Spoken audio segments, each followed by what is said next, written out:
2K Sports welcomes you to the following presentation of the NBA.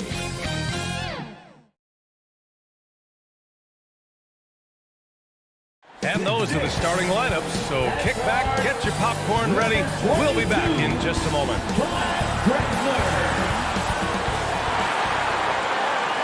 Thanks for joining us midweek here. Tonight, we bring you the NBA on 2K Sports. Tonight, we'll see the San Antonio Spurs as they play against... Hey, Allie. Well, last season, DeMar... Oh, incredible. Thanks, Allie. And checking out the opening lineup for Memphis. And for...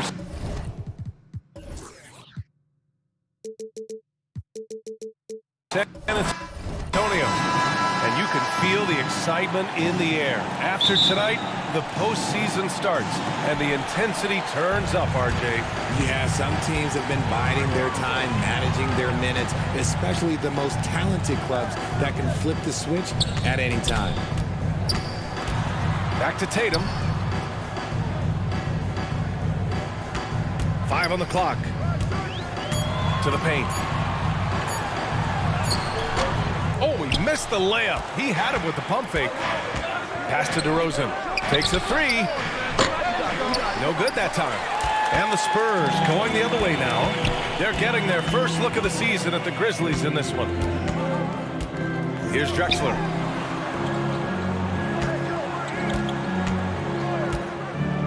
Back to Ball. From deep three-point range. And it's Ewing with a rebound. And here's Memphis. Here's Pippen. And the layup is good. Just taking it right to the rim, and no one was there to greet him. Easy possessions like that literally are just a gift. You just dream of them. He'll gladly take those. Here's Lucas. Oh, and there's the whistle on the shot. So 2 free throws for him coming up. DeMar DeRozan picks one up. I mean, there are some great guys in this league. Coach Greg Popovich sticks out. Just a tremendous person. I loved competing against his team. Taking 2 shots. Shooting 2.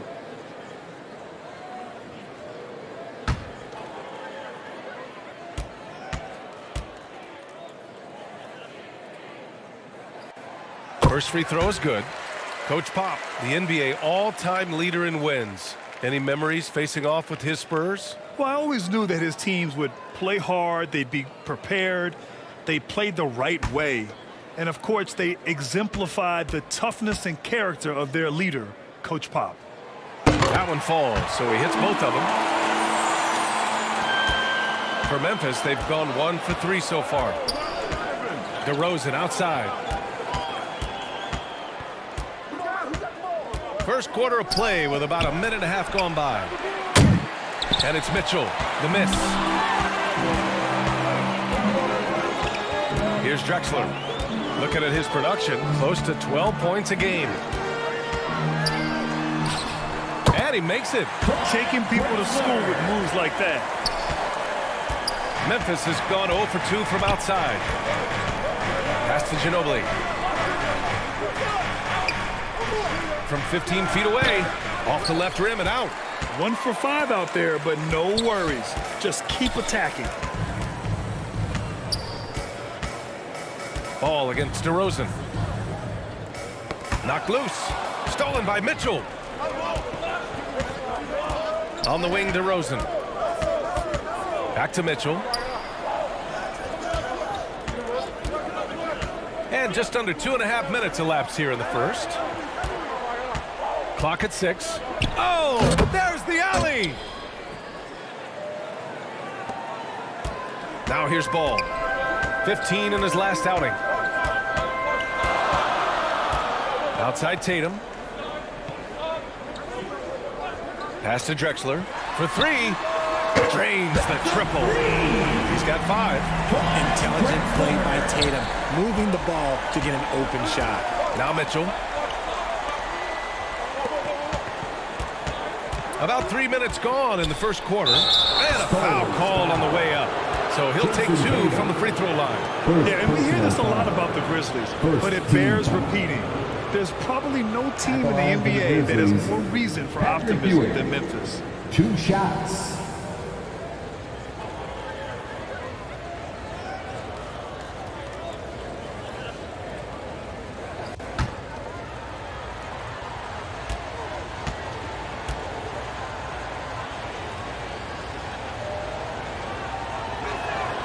That free throw, no good. You know, I think about all the optimism surrounding the Grizzlies. The rest of the NBA has been put on notice. Yeah, BA, and they should be. This team should be a contender for years to come.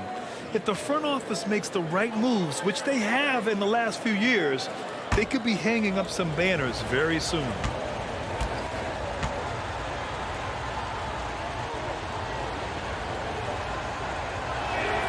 He hits the second from the line. For San Antonio, they've gone just 2 for 4 from the floor. Pass to Drexler. Back to Ball. And here's Tatum. And here's Ball. Looking at his stats, he's putting up about 7.5 per game. Down low. And that one goes in as he's fouled. It'll be 3 points if he converts the free throw. And Spurs coach Greg Popovich last season moving into first all-time for coaching wins, Greg. That's right, BA. I mean, all those wins coming with one organization, the Spurs. Now, when he hangs up his whistle, he'll be in the conversation for the greatest coach in NBA history.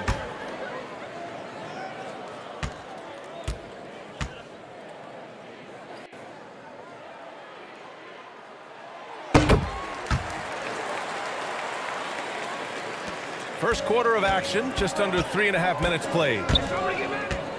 Launches a 3. And another miss by Memphis. And he probably thought he was going to bury that one. The Spurs have gone 3 of 5 here in the opening quarter. And it's Tatum missing. Memphis trailing here. DeRozan outside. Puts it up. The offensive rebound. Pippen. Soft touch off the glass. And right away, he's gone to work on the boards, just fighting for every rebound. A really good start for him overall. He's already having a big impact on this game. With the 10-footer, Drexler, that's good. He has 7. Gotta fight harder to get over those screens. Yeah, as soon as these guys feel contact, they are just disappearing like they're not even there. You gotta show some fire and keep defending. Back to DeRozan.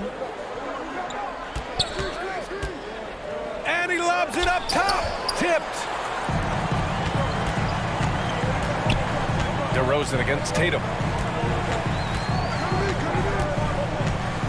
Over DeRozan. Tatum can't hit. That was a good look for him from mid-range, but just couldn't make the defense pay.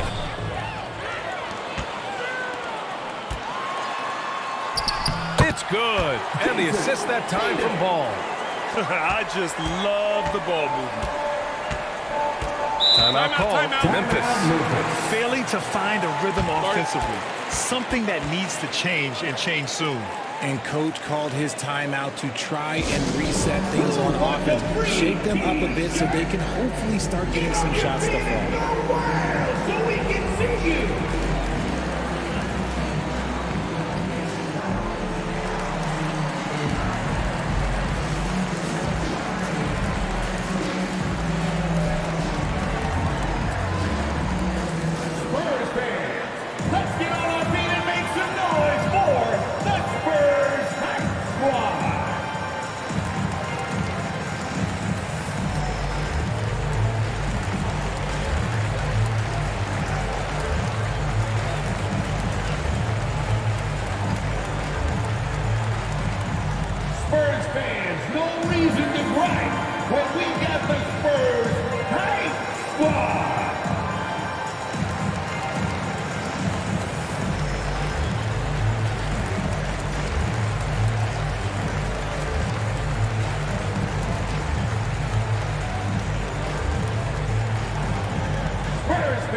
Get loud for your Spurs Hype Squad.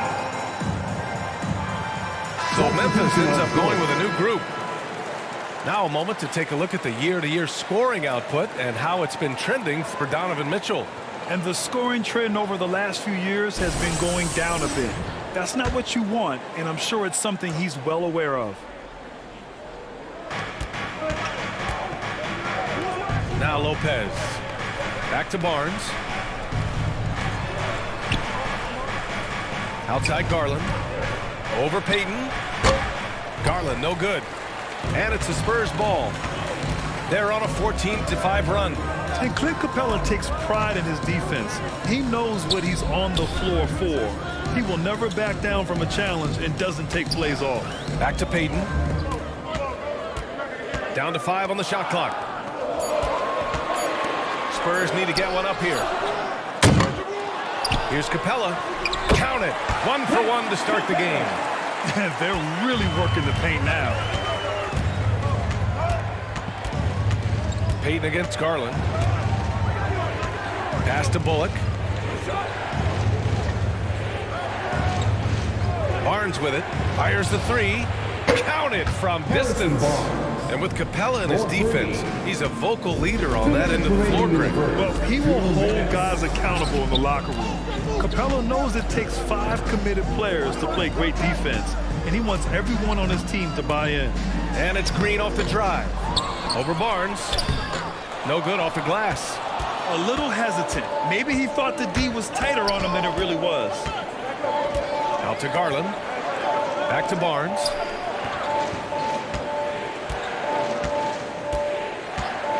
Three-pointer. And again, it's Memphis with a 3. And far from the best shot, but all that matters is the end result. Somehow he sinks it. Pass to Green.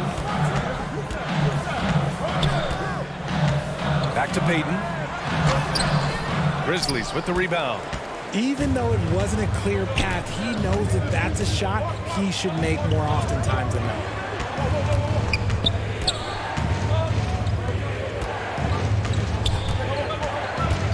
Now here's Lopez. Not a lot of room. The shot that time not on target. San Antonio leading. Pass to Capella. And it's Capella with the jam. Another dunk in the career of Clint Capella, and he's got a lot of them. Outside Barnes.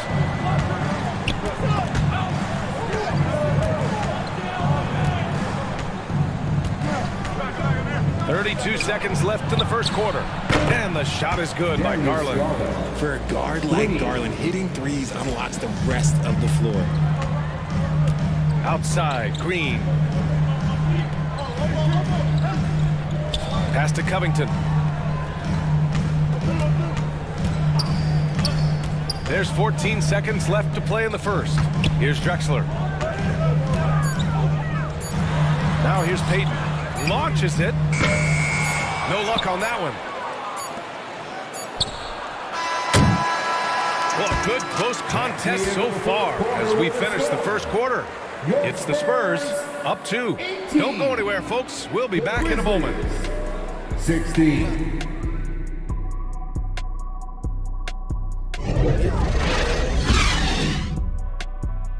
Yeah.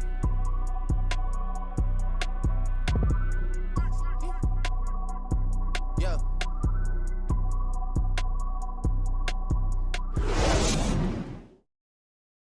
And look who's coming out of the hardwood now. And getting it going again here in the second quarter. Fairly close game so far. All right, guys, before we move on, what do you think about the Spurs at this point? Give it up for their D. They're battling, communicating, and coming up with key stops. It's been a group effort, and that's what it takes to play the kind of defense that they've played. Great showing from them. Well, Richard, you had a long playing career. When you think of the great leaders you were around, what are some of the common threads? I think one of the common threads are the guys that work the hardest expect the most from their teammates. That's something that I've always seen be very, very consistent with leaders, because leaders, especially leaders of men in professional sports, you have to lead by example. On the court for Memphis. Well, the Spurs shooting around 44%. Not bad. Tatum passes to Westbrook. The kick to Tatum. The 3 is up. That shot off. Now Memphis takes it the other way. Outside Mitchell. With some arc. Tatum with the block. The all-star Tatum engaged on defense. That's a scary sight for opponents. Here's Westbrook. No good. A bit long that time. Ooh, might rush that one a little bit. Pretty clean look inside. Here's Ginobili. Pounded by Westbrook. The 3 from Mitchell. And after missing his first 3 shots, he drains it. 1 for 4. 12 straight points off threes. This defense is not extending very well. Pass to Tatum. Let's go with a three. Nails it from beyond the arc. Tatum's got 5. This is what great scorers do. Tatum rises to the three-point challenge. Here's Ginobili. Here's Ewing. His offense has been solid, scoring around 11.5 points a game. Shot clock at 6. Rebounded by Mourning. San Antonio's gone 1 of 2 from deep in the second quarter. Ball against Mitchell. Baseline jumper. No good on the shot. And it's Memphis the other way. This game following their win against the Rockets. And most of the arena was totally against them. But they looked inward, trusted each other, and made good plays. Even with all that noise, when they had the ball, it never rattled them. Their offense was in tune like it was a home game. For San Antonio, they've gotten only 1 of 4 shots to go in. Westbrook can't hit. Memphis has gone 4 of 9 so far from the perimeter. All right, let's check in with Allie LaForce. Thanks. Well, Jason Tatum added muscle to his frame and layers to his game, but still not satisfied. He said, quote, "I just got to be better. I have to elevate my level from being one of the top 10 to 15 players to a top 5 player. I got to make everybody else around me better." Brian, still work to do. And plenty of runway to do it, Allie. Thanks.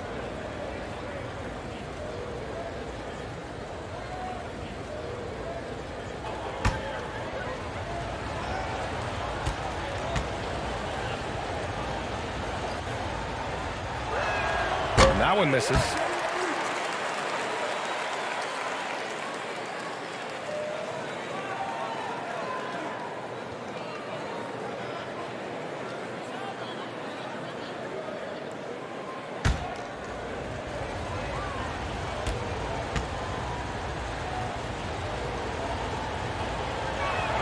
And he can't hit the second. Normally, he sinks all of his free throws. The defense got lucky there. And Paul throws it down. And if the defense leaves a man open, Westbrook will find him. Russell's floor awareness helps him rack up the assist. Hey, Richard, how about Westbrook's basketball IQ? By far one of the smartest players in the game. How else would he have broken the triple-double record? He sees everything. His sense of the floor is elite. Here's Ginobili. And it's good. Fought through contact, hit the shot, and will go to the line. Shooting for Memphis, Manu Ginobili. Shooting 1.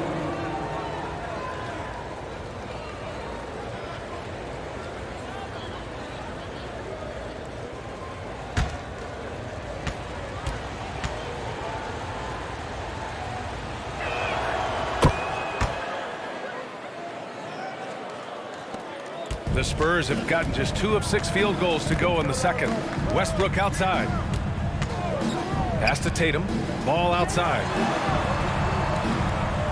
Here's Lucas. Westbrook outside. 6 on the shot clock. The 3. It's rebounded by Memphis. And just over 3.5 minutes played here in the second quarter. Ginobili. Oh, he misses the go-ahead basket. Okay, let's just say it. This has been an ugly quarter for him. Not quite a break of mirror ugly, but it's getting there. Throws it up high. And the lob disrupted. Not to be. Pass to Pippen. To the middle. Here's DeRozan. So it'll be 2 free throws. He was fouled in the act of shooting. Jason Tatum. Let me tell you, DeMar DeRozan is one of the best at manipulating defense. That's why he gets to the line at such a ridiculous clip. DeMar DeRozan taking 2 shots.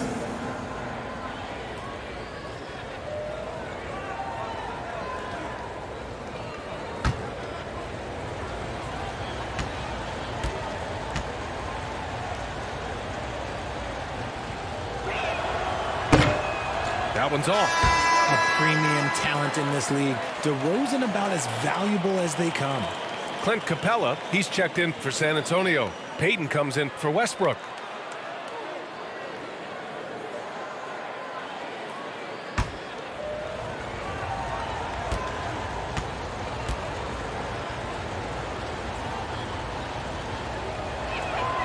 And it's tied up with that one. San Antonio has gone 1 of 4 from three-point land here in the second. Ball passes to Payton. Now Tatum. Takes the three. They get it back. Here's Capella. Can't hit the short-range fadeaway. And here are the Grizzlies. They've only allowed 5 points in the quarter. And the shooter had very little space on that attempt. I'm sure they'll think twice about shooting against him next time. Hits the trifecta. Payton's gotten himself going with a triple, his first basket of the game. He can really stroke it from deep. You have to keep better tabs on him. Timeout call, Memphis. Hey guys, talk about silencing the critics. Tatum made first team All-NBA last year and led the Celtics to their first finals appearance in over a decade.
Grizzlies making a switch here.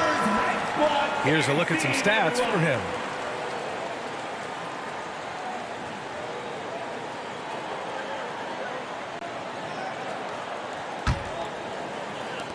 Memphis trailing here.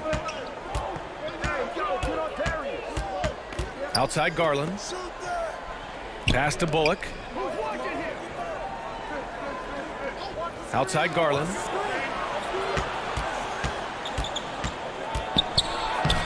Good D by Payton. I thought he had that all sewn up, but somehow the defense just threw him off. Here's Capella, covered by Lopez. And he got the whistle on the way up. So he'll be headed to the line for a pair. And just so active for his size, Capella is hard to guard. At the line for your Spurs, Clint Capella. At the line for 2. Take a break. Take a break. 2 shots.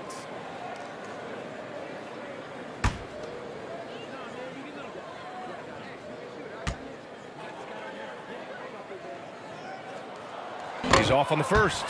They're one of the best rim runners in the game. Capella is underappreciated at times because he doesn't fit the mold of the modern big. But he rebounds, defends, and takes shots he knows he can make.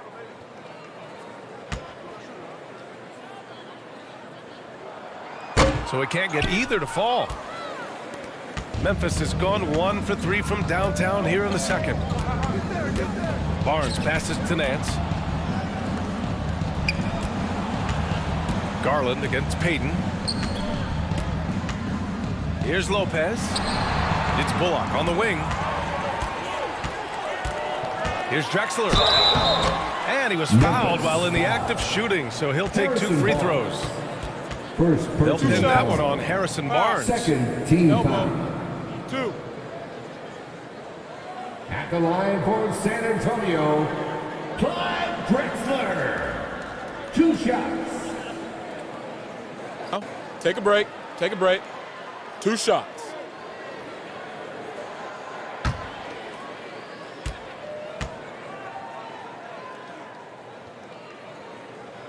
That free throw misses.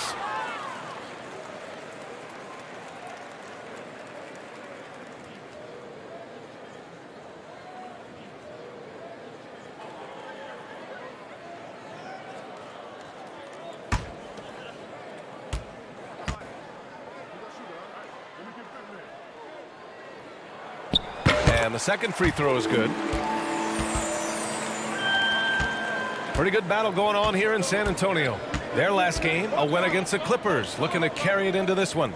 Oh my, talk about mental toughness. The crowd was roaring against them, but they were able to focus and finish the task at hand. And the mental game you talk about, a lot comes down to coaching, having your players focused. Here's Tatum. Ooh, excellent D there from Barnes. One reason this game is so tight is because both teams are hitting the boards with reckless abandon. And it goes out of bounds. That one off Capella. Memphis ball.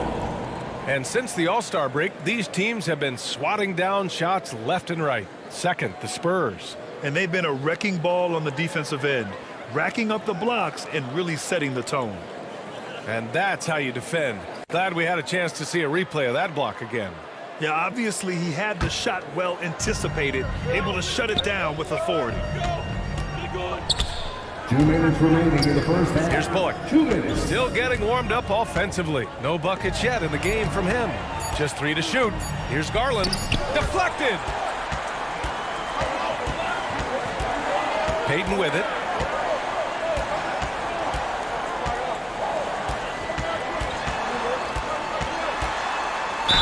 And there's 1:38 left to play in the first half of basketball.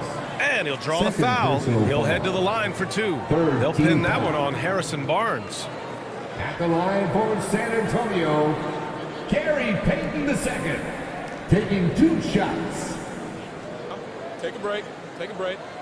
2 shots.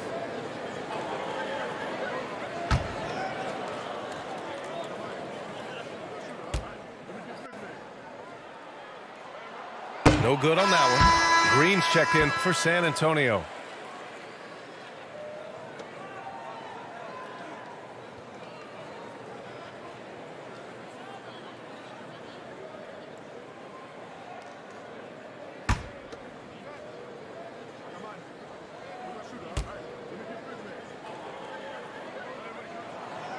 That one's no good. Memphis has gone 1 for 3 from downtown here in the second. Now here's Barnes. 6 points for him. Another miss. They desperately need a bucket. Here's Tatum. Oh, Tatum slams it home.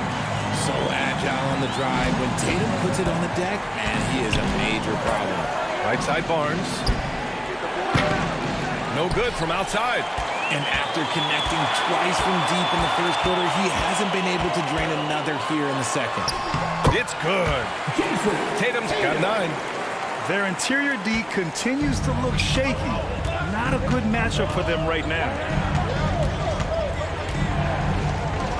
Here's Bullock. Now quiet so far offensively, searching for his first points of the game. Back to Barnes. The 3. Capella with a rebound. Capella's got 5 rebounds in the game. Green, the pass to Payton. Tatum with it. Capella with it. Covered by Lopez. Pass to Drexler. Back to Payton. Now here's Capella. Outside Payton. Takes a 13-footer. Capella can't get it to go. Here's Barnes. Oh, and he got fouled on his way up.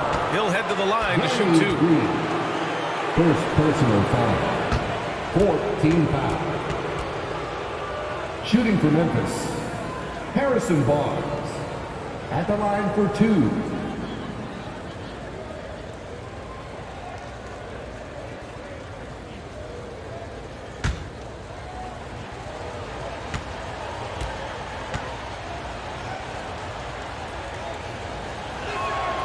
And he knocks down the first one. So it's both teams making substitutions here.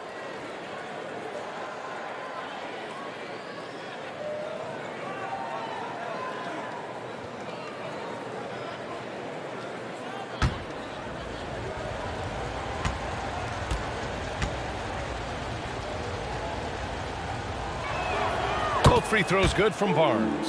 And it's a luxury to have a great shooter like him at the line. Very rarely see a miss. Westbrook right side. Over Garland. That misses. Would have counted had it gone. And so the San Antonio Spurs leading by 6 as we wrap up the quarter. The hustle they've shown on defense has been tremendous. All right, now let's check in with Allie LaForce. Allie, what do you have? Thanks, guys. I'm joined with Coach Taylor Jenkins. What's the focus as you look forward to the second half? Just ignite our pace. You know, everything starts with our defense. Can we pick up our activity? We got to get some stops. Got to keep them off the free throw line. We got to get out and run. They're showing a great crowd in the paint, but just trust the pass. Everyone's got to trust each other, get multiple actions, get some good looks, and hopefully they fall for us. High expectations for Coach. Thanks very much, Allie. We'll be back soon to start the second half of basketball. It's the 2K Sports Halftime Show. Hey, welcome back to the NBA on 2K Sports. This is Ernie Johnson. Kenny the Jet Smith is right here. Say hey to the folks, Kenny. Hey, folks. Say hey to the folks, Shaq. Hey, folks. Hey, let's get this party started. Okay. A pretty close game for the Spurs throughout the first quarter. They led by 2 after the first. Checking out the Spurs. Kenny, what was your impression? Most of the damage they're doing is in the paint. They've made a concerted effort to work the ball inside, create high percentage looks. And that could open up the perimeter for them in the second half, with the D worried about the post game. And Shaq, let's get your input on the Grizzlies. What impressed me the most was the effort they put into the offensive glass. The second chance points really added up for them. Fighting through box outs, battling for position, they own the offensive boards. And that's a wrap. With the third quarter approaching, we now send you back to Kevin and the crew.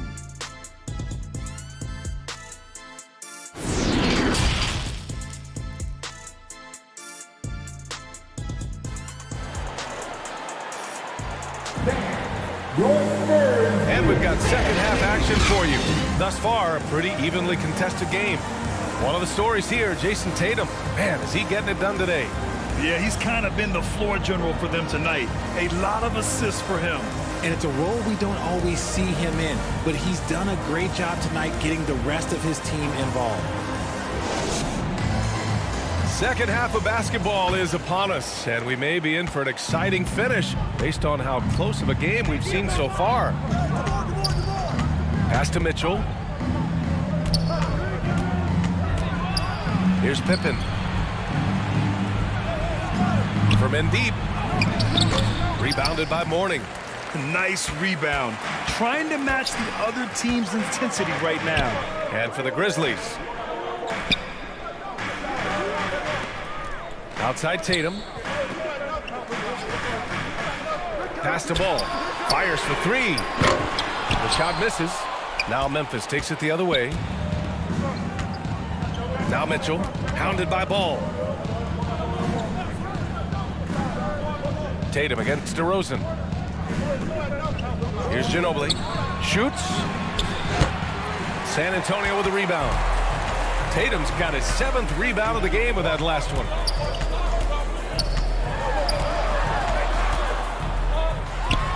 He's good with a little jumper in close. Tatum's got 11 points. Defensively, they've got to get more bodies in the paint. That's 3 straight field goals from below the free throw line. Pass to Ewing. Goes up at the elbow. And it's Jason Tatum with a rebound. Tatum's got rebound number 8 now. Off to a bit of a slow start in the second half. 0 for 3 so far. And here's Ball. Back to Tatum. Lets the 3 fly. And the rebound goes to the Grizzlies. Boy, they'd love if anyone could get a bucket. Yeah, their offense has been grinding to a halt. And we talk about the importance of versatility. He's really got it all on the offensive end. Pass to Mourning. Here's Drexler. Now Tatum from downtown. And he's 6 for 12 after that one. The efficiency from Tatum on the offensive end is terrific, not letting any scoring chances pass him by. Out left to the wing. Here's Ewing. Rebounded by Mourning. And they have started out this quarter shooting just 20%. Let's just say this is not the way they wanted to open the second half. And the 3-pointer goes. His 3rd triple of the game. A little more success from out there in the second half. Pass to Ginobili. Here's Pippen. He's got 6.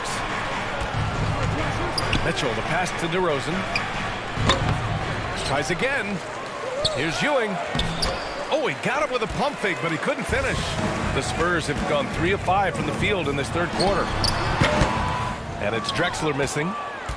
And Memphis shooting just 24% in this one. Not great. Here's DeRozan. Ooh, the Grizzlies with another miss. San Antonio has gotten 2 of 4 threes to fall here in this third quarter. Pass to Tatum. A little under 3.5 minutes off the clock now in the third quarter. And Ball throws it down. What athleticism from Ball. Going up high for the alley-oop slam. Outside Mitchell. Stolen by Ball.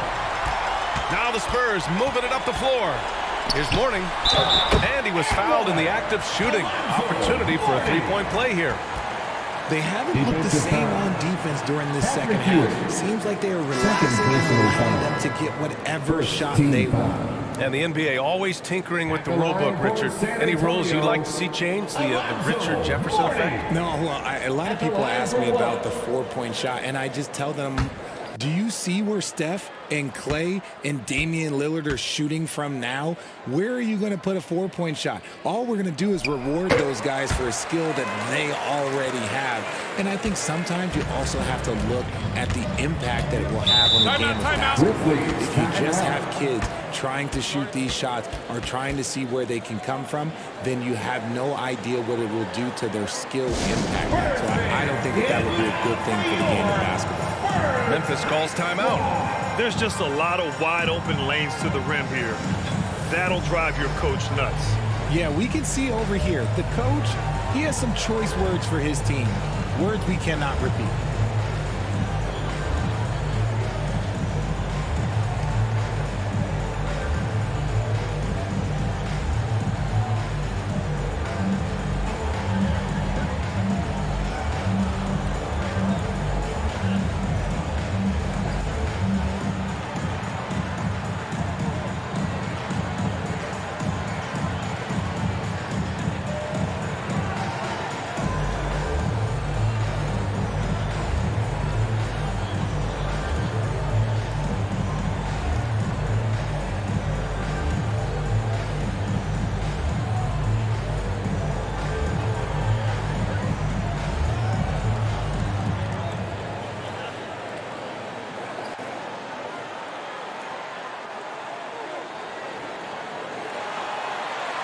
Spurs fans, no reason to gripe when we got the Spurs Hype Squad.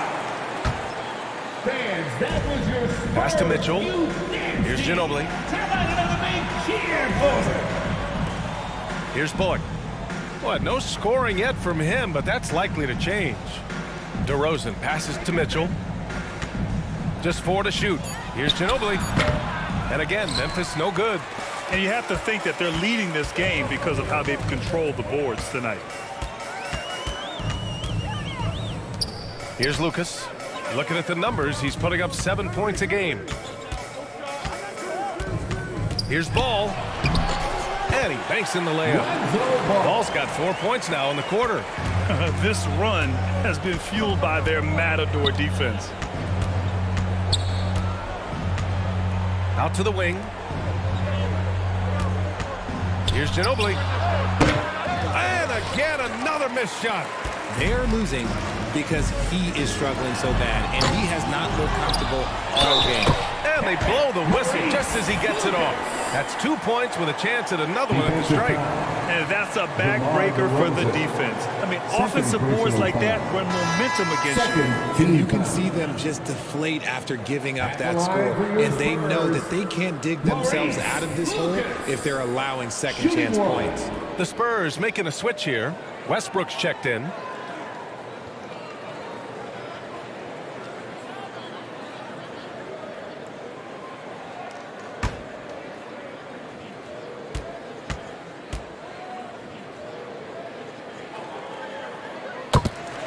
Timeout called. Memphis.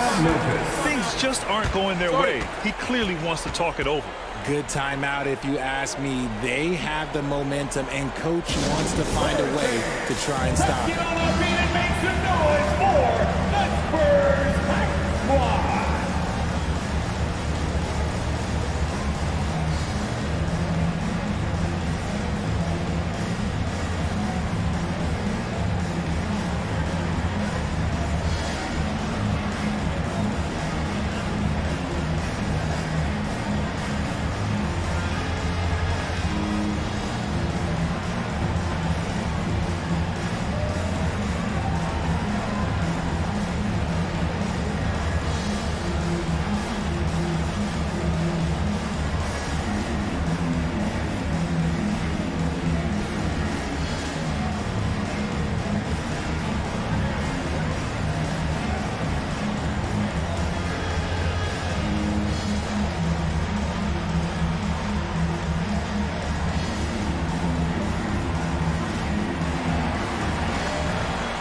San Antonio, let's give it up for your Spurs Hype Squad.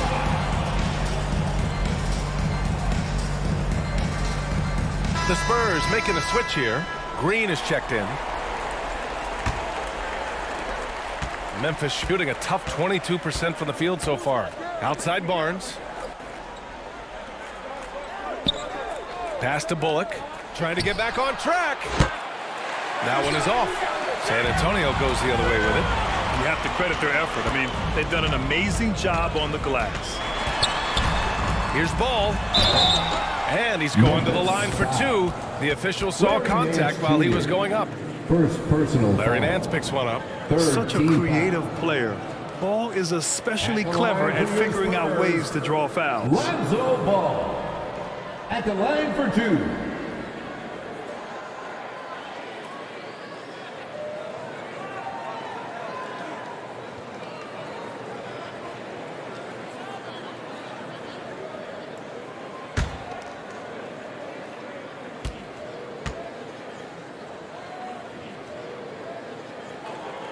And he can't get the first one. Capella, he's checked in for Covington.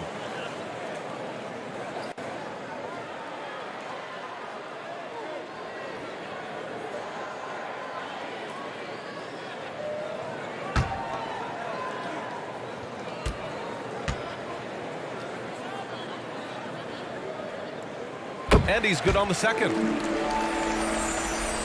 Here's Garland. Looking at the numbers, he's putting up 7 points a game. Outside Barnes. Pass to Bullock. Out to Garland. Shoots over Westbrook. No good, off the front rim. Yeah, they just can't seem to end the drought no matter where they shoot it from. This is snowballing for them. They've got to get a good look next time down. And force feeding the ball inside. I mean, no reason to go away from what's working. They've been having major problems offensively. Definitely in a bit of a dry spell. Out of bounds as Memphis keeps possession.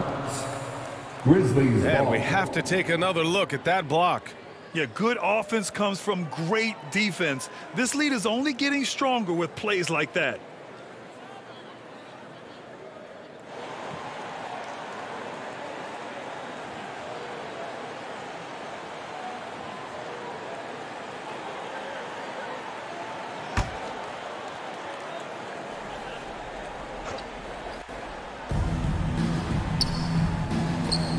Barnes passes to Garland. 6 to shoot.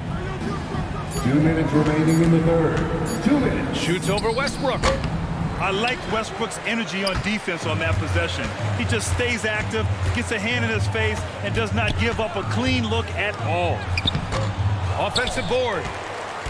And Memphis shooting a very low 20% for this game so far. Barnes in the post. Give him 8 points now. Antonio foul. Man, he made sure to get his Alonzo money's worth Mourning. on that foul. Second personal foul. First team foul. At the line for the Grizzlies, Harrison Barnes. 2 shots.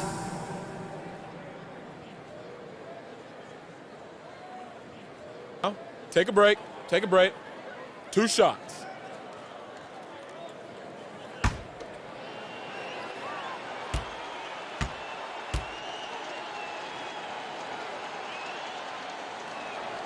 That free throw good from Barnes.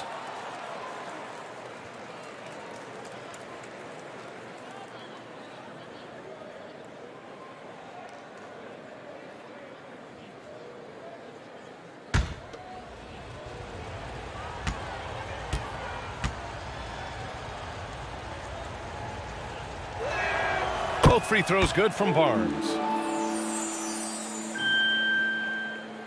And here's Westbrook.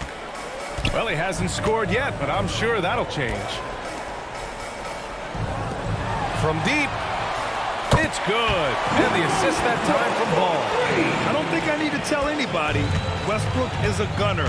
If the D isn't right up on him, when he gets the ball, he's taking that shot for sure. Barnes finds Garland. A minute 9 left in the third quarter. Count that one. Great timing and coordination. Lays it in coming off that pick. San Antonio's gotten 3 of 6 threes to fall in the third quarter.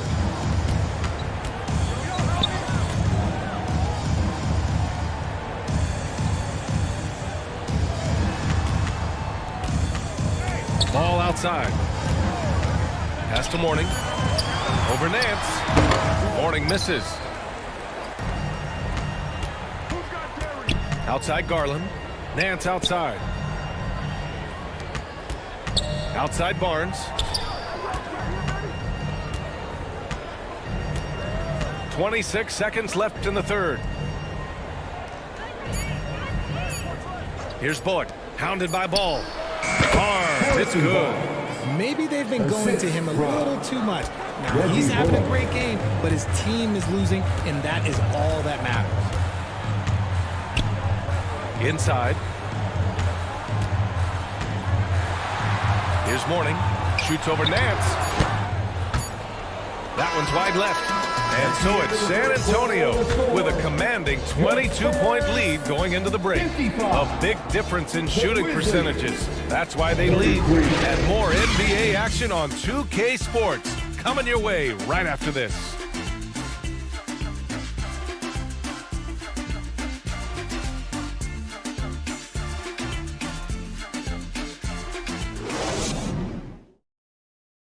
And a moment now as we take a look at our State Farm assist of the game. This is the definition of team chemistry. I love to see this kind of communication and connection between teammates leading to the perfect pass. Serving it up on a platter, that is a beautiful dish. And two teammates on the same page, woo. And 1 quarter to go in a game that, to this point, has not been an evenly fought contest. Pass to Lucas. Now Payton. Outside Tatum.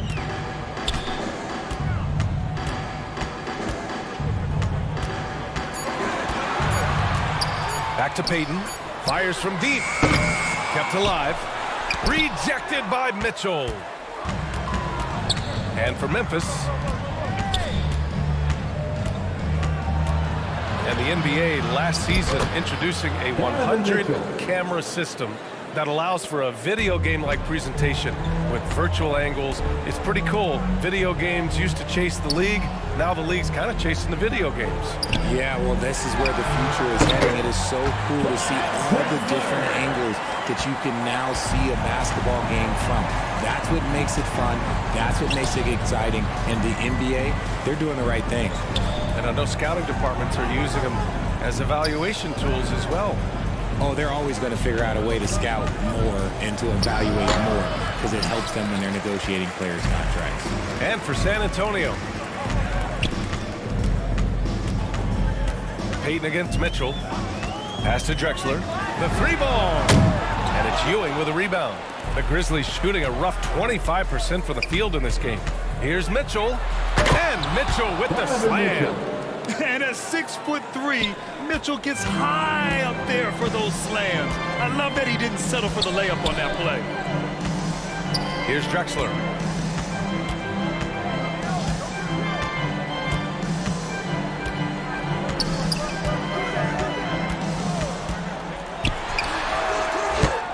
And that one hits the back iron. For Memphis, they've gone 2 of 3 to open the fourth quarter. Here's DeRozan. The quick look, no good that time. San Antonio's gone 0 for 2 from outside here in the fourth quarter. Here's Drexler. Fires it from 18. Got a hand on it. A touch under 2.5 minutes have passed now here in the fourth. On the wing, Mitchell. Into the lane. Oh, yes. Whoa. Throw it down. Oh. Whoa, guys. I mean, this crowd is in awe of that Mitchell dunk. Heck, I'm in awe, too. Outside Payton. Here's Drexler. And that's going to be a travel. Check this out. That's only their second turnover tonight. They've kept great control of the rock. Westbrook, he's checked in for San Antonio. Westbrook. The Grizzlies have gone 3 of 5 since this fourth quarter started. Unloads. And that one's good. Mitchell's got 8 points here in the quarter. Well, after an uneven first half, he's managed to right the ship and get things going. Time called here. San Antonio decides to talk it over. Yeah, they're hoping to turn things around with this timeout. On the wrong side of a scoring run here, we might see a lineup change. I'll be pretty curious.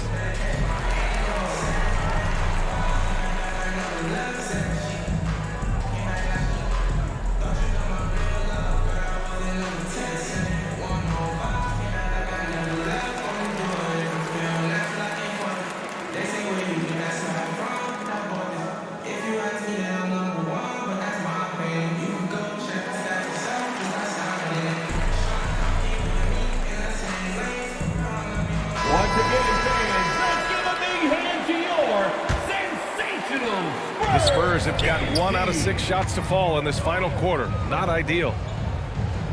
Pass to Tatum. Three-pointer. Hits the three-pointer. Tatum's got 11 in the second half. Things are heating up for him behind the arc. He only had 1 3 in the first half, but now he's out with 3 in the second. Looks like we're starting to see a pattern here. Not afraid to get in the paint and get wet. Westbrook, the pass to Tatum. Back to Westbrook. Here's the three. The shot, no good. Now the Grizzlies take it the other way. And they're up right now, but it hasn't been because of him. He's really struggled on offense. San Antonio's gone only 1 of 4 from the perimeter here in this fourth quarter. Lets it go from 14. It's rebounded by Memphis. Well, he better buy his teammates dinner tonight because they've covered him for what has been a terrible, absolutely terrible shooting display. Man, good whistle there. First personal foul. First team foul. And a moment to look at the scoring approach in terms of where the points are coming from here for the Spurs. Taking 2 shots. Shooting 2.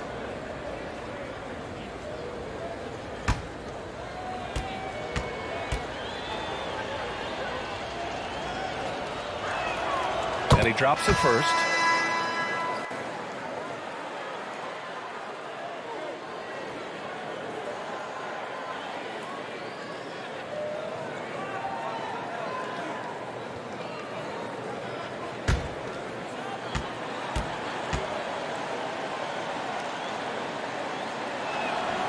So he gets them both. Fantastic ball movement for them tonight. And things are definitely working offensively. A balanced attack is just so much harder to defend. Here's Drexler. Pass to Mourning. Shot clock at 5. Tatum's got room. Gets a very good look and converts. Tatum's got 22. He has been a key factor for them offensively, scoring with consistency. Westbrook against Mitchell. Here's Ginobili. Oh, they get a hand on it. Westbrook outside.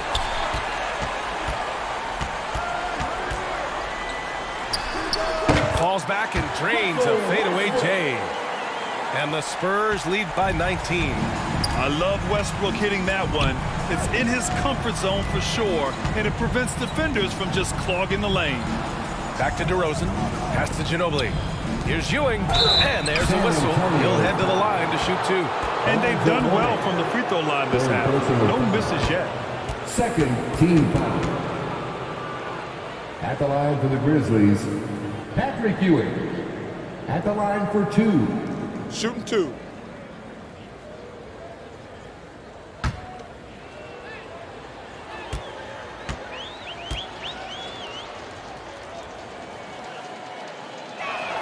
The first one falls.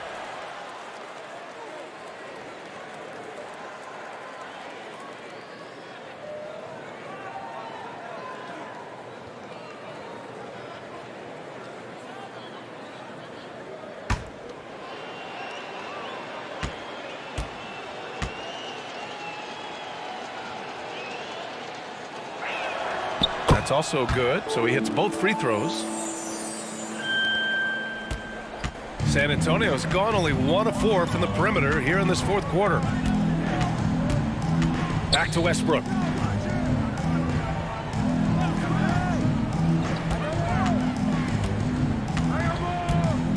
Six on the shot clock. Elbow shot on the way. Second chance shot, and the officials whistle a foul on the shot. The bucket is good, and he'll go to the line. And there he is. I mean, attacking the boards, converting off the misses. I mean, trying to do everything he can to secure this W. Always giving max effort on the glass, taking everything they'll give him. Morning. At the line for 1.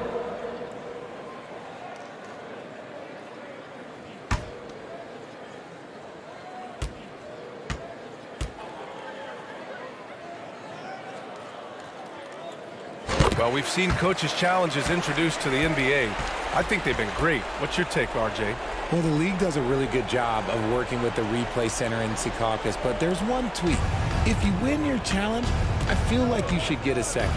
That's just in my opinion. Man, I agree 100%. Here's DeRozan. Here's Pippen. He got a piece of it. Westbrook with it. Pass to Drexler. Westbrook right side. Tatum with it. Lets it go from deep. He's off on that one. He didn't make them pay for that weak defense, but they just can't rely on him to miss those kind of shots. Here's Pippen. Outside Mitchell. To the inside. Ewing. And so he draws the foul, headed to the line to shoot a pair. Maurice Lucas. Second personal foul. Third team foul. At the line for the Grizzlies, Patrick Ewing. 2 shots. Shooting 2.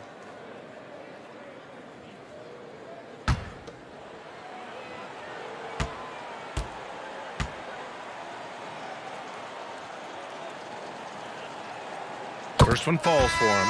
The Spurs making a switch here. Ball's checked in.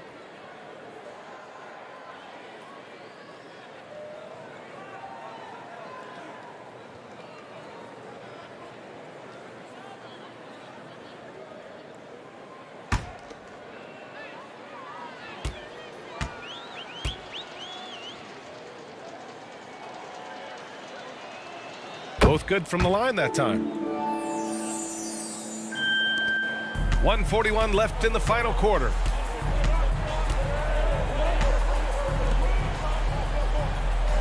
Pass to Drexler.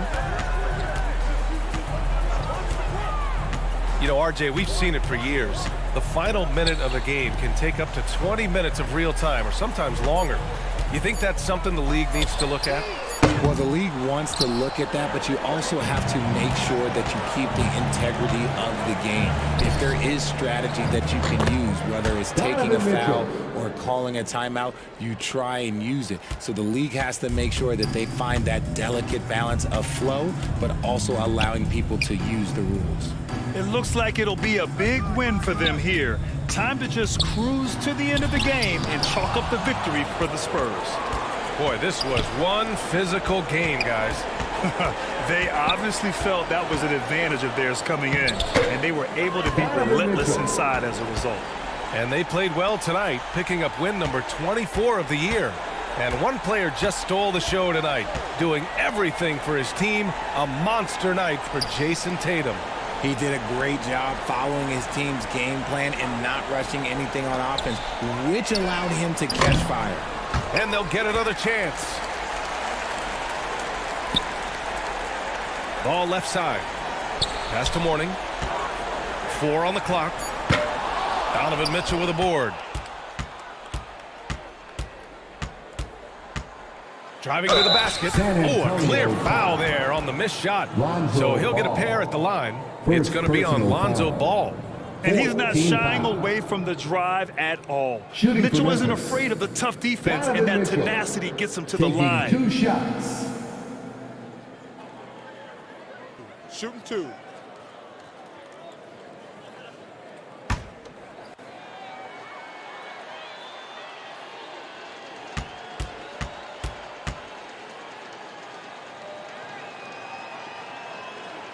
That free throw is good for Mitchell.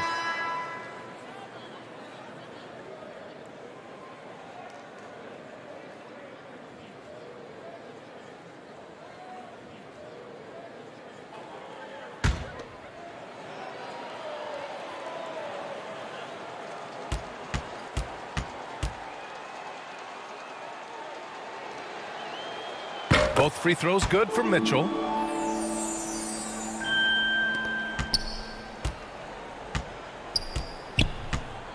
Now here's Tatum.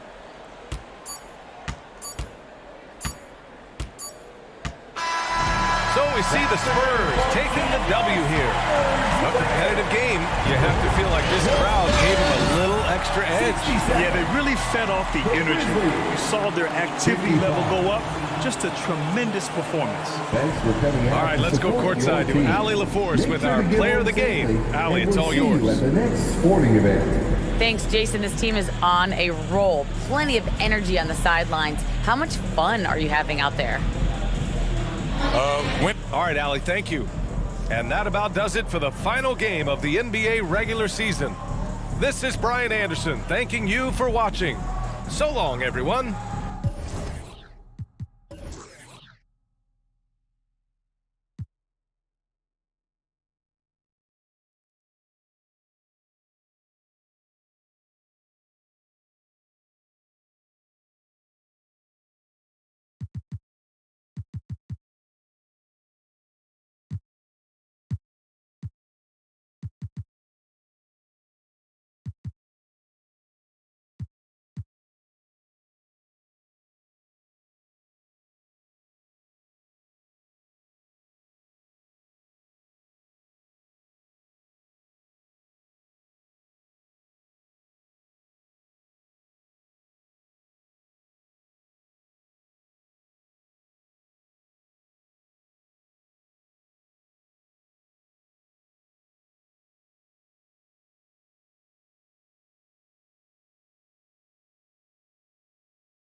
Let's meet the starting lineup for the visiting Charlotte Hornets.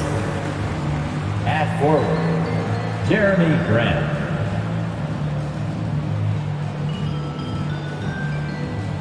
At the other forward, Kenyon Martin. At guard, Devin Booker.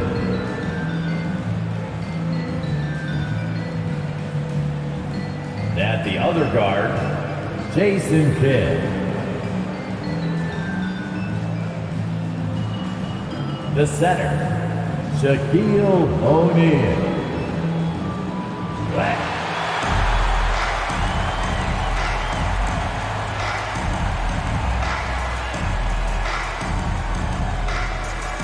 Starting at shooting guard.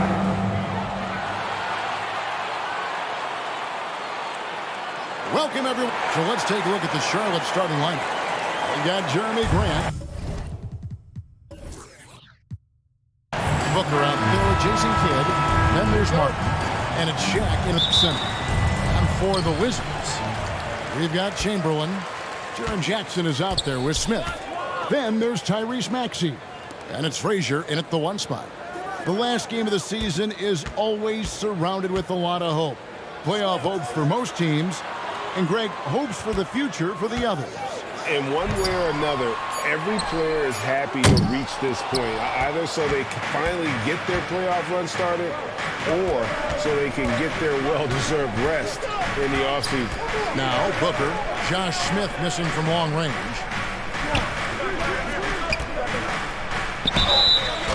And that'll be 2 free throws coming up. Officials on the call with the foul. That's on Jaren Jackson. One of the most impressive things about Devin Booker has been his consistency. This guy is productive, and he is willing to carry the offensive burden. Both free throws good from Booker.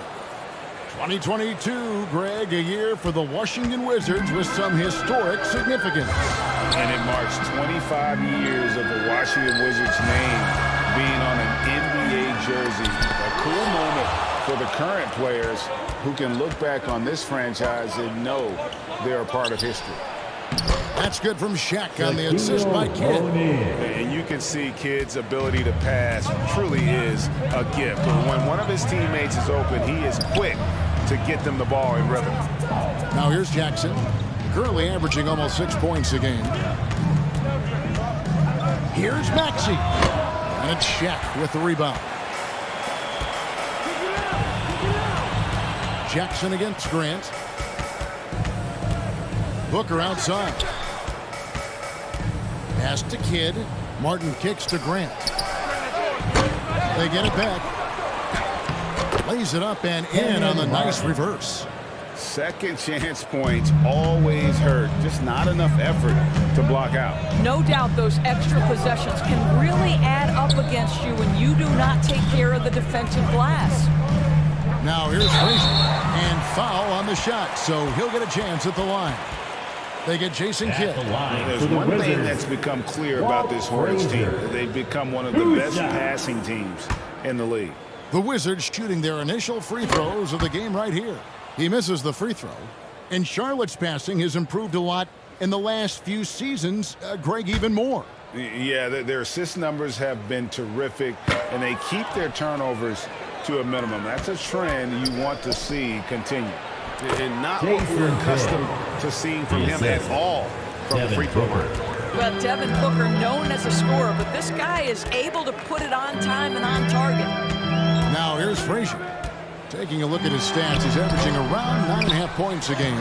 Count that one. There it is. After 4 straight misses, finally nail one.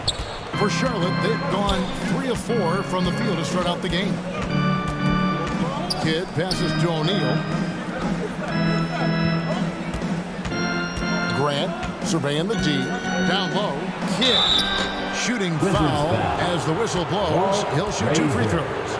First personal foul. Always been terrific at attracting contact. Kidd reads defenders so well and always able to compromise. First trip to the free throw line for him in this one. And he's kept his percentage at a decent level, right around 74. That one misses. And it's Jackson with the ball, bringing it up for Washington. 7-point differential. 4 on 3 as they bring it up. And here's Booker from the arc. And again, the Hornets missing. Wizards have gone just 1 for 5 from the field to start the quarter. Inside, here's Smith, and he converts the layup. Well, the versatility he possesses makes him a very tough cover, guys. Kidd against Frazier. Grant the pass to Martin. Chamberlain against Shaq. Chamberlain with the block. And the quickness off the floor, the insane reach. Wilt, one of the greatest shot blockers you'll ever see. And the foul called on Damian Martin. That is his first foul of the game. So timeout called here. The first for Washington. This is their first chance this season playing Charlotte. It's time for some t-shirts. Let's make some noise.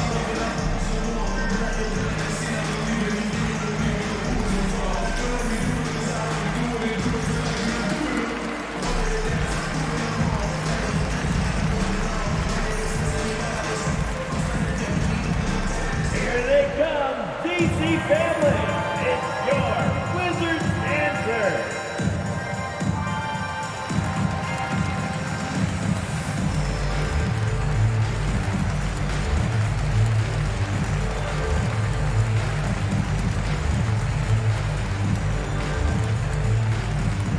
DC family, it's time to welcome your... And here's a look at some numbers for him.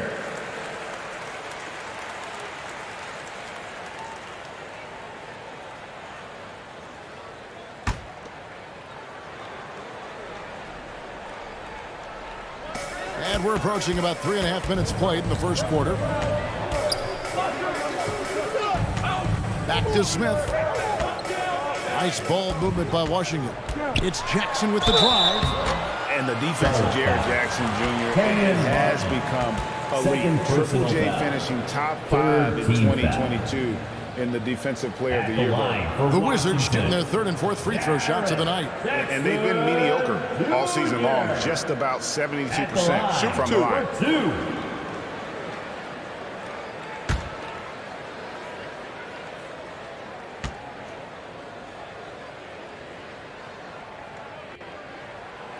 First one falls for him. Goal. He's checked in for Martin. Jackson hits both of them. Well, this guy has multiple ways to get to the free throw line, and boy, has his stroke been on the money. Grant outside. Booker against Maxey. And again, the Hornets missing. Greg, why do you think Jaren Jackson Jr. made that leap defensively in his game? Kevin, help. Jackson was finally back to 100% in 2022. The ability to kind of fully use his physical tools. And Jaren's still learning from playing night in and night out. Now living up to that massive potential. Grant outside. Back to Kidd. Over to the wing. And Brent now top of the key. Booker outside. Pocket 6. Over Maxey. Booker no good. Washington trailing. And here's Maxey. And he uses the glass on the layup. Yeah, they're going to have a nice little run here. Booker outside. Smith against Grant. Pass to O'Neal. Back to Grant. Three-pointer. Kidd. Can't hit that one. And it's Washington the other way. They put up a nice win against Utah last time out. Yeah, it was all hands on deck. Helps to get points off the bench when you're on the road. One thing we know, great teams in the NBA get production off the bench, and that was critical that night. And now the first timeout called here for the Hornets. They are coming off that win against Atlanta. And guys, they walked into the arena with a certain kind of swagger, and you really saw it play out on the offensive end. And what surprised me was how easy they made it look. It seemed like they got something out of every possession.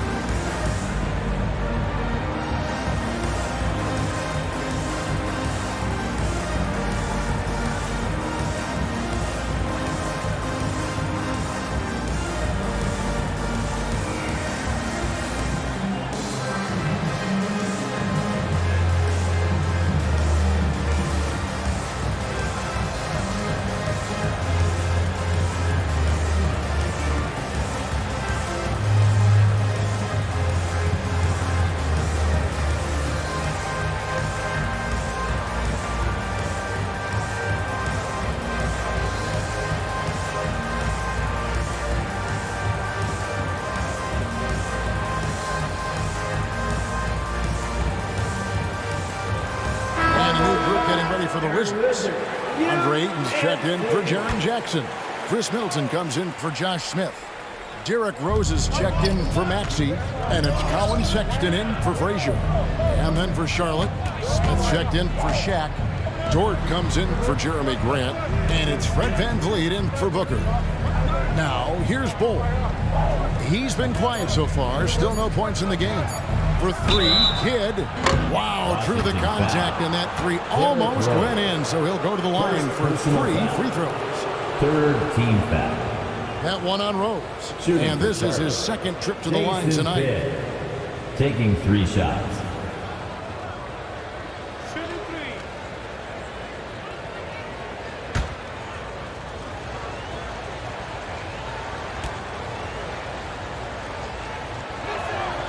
The free throw drops for Kidd. And Kidd, really just a nightly triple-double threat. Big point guard who can score, pass, and also rebounds the ball.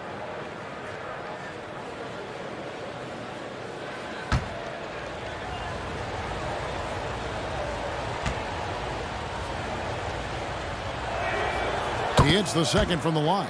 You know, over the last couple seasons, it feels like the Washington Wizards roster is in constant flux. I mean, from role players to all-stars, guys coming in and out.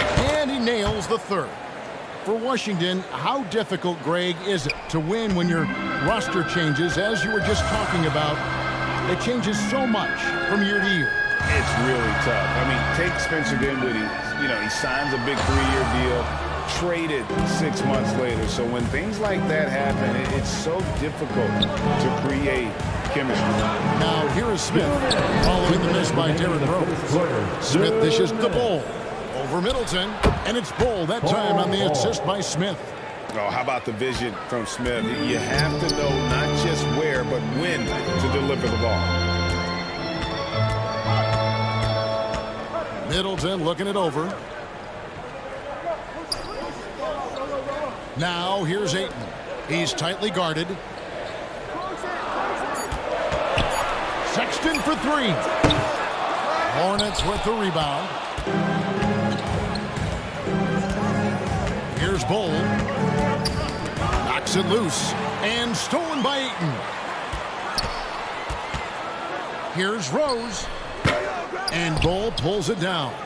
Charlotte has gone 0-3 from three-point land. Nothing yet going outside. 2 free throws coming up, and they call the shooting foul. Sexton. Let's go to the 2K leaderboard and look at the NBA's best rebounding teams for this last month. The Wizards second. I mean, they've taken their rebounding to another level, getting physical and playing with a ton of energy.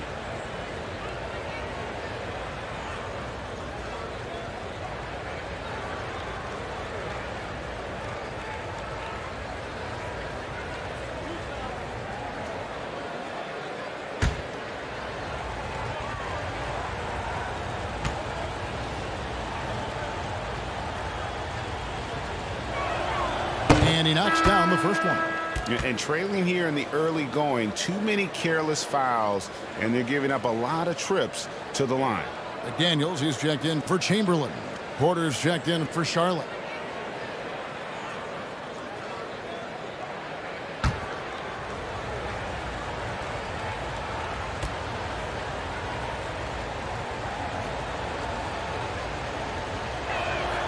And so he makes both from the line.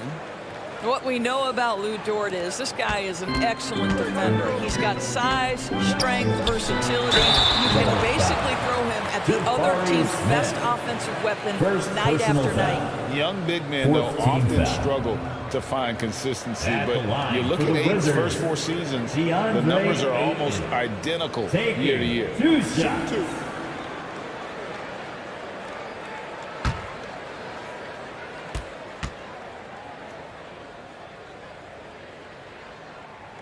And the first one drops. And for Ayton, the numbers are impressive indeed, averaging a double-double every season. And he's got all the tools. Next steps, making more plays for others, and they've been working on his shooting range to open up the lane a bit more. Charlotte in the lead. VanVleet outside. Back to Kidd. Smith outside. And a great assist by Kidd as that one goes in. Oh, love the determination Smith showed there, refusing to let the contact alter his shot. There's the pass to Sexton. Here's Rose. And contact on the shot, so he'll be shooting free throws here. They get Jason Kidd.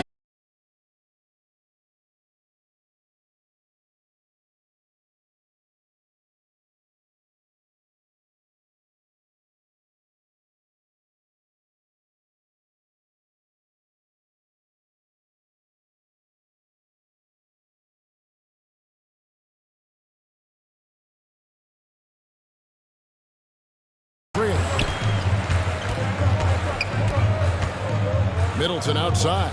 Rose finds Sexton. Here's the floater. It's good. This time the assist from Rose. How about the soft touch on the floater from Colin Sexton? You must have that in your arsenal. Van Vliet. And he was able to put it up in time, but it doesn't fall. Tie game in Washington. Your Wizard. Let's take a quick break now, and then it's on to the second quarter. Visiting team, 18. Here they come, DC family. And we hope you're enjoying the game. Both teams tonight keeping things pretty even so far on the scoreboard. And what stands out to you from Washington in this one? Well, one way to generate more offense, pound the offensive glass. That was the difference in the first. I love the determination. They want to go after every rebound out there and overwhelming to the opposition right now. Teams nowadays tracking deflections in addition to steals. Were they something you were aware of when you played defense, Greg? Even if they weren't tracked, they were valued. And I remember early in my career, that was something with the Knicks that would always emphasize, because deflections were a true indicator of activity, especially defensively. We've got Tyrese Maxey. McDaniels is out there with Smith. Then there's Frazier. And it's Jackson in at the 5, roaming the paint. That's the group on the floor right now for Washington. Listen, simply put, he's got to finish that. It's not like the defender was right on top of him. Kidd passes to O'Neal. Shoots over McDaniel. Shaq with the bucket. It's a tall challenge trying to contain Shaq, especially when he's operating close to the basket. Now, here's McDaniel. He's covered by Grant. And it's Shaquille O'Neal with the foul. That's his first foul. And Washington making a change here. Chamberlain's checked in. And we have to take another glance at that powerful rejection. And guys, that is lockdown defense at its finest. Going right at the shot and then able to knock it away.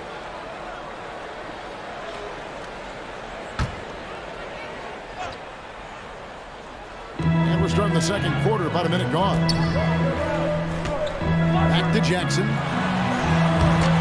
No good that time. Shaq with some nice D. The Hornets shooting a lackluster 38% for the game, struggling so far.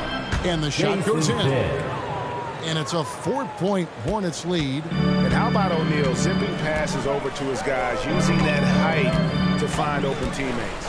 Here's Frazier. And Shaquille O'Neal pulls it down. The Hornets have gone 2 or 3 from the field here to open the second quarter. To the middle. Here's Martin. And the rejection by Jackson. Smith with it. He's averaging just around 8.5 points a game. And the foul called on Kenyon Martin. That's his third foul of the game. Boy, now you have to think about pulling 3 fouls already in this half. A 4th would be inexcusable.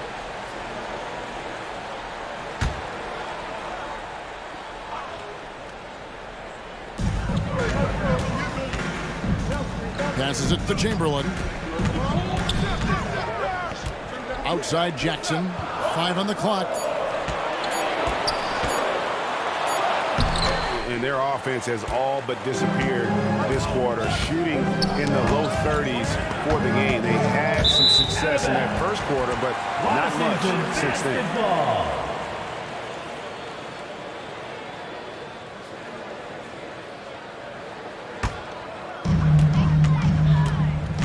they've been struggling here on offense. Yeah, a bit of a dry spell for sure. Frazier outside. Lobbed up there for Maxey. Unable to get that one. And the timing just not there on that attempted alley-oop. Just a missed connection, and it happens. I'm sure they will go back to it if given the opportunity. Now, here's Maxey. Following the miss by Jeremy Grant. And they pick up 2. And giving up some inches inside, but makes up for it with an aggressive style. Well, he's attacking, he's forcing the issue, and that simply stated a terrific play. Charlotte calls timeout.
And the Hornets making a change here.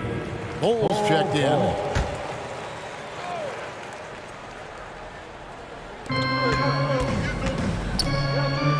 Kidd against Frazier. And the rejection by Jackson. Now here's Frazier. He's coming off a 10-point game against the Utah Jazz. To the inside. Jackson misses. Boy, in that close, he's almost automatic. Boy, that's pretty good defense. Wow. Smith against Grant for 3. Kidd sinks the triple. Kidd's got 5 points in the quarter. Oh, the concentration from Kidd at the arc, a big part of how he stays consistent from there. Frazier scanning the floor. Smith up top. Takes the 3. Washington foul. Walt Frazier. Second. Fred VanVleet is checked in for Charlotte. Checking in for the away team. Fred VanVleet. Charlotte leading by 5. Grant outside. That's tipped. Back to Booker. VanVleet outside. Off the mark there with the 3-point shot. Well, the defense clearly was not interested in guarding him from downtown. They're very fortunate he missed. A nice shot by Frazier. Pretty dime there. The kind of ball movement coaches love to see. Hornets have gone just 33% from the field in what's been a cold second quarter for them. Just 3 of 9. Grant kicks to Booker. VanVleet on the wing. Shot clock at 6. A 3-pointer, no good. Wizards trailed by 3. Here's Maxey. Outside for Jackson. Pass to Frazier. Over Martin. Shot by Frazier, no good. Well, that's a blown defensive coverage, but it doesn't matter. He cannot answer the bell. Grant the pass to VanVleet. Now, here's Bull. Offensive rebound. And finished off by Martin. Timeout.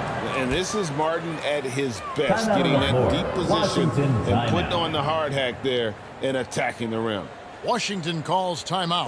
Trying to snap them out of this little slump. Just feels like the basket is looking awfully small to them right now. They're having a hard time getting anything to fall.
Getting ready for the Wizards.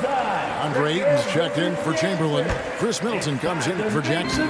Derrick Rose is checked in for Maxey. And it's Colin Sexton in for Frazier. The Hornets also changing it up. Smith checked in for Bull. Dort comes in for Kenyon Martin. And it's Otto Porter Jr. in for Grant. Well, Derrick Rose plays with such intensity, such willingness to draw contact on the interior. For Washington. Guys, what do you think about the offensive approach so far that we've seen for the Hornets? Take a break. They have Take a break. started this game looking to push the tempo, and it's working for them. Great job of scoring in transition. You've also got to love the way they've been crashing the offensive glass. Multiple opportunities, not giving up on possessions. Beautiful. The first free throw is good.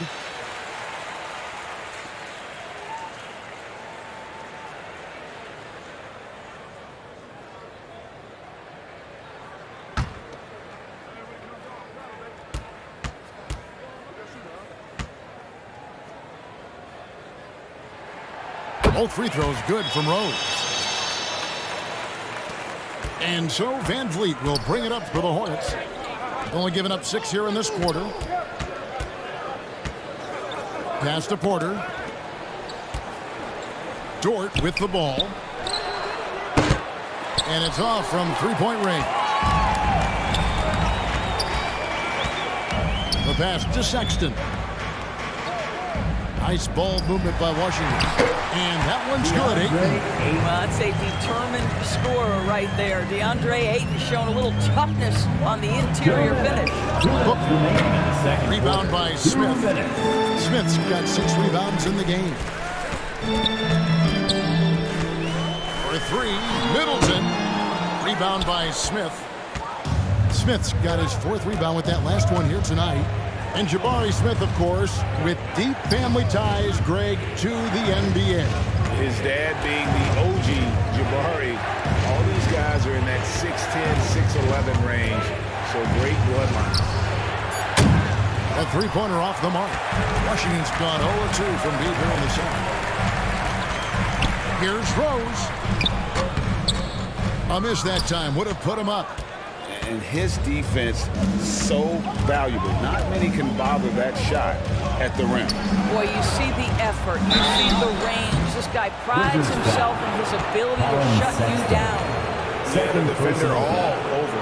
He'll take his 3rd and 4th free throw shots at the game right here. And with an 86% free throw average, you can count on him to come through on most trips.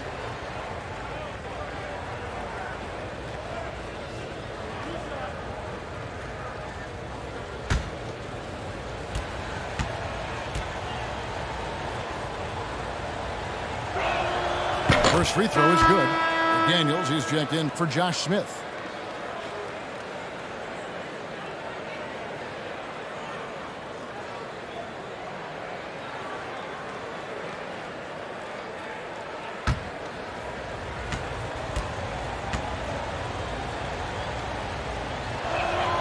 Both free throws good from Booker.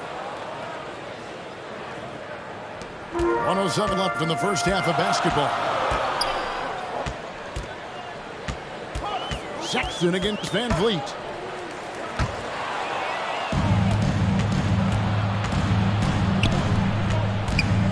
Here's Booker. He drains the quick shot.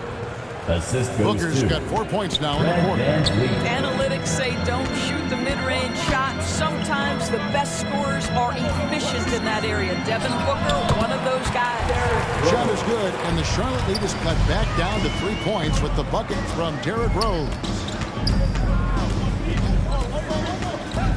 Booker looking around. Over Rose. No good from Booker.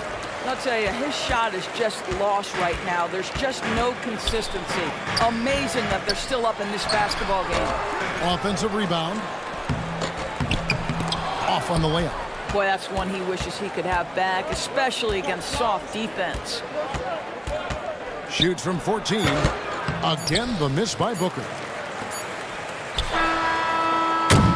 And that's it for the first half of action in what's been a very close game here. It's Charlotte up by 3. 28. We'll get right back to the action when we return. 31. The 2K Sports Halftime Show. Hello again, folks. Ernie Johnson here with Kenny the Jet Smith and Shaquille O'Neal. It's the NBA on 2K Sports, and let's talk the first half. The first quarter for the Hornets was fairly even. The period wrapped up with the teams on level ground and the score tied. They were slightly better in the second. Not a big difference between these two teams. Kenny, let's get your take on Charlotte. The road could be unfriendly, and they've clearly risen to the challenge. They're shrugging off the chants from the fans. Defense, you saw it. That's no. They're playing their focus, and they're getting to work. They're playing with a lot of confidence right now. And over to Shaq, your take on the Wizards. Got to give some credit to the energy of their bench. The second unit guys are trying to make a name for themselves tonight. And you know, light the fire under the starters, baby. And that'll do it for us. The third quarter about to begin with Kevin Harlan standing by. We'll catch you on the flip side, my brother.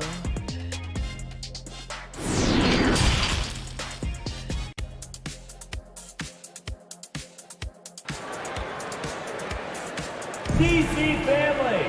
And if you're just joining us, we've played through the first half in a game that's been fairly even so far. A fantastic game from Jason Kidd in this one. Yeah, and just look at the numbers from the first half. He has been very efficient. I think they've taken their time. They've showed incredible patience. It's a sign of a well-coached ball club.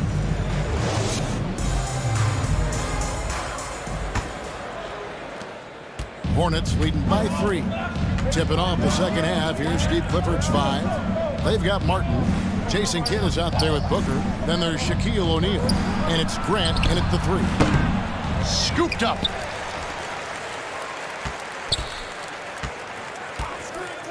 Passes to Booker. 6 to shoot. 3-pointer. Bangs home the trifecta. Booker's got 9 points. Well, that's the moneymaker, right? Devin Booker will go all night from three-point range if you allow it. Jackson down low. Covered by Martin. Jackson misses. Here's Kidd. Kicks it to O'Neal. Good, and the assist to Kidd. O'Neal's got the lead up to 8 now for Charlotte. Yeah, the D has not been able to keep the ball out of the paint at that end of the court. Pass to Maxey. Here's Jackson. And that one clearly a foul. Gets the whistle, and 2 shots coming up. And this is where Jackson feasts. And at times, he's just too overwhelming for the D, which results in the foul. On the night, he's gone 2 for 2 at the stripe. And at 78%, he's been a consistent shooter at the line for them all season long. 2.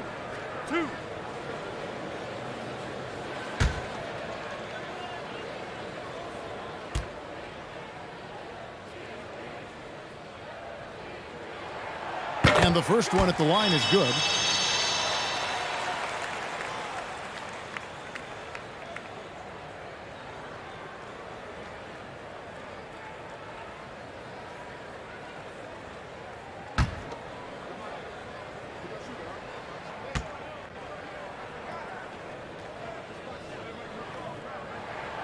Both shots good from the stripe.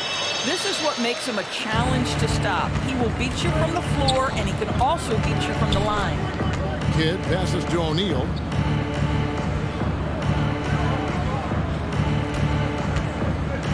Right side, Martin.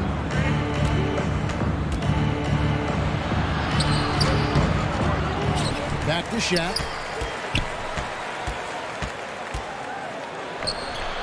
Tries again. And Shaq with the slam. The strength of O'Neal is otherworldly. Wizards trailed by 8. Time called here. The Wizards decide to talk it over. In addition to going over the game plan and making whatever necessary adjustments have to be made, Greg, this timeout also the time for players to get rehydrated or hydrate for the first time with some Gatorade. Plenty of basketball still to be played here, and they have to get recharged. That's a great point. Without proper hydration, a player can completely run out of gas down the stretch of a game. And that's something that none of these guys can afford to have happen. If you're going to battle all the way to the finish, you have got to be hydrated.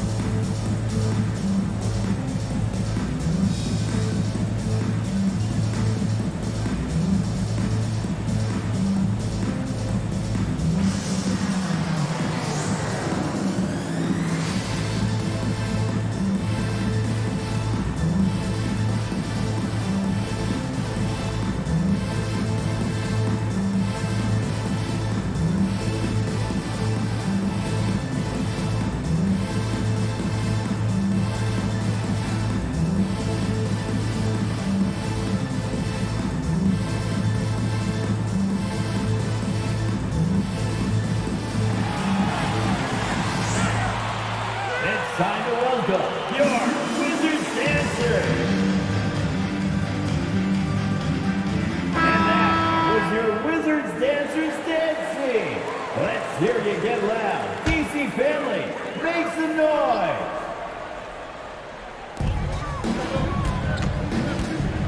Now Frazier pass to Jackson. Outside, Maxey.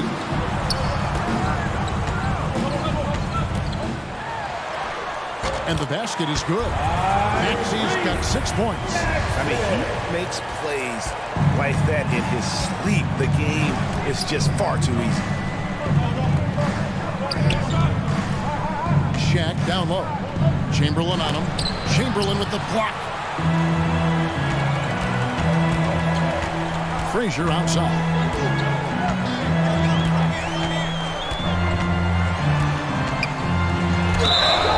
Boy, a lot of contact there, but he gets the call and will shoot 2. They get Jason Kidd. And one of the very best in our league at getting to the line. Walt Frazier just has that great change of pace and aggressive nature. Always playing, though, under control. 2 shots. Relax on the first.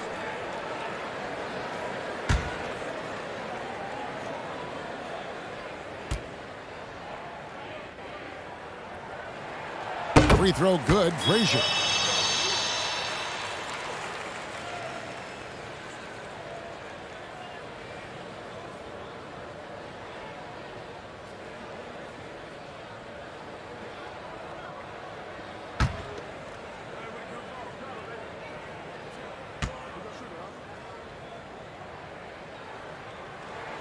And Frazier drops them both. Well, we're into the third quarter, just over 2.5 minutes played. Booker against Maxey. Grant for 3. And a great assist by Booker as that one goes in. Very good awareness from Grant. Just the ability to catch and shoot. So important to his growth. The pass to Smith. Lets it go with the 3. Gets it to go from beyond the arc. Smith's got 7 points in the game. For real. Come at us, and we're coming right back at you. And you would expect nothing less from these two, taking pride and making plays. Oh, and he plucks it off the glass. Wow. Goes back up. And the aggressiveness on display here from O'Neal. Terrific at turning shots away with that size and length. It's good on the putback. And the Hornets lead by 6.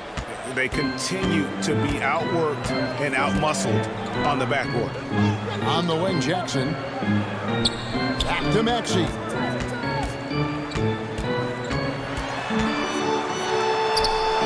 Chamberlain controls the rebound and puts it back up and in. And I'll tell you, the combination of agility, wingspan, and stamina, very difficult to keep Wilt from scoring off those misses.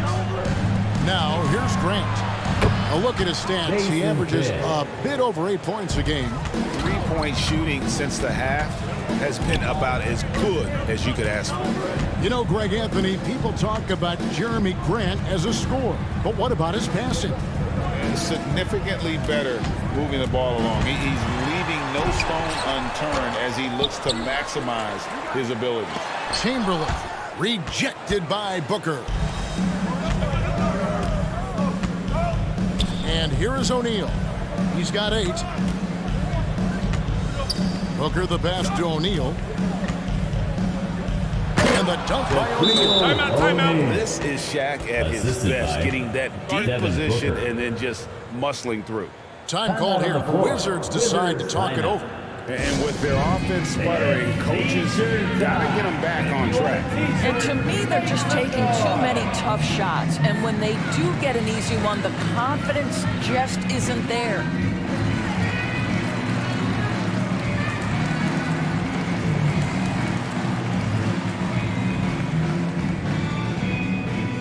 It's time to welcome your Wizards dancer.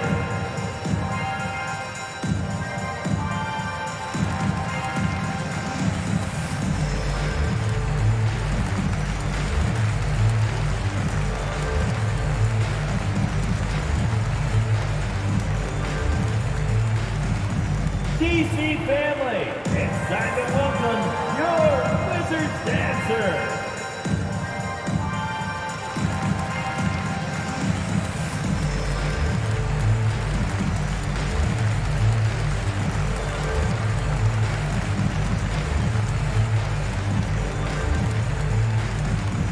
Get up, get loud, your Wizards dancer.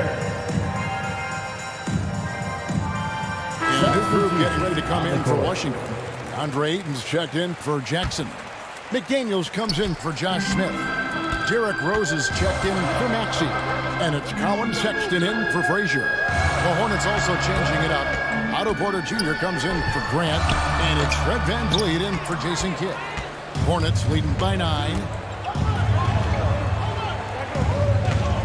VanVleet looking around. Oh, and they get in the way of the alley-oop. Not to be. Good play defensively. Rose passes to Chamberlain. Right on the bucket. No one's ever questioned his court vision. Rose playing unselfish basketball, being the leader this team needs him to be. Personal foul. And a chance for just a second to check out the scoring breakdown for Sharp. Great game for them offensively. I mean, coaches love seeing multiple shots per possession and then converting those second chance opportunities. And another theme in this game, to me, guys, has been how lethal they've been in transition. Attack on the break and make sure you convert. Chamberlain no good on the free throw. Here's Booker. Good, and a nice assist from Porter. Booker's got 11 points. Well, the defense has been lackluster out of the locker room, and that is why they are finding themselves in a tough spot. Passes it to McDaniels to the right side. Oh, Ayton in position. Here's O'Neal. 10 points for him. Booker finds VanVleet.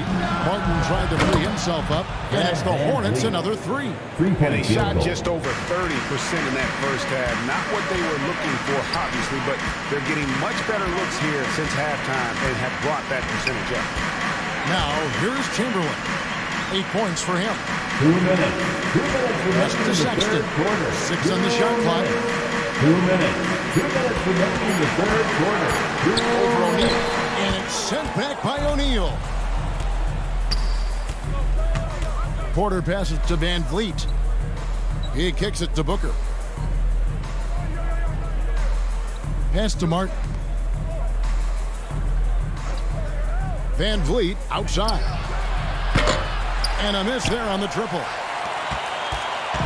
And So Sexton will bring it up for the Washington Wizards. Down by 12. McDaniels dishes to Ayton.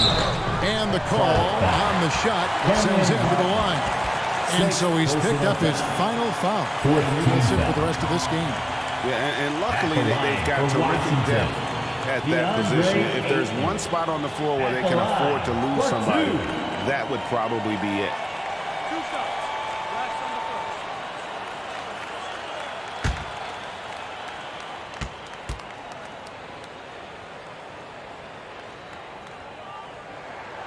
That one is off. I'll tell you, this guy already a double-double threat nightly, and DeAndre Ayton's ceiling is still high. Now, he's got to go ahead and reach those expectations by putting in the work.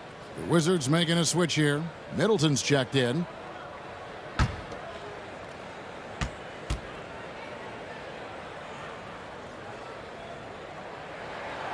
So he comes up empty at the line. Hornets leading by 12. Near the three-point line, it's Booker. And it's Ayton with the rebound. Ayton's got his 5th rebound right now in the game. Just not there from a rhythm standpoint right now. It's really eluding him. Rejected by Booker. Middleton against Van Vliet. Feeds it to Bol. Stolen by McDaniels. Rose passes to Middleton. Misses from short range. Charlotte has gotten 12 of their points from long range in the third quarter, going 4 of 5 shooting. Porter finds Booker. Good, and a nice assist from Porter. Booker's got the lead up to 14 now for the Hornets. They need a bucket in a big way here to regain some confidence. Middleton inside the three-point line. Misses off the left iron. It's a +5 advantage for them in rebounding after that one. Puts it up. Rebounded by DeAndre Ayton. Washington shooting just 29% in this game. They are not a pretty sight out there offensively. Sexton kicks to McDaniels. Here's Rose. And the last-second attempt does not go in for him. And so is Charlotte with a 14-point lead as we bring the quarter to a close. Their defense has been active and effective. We'll return shortly.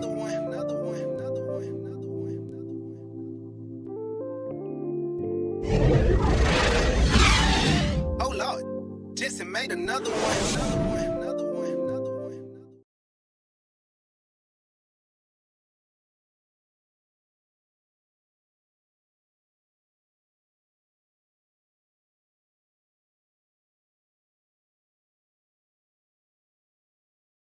And now we have a moment to reveal our State Farm assist of the game. And I'm glad this was the pick because I love this pass. Such a great dish. That's what I call court vision. Well, making the game easy for your teammates. All about putting them in a position to score. That's pretty.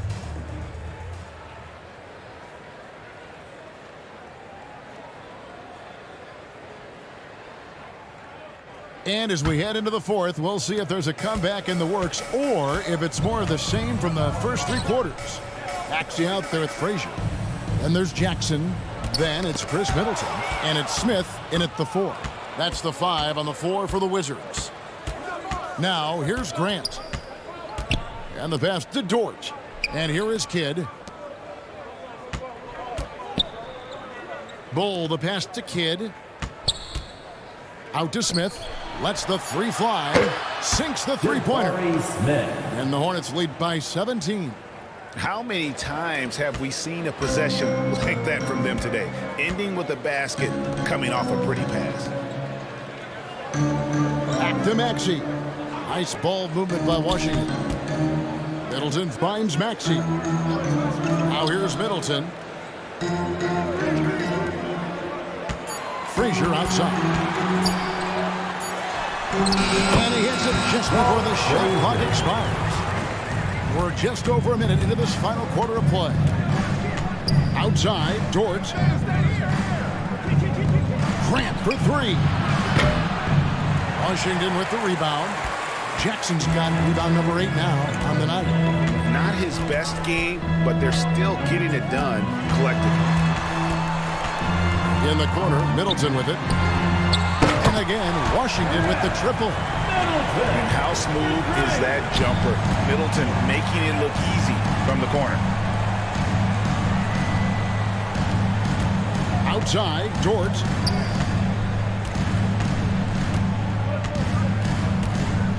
Back to Grant. The shot, no good. And Washington the other way now. Maxey against Dort. Smith for three. And Bull pulls it down. Charlotte leading by 12. Pass to Smith. And 2 free throws coming up. Unable to get that one to go with all the contact. And something that's already interesting about Jabari Smith is his versatility, scoring from beyond the arc or at the mid-range. He can get points a number of ways. Take a break. Take a break. 2 shots.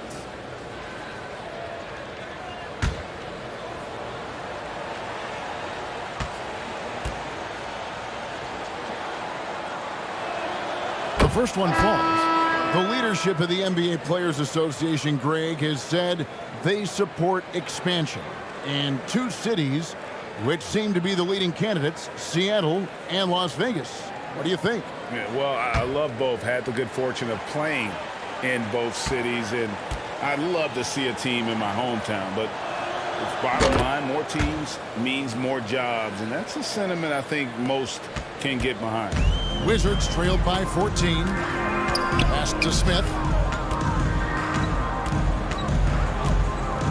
Just a little under 2.5 minutes have passed now here in the fourth. Pass to Maxey. Shoots over Dort. Maxey, no good. Charlotte's gone 1 of 2 from three-point range here in the fourth. Grant the pass to O'Neal. Good, and Grant gets the assist. Grant's got 3 assists now in this one. And after what was just a horrendous shooting performance in that first half, they're finally starting to find their rhythm here in the second. Now here is Smith, and Grant sends it back. Just a solid performance on the interior. The rebounding has been off the charts. And the rejection by Smith.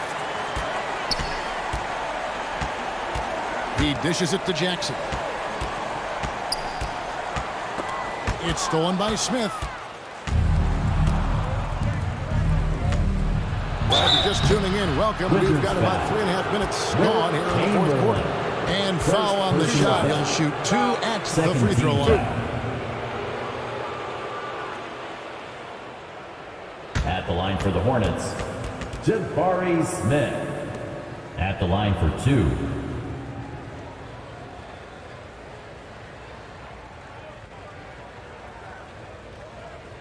Take a break. Take a break. 2 shots.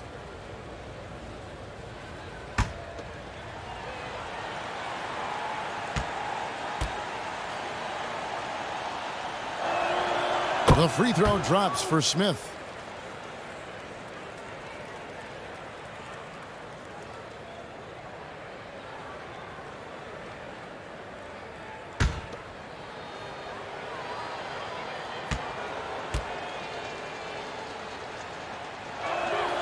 Both free throws good from Smith. Impeccable from the line since halftime. And it's Frazier with the ball for Washington. It's an 18-point game. And there's the pass to Jackson. Over 3.5 minutes through the final quarter now. Count it. And that is quickly becoming Jackson's domain. He's such a strong finisher in the paint. That's a 2 from Kidd. Charlotte again missing. Boy, he was wide open. You wonder, did he overthink it? That's a missed opportunity. Here's Maxey. Chamberlain kicks to Smith. Gets the three-pointer to fall. And of all the attributes, one thing that sometimes gets overlooked with Chamberlain is the court vision. Makes a great read there. Timeout. Charlotte calls timeout.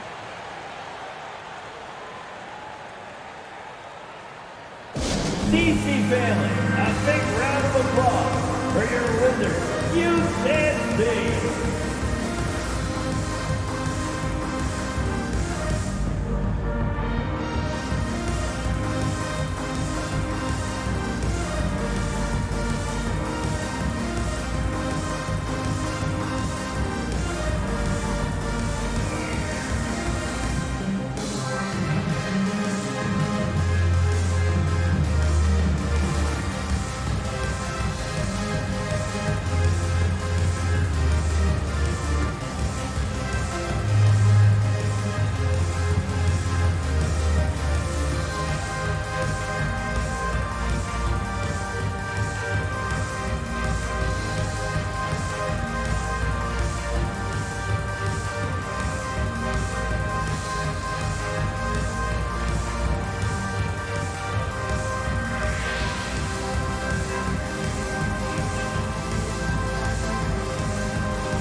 And now, let's present our New Balance Player of the Game, Devin Booker. And he's played this entire game on his front foot, Kevin. I mean, driving the lane, going to the rim with purpose, and getting those points the hard way. And with their spot in the postseason assured, he's picking up just at the right time to be on top of his game. A moment now to hear from our sideline reporter, Hall of Famer David Aldridge. David. Well, I was able to listen in on what Steve Clifford had to say to his team. He said, this is where mistakes can kill us. This is where mistakes can turn this thing completely around. Protect the basketball and make the simple play. In other words, guys, no hero ball right now. Thank you, David. Wizards trailed by 13. Maxey looking it over.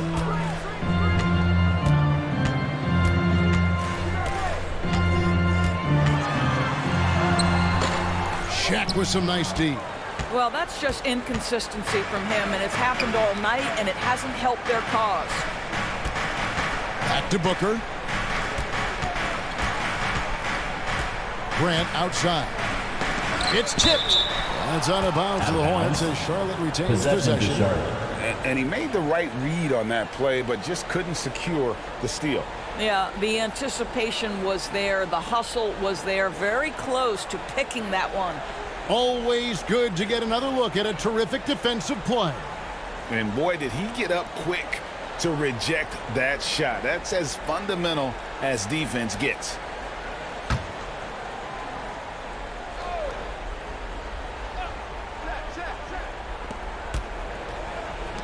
Down to 5 on the shot clock.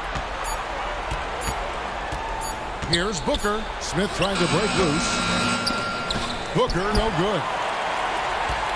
Washington's gone 2 of 3 in the fourth quarter from long range. Good shooting so far. And it's Chamberlain finishing it off. And the pass there floated up to the precise spot it needed to be. And no messing around on the finish. He powers it through. Now here's Kidd. Back to Booker. And the whistle blows. It's going to be on Tyrese Maxey. First personal foul. That's his first foul. I mean, I like the call. I thought the defense was just there a little late.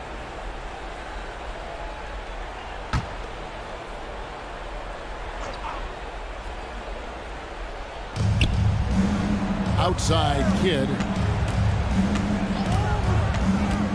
Driving to the basket. Shot clock at 6.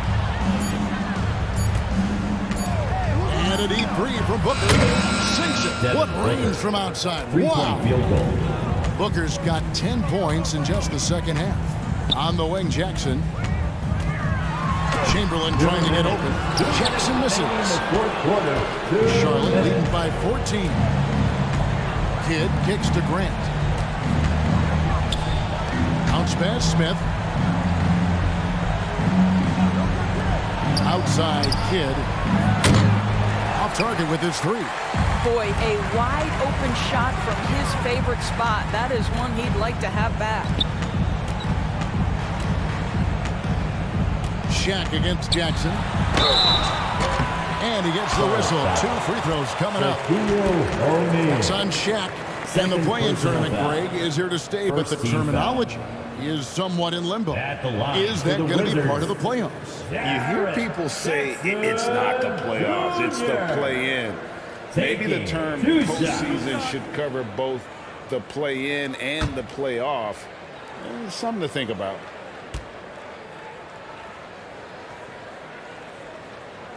And he makes the first.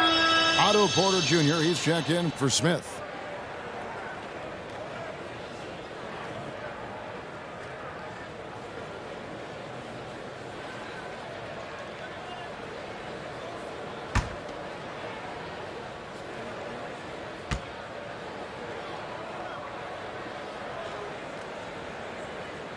Jackson hits both of them. Kidd with it. We've got 1:23 left in the fourth quarter. Grant for three. Hits it from three-point range. And the Hornets lead by 15. And tonight's battle is going to end with a very clear winner, leaving nothing to chance. Impressive win for Charlotte. This was a very efficient offense tonight. And they found a way to get their shots to go down. A little luck didn't hurt. A lot of their 50-50 shots fell their way. And so looking at their number, this will be win number 22 on the year. Hey, you know, guys, what a nice performance it was for Devin Booker. What a relentless scoring night for this guy. In attack mode all evening. And a new group getting ready for the Wizards. Daniel Gafford's checked in for Jaren Jackson. Kisper comes in for Smith. Martin's checked in for Maxey. And it's Colin Sexton in for Frazier. The Hornets also changing it up. Mason Plumlee's checked in for Grant. And Smith subbed in for Jason Kidd. Now here's Booker. Shoots over Martin. Good for another basket. He's put up 10 shots and made 7 of them. Spirited performance. You love to get this kind of win, especially on the road. You've got to be able to block out all distractions in enemy territory. This team did a tremendous job staying focused on the task at hand. Here's Kispert. Following the basket by Shaquille O'Neal. Here's Chamberlain over Plumlee. Nails the baby hook. And one of the most prolific scorers you'll find. Will keeps finding ways to raise the bar, as evidenced by his output here tonight. Smith scanning the floor. And so it's the Hornets taking care of business in this one. That's the end of the game. They came in here and took care of business like they were the home team. And how about the mental toughness that this group showed? They were never rattled at all by the opposing fans. That's it, folks. The NBA regular season is in the books. For Greg Anthony, Doris Burke, and David Aldridge, this is Kevin Harlan along with our terrific 2K Sports crew, thanking you for tuning in. So long, everyone.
With the thought of getting a victory on the road, the T-Wolves came into the arena tonight with a look of confidence.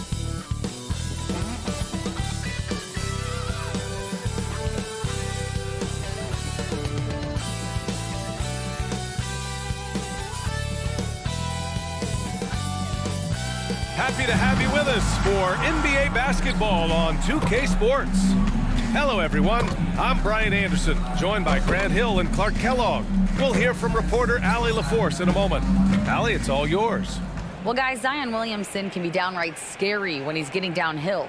Pacers coach Rick Carlisle said, quote, "You have to have a lot of courage to stand in there because he's coming at you fast, creating collisions.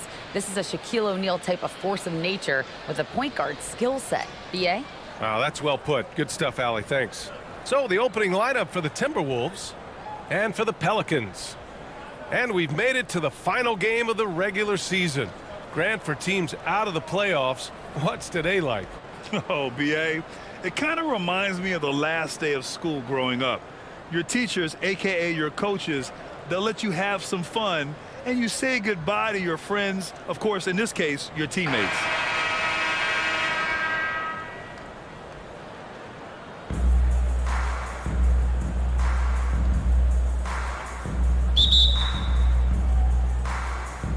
So the Pelicans win the tip. Here's West. He's guarded by Irving. Outside Holiday. Ooh, poked away. Pass to Williamson. Clock at 6. Oh, it's blocked by Towns. And so it looks like the Pelicans will retain possession here. And you got to be in awe of incredible defensive efforts like this. Boy, I like the fact that's intimidation right away. Got to show those shooters you're going to be in their face all night long.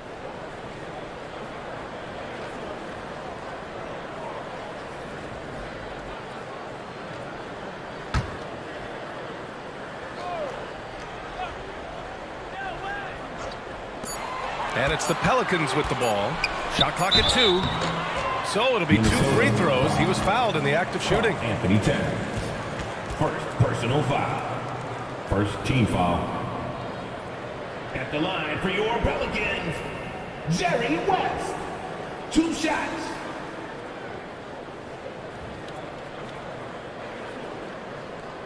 Shooting 2.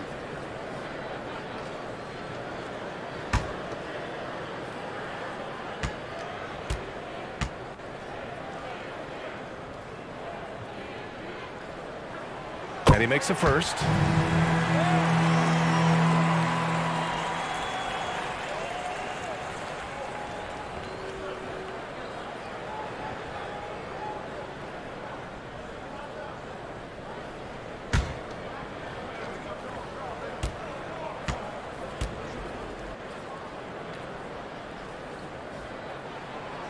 That misses, so he splits the free throws. Here's Gervin. Pelicans foul. Jerry West. First personal foul. First team foul.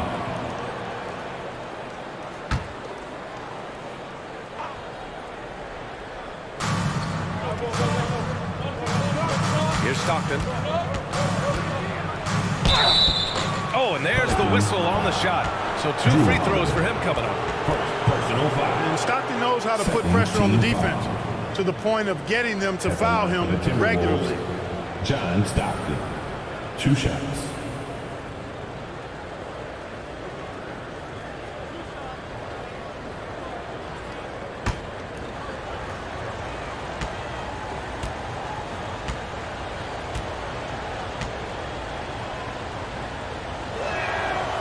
No good on the free throw. Tell you what, if you let me pick just one point guard to run my offense, man, you could not go wrong with John Stockton. He might be my first pick. He's a prototypical textbook point guard.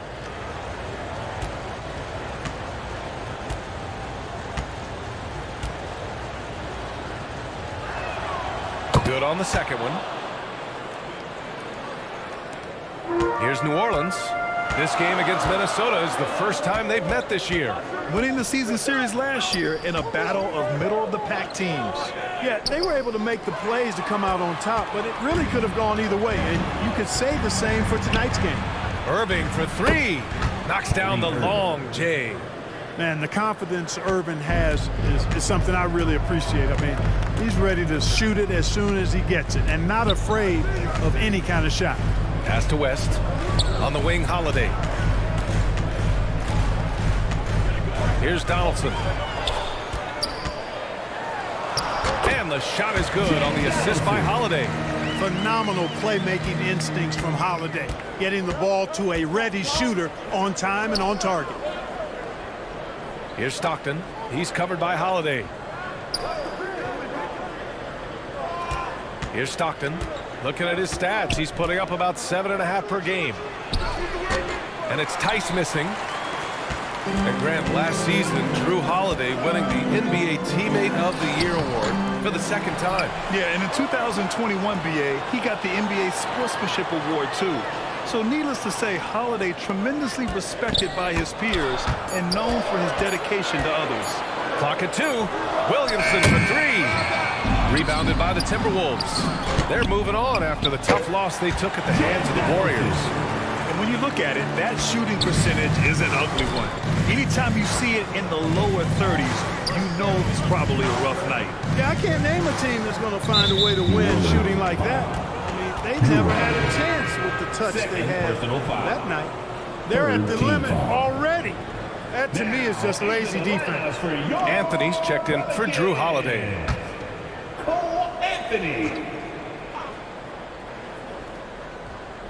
Now, if you're just tuning in, we've played about 2.5 minutes here in the first. On the wing, Irving. From the arc. Another miss by Minnesota. New Orleans in the lead. Williamson outside.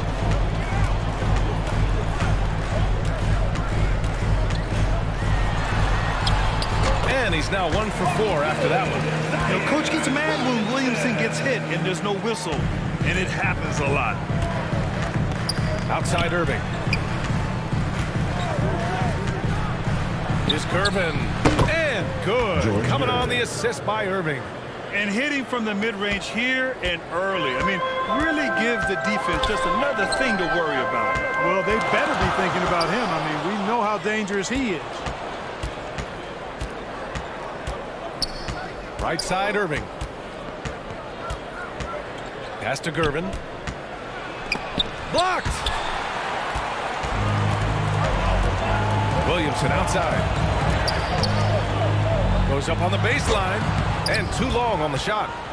So far this quarter, he's been out of sync and might be pressing right now. Here's Towns. And the layup is good off the glass. Boy, I love watching Stockton share the ball. He does it with such a plum. He's unselfish and always looking for the open man. Here's Williamson. And Williamson throws it down. Now that's how you use the screen right there. And it leads to a thunderous finish. That was nice. And, you know, not enough help from the defense there to compensate. He gets a clean look, and that's exactly how you draw it up. For New Orleans, they've gone 4 of 9 in this one so far. Pass to Donaldson. That one drops for him. He has 6. Good execution. They're getting some short-range looks here. And the Timberwolves call time here. Put your hands together. I can hear you. Bring your fucking dance team.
substitutions. For Minnesota, they've gone just 3 for 7 here at the start. Hayward outside. Pass to Clarkson.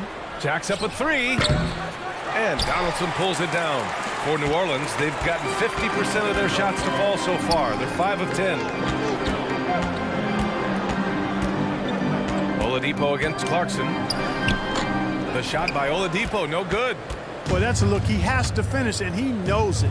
Lone opportunity. Dragic misses. And that's out of bounds. It was last touched by Oladipo.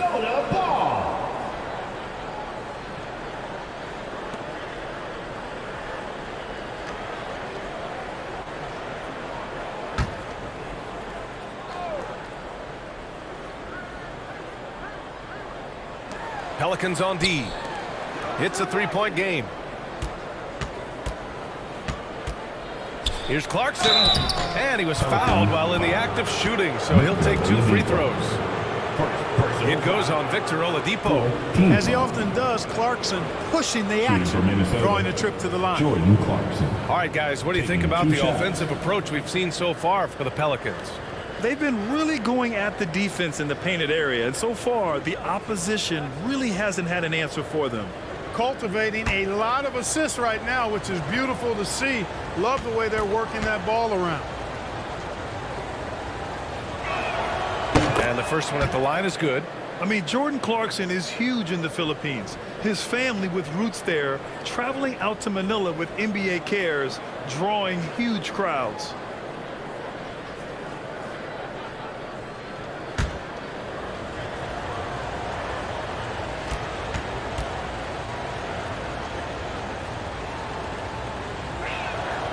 And so Clarkson nails both of them. And Clarkson in 2018 suited up for the Philippines national team. NBA Clarkson's NBA games are a must-watch in the Philippines. Kids watching Clarkson's games in the morning before heading to school. They say, forget the cartoons, we want to watch hoops. And the Pelicans miss again. The Timberwolves trail. Here's Dragic. It's good. Only a few seconds into the shot clock. Trading the lead back and forth, neither side is willing to back down. Yeah, and the lead has changed hands, and it just hasn't stayed in those hands very long when it's changed. Back and forth we go. Three-pointer, Anthony. Doesn't go for him. Now Minnesota takes it the other way. Here's Dragic. Laid it in with a nice touch off the window. And I respect the craftiness and savvy of Dragic. I mean, when he gets positioned deep inside, he finds a way to score. In the first 2 minutes. Anthony outside. Oladipo against Clarkson. And he gets the bucket. Minnesota's gone 1 of 4 from deep. Clarkson outside. Olynyk up top. Anthony against Dragic. Back to Olynyk. Pass to Wallace. Just 5 on the clock. A step back shot. Misses off the left iron.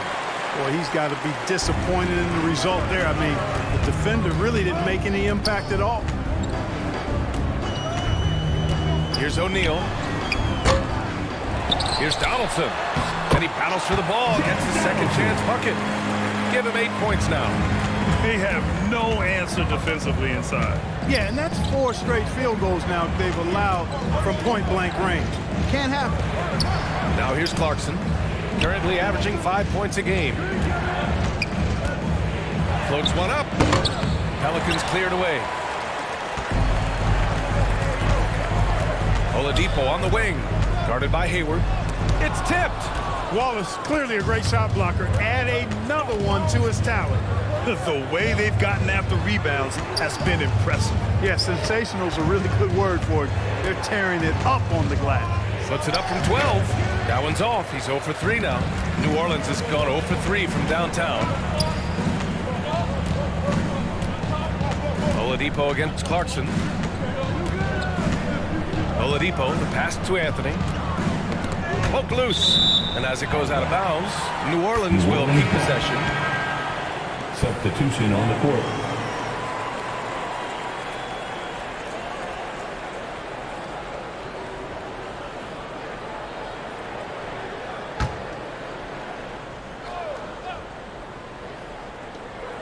There's 6 seconds left in the first quarter. He got it up. Oh, got it off in time, but it's no good. 1 quarter in the books, and it's been a close one. The Pelicans on top, up 1. And we'll bring you the start of quarter number 2 when we return.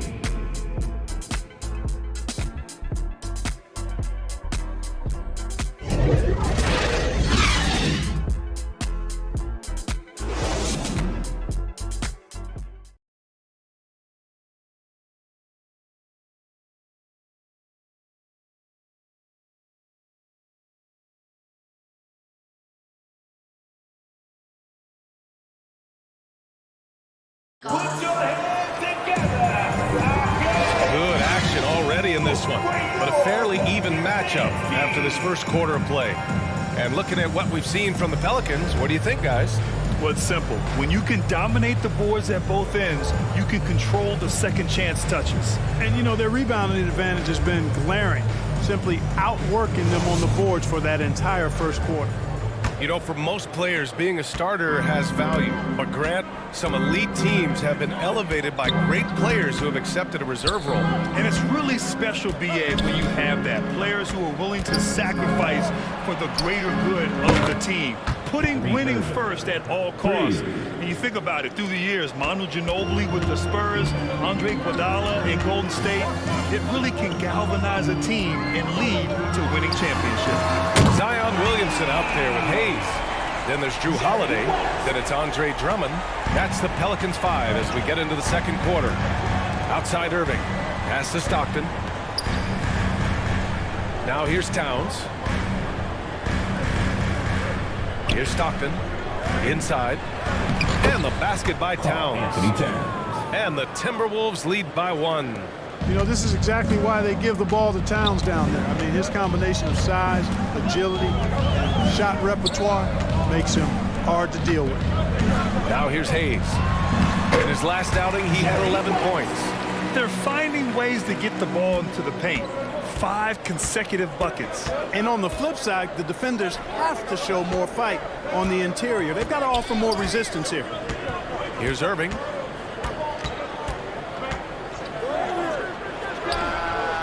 Can't hit the free throw line jumper.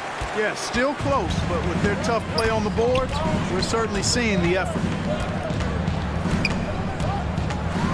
And few players are as electric as Zion. The speed and power he plays with, something you see once every few decades. And the blend of speed and power, as you said, Grant, Zion is unmatched. He's a rhino with a jetpack. And on defense, when you see him coming in the open floor, you don't want to get in his way.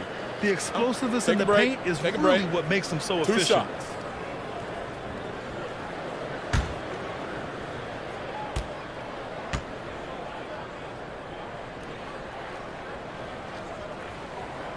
The first free throw is good.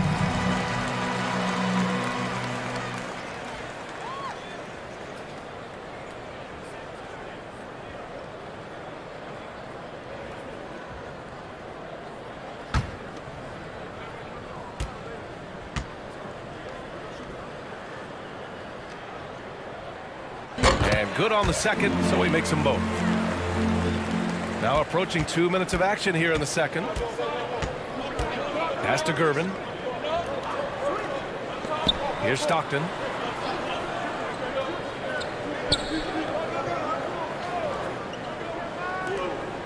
Here's Gervin. He chipped in with 13 points in his last game. Shot clock at 3. Here's Irving. Drummond grabs the miss. New Orleans in the lead. Williamson outside. Here's West. He has 6. Holiday. They get it back. And he got the whistle on the way up.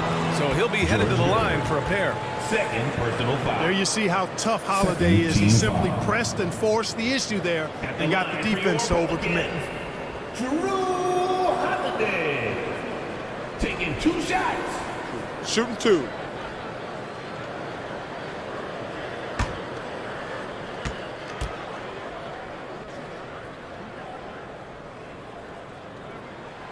That free throw no good.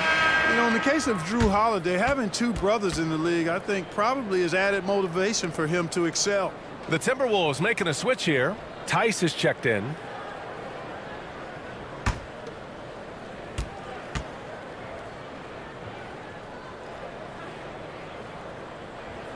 And no luck at the stripe this time. Second one won't fall. Yeah, they're really cashing in more at the line here in the second quarter. Definitely, that's one of the reasons they're in front right now. Oh, it's blocked by Williamson. Using that athleticism on defense.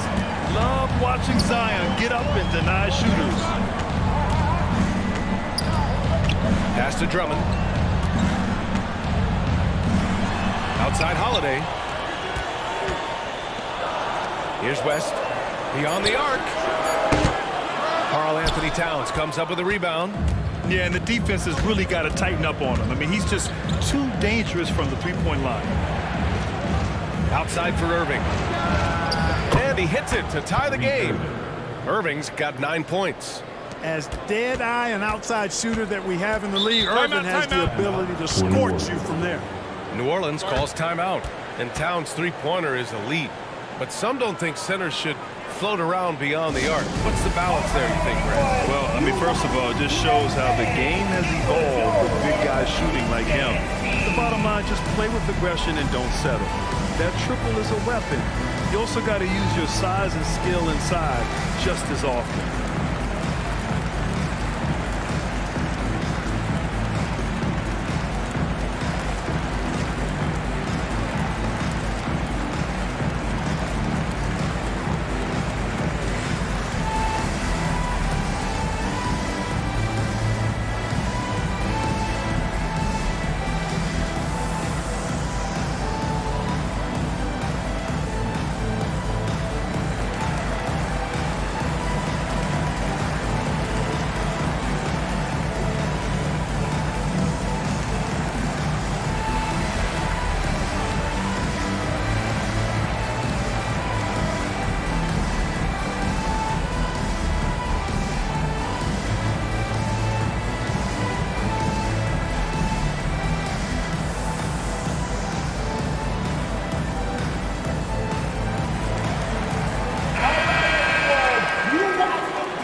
Timberwolves on D.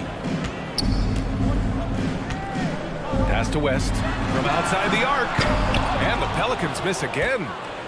The Timberwolves have got 3 of 6 shots to go here in the second quarter. Pelicans foul. Elvin Hayes. Clarkson's checked in for the Timberwolves. First team foul. Timberwolves substitution. Jordan Clarkson.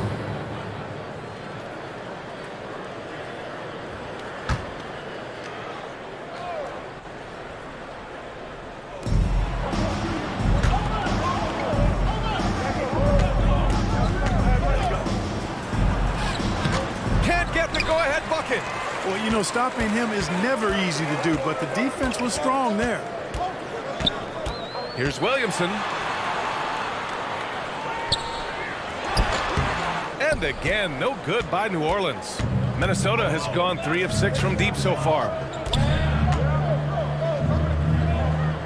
Clarkson, right side. And Tice with the bucket. The assist by Clarkson.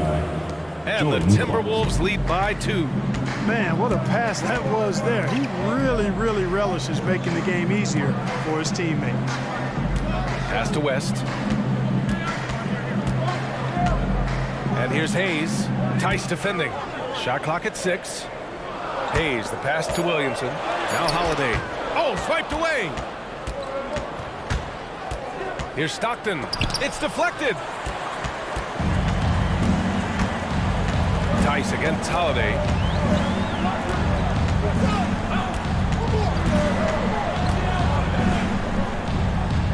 Pass to Donaldson. Here's West.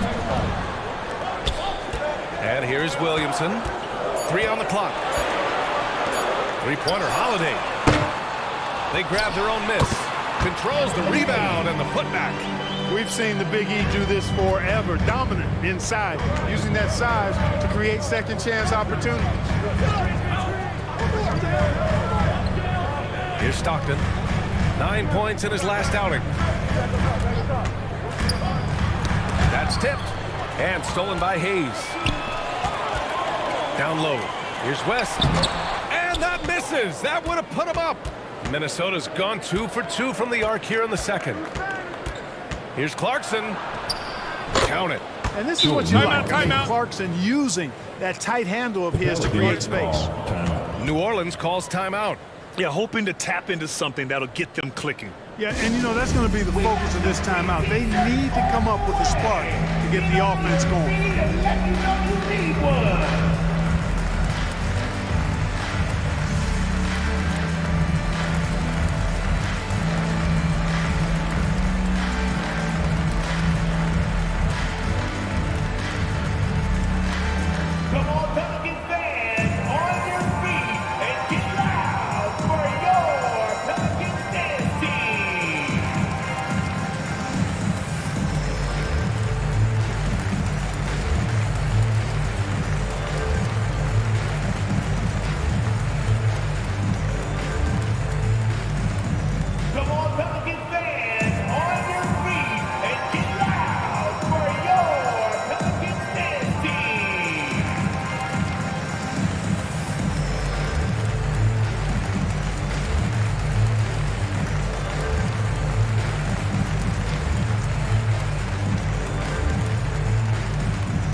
So both teams changing it up here. Substitution on the court.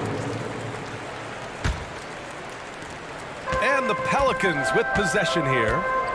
Trailing by 2.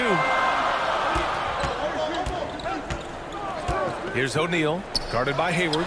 Three-pointer, Anthony. And they recover it. Vanderbilt. And he's going to the line for 2. The official saw contact while he was going up. Personal foul. It's on Daniel Tice. And now we get a little perspective here on how the hustle game has been for the Timberwolves. Yeah, they're just attacking on defense. Getting those hands out and knocking the ball free. I really like their energy defensively. 2 shots. I also like the fact that they've been able to block quite a few shots so far. A testament to hard work and good positioning on the defensive end. The free throw drops for Vanderbilt.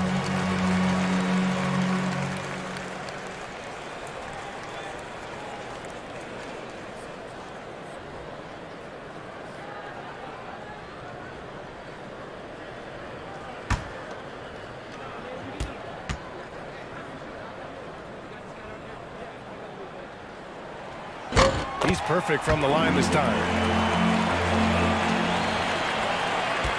Now here's Dragic. Pass to Gervin. 2 minutes remaining in the first half. 2 minutes. Hayward with it. Puts up a 3. Vanderbilt pulls it in. And you just can't afford to give up that kind of look very often. Anthony with it. Guarded by Olynyk. For 3, Oladipo. And the Pelicans miss again. The Timberwolves have gotten 5 of their first 11 shots to fall here in the second quarter.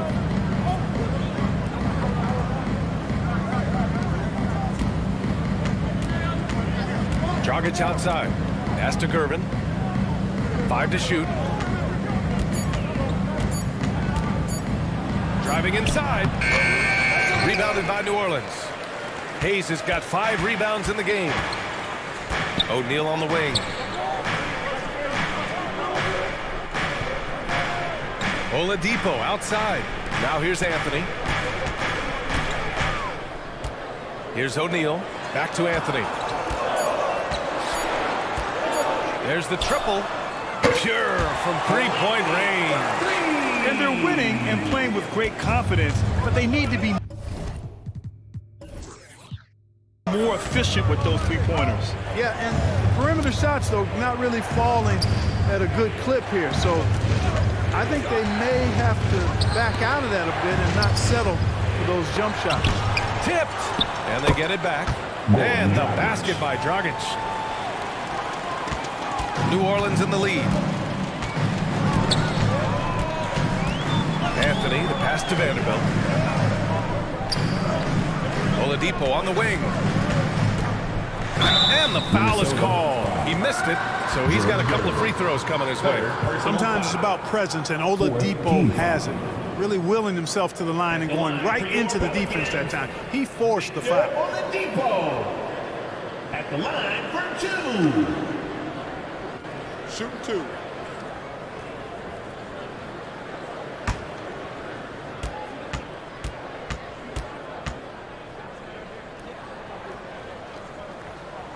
He misses the free throw. Well, you know, from role player to star, Oladipo's transformation has been remarkable. I mean, he's a guy who is really hungry to be an all-time great. The Pelicans making a switch here.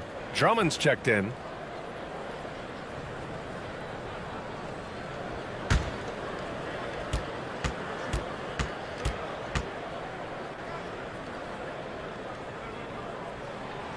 He's off on the second.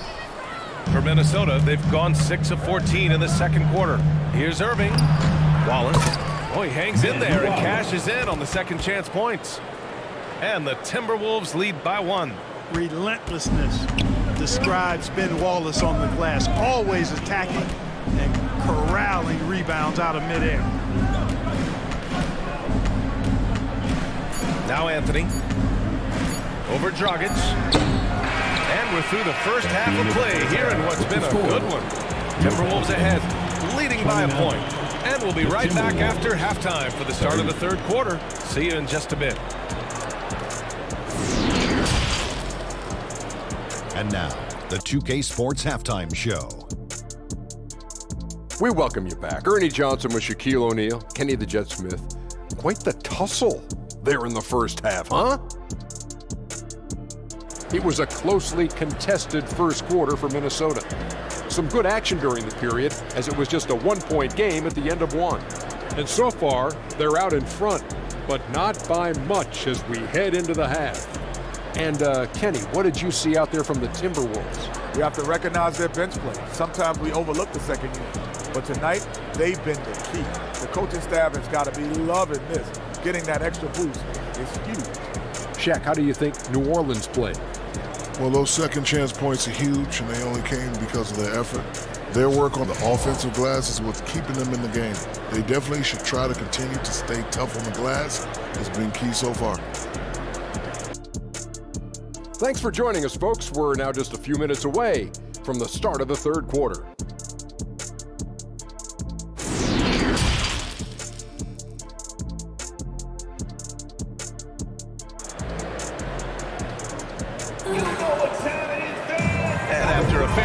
First couple of quarters, this second half could turn out to be a great one as both teams trying to gain an edge. Kyrie Irving really making a difference here. Through the first 2 quarters, he's been on fire. Explosive offensive performance. And you know what? I'll be interested to see just how much he's got left in the tank. That first half had to take a lot out of it. And in that first half, we saw a pretty tight battle. We'll soon find out what sort of adjustments were discussed during halftime. Setting the floor for the Timberwolves. And finished off by Tice. That's what Stockton is known for, being a tremendous passer, a smart passer, who knows exactly how to set his teammates up. Outside Holiday. Deflects the pass. Oh, it's stolen by Tice. Here's Stockton. Knocks down the triple. Such a pro at reading defense, and Stockton is terrific at recognizing when to go right up with the shot. Now here's Holiday. He's covered closely. I think he'll think twice about attempting that shot next time. The defense was right on top of him there. Here's Irving. Deflected. Blocked again. Holiday against Irving. The shot by Holiday, no good. Minnesota in the lead. To the paint. Oh, and he got fouled on his way up. He'll head to the line to shoot 2. When he referred to himself as the greatest big man shooter of all time, Karl Anthony Towns certainly raised some eyebrows and sparked some debate in the NBA fraternity. Shooting 2.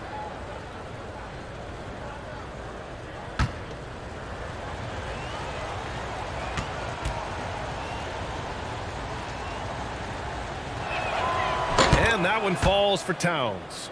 You know, with Towns, there's no doubt he's a lethal shooter from downtown. Well, the numbers don't lie, man. This guy, B.A., has been around 50, 40, and 80 throughout his career. 50% field goals, 40% three, and 80% free throws.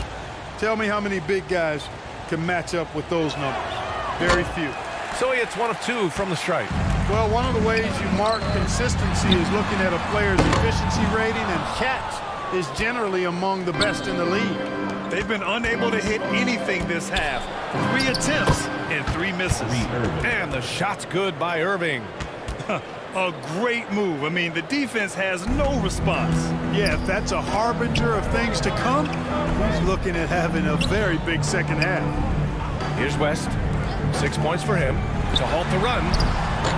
Good work defensively by Towns. Rough start to the third quarter, but give some credit to the defense they're facing. Here's Curvin. A chance to extend the lead to double digits, but it's no good. And just unable to get anything going tonight. I mean, his teammates have really bailed him out. And it's blocked by Irving. Irving bringing a little more intensity to the defensive end there, using his speed to get ahead of that shot. There's the 3. And the rebound goes to the Pelicans. You know, it hasn't been his best outing, but they still find themselves in the driver's seat here. Outside Holiday. Pass to Donaldson. Outside Holiday. Here's West. Well, that was clearly a foul. Yeah, he took a shot there. Earned those free throws. First team foul. At the line for New Orleans, Jerry West. Taking 2 shots.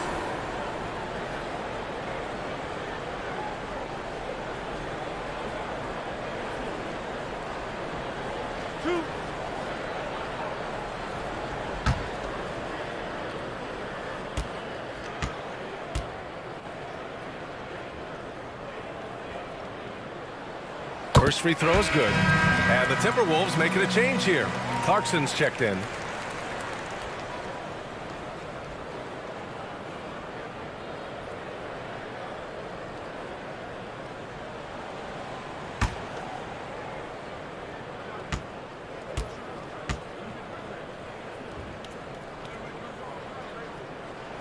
Both shots good from the stripe.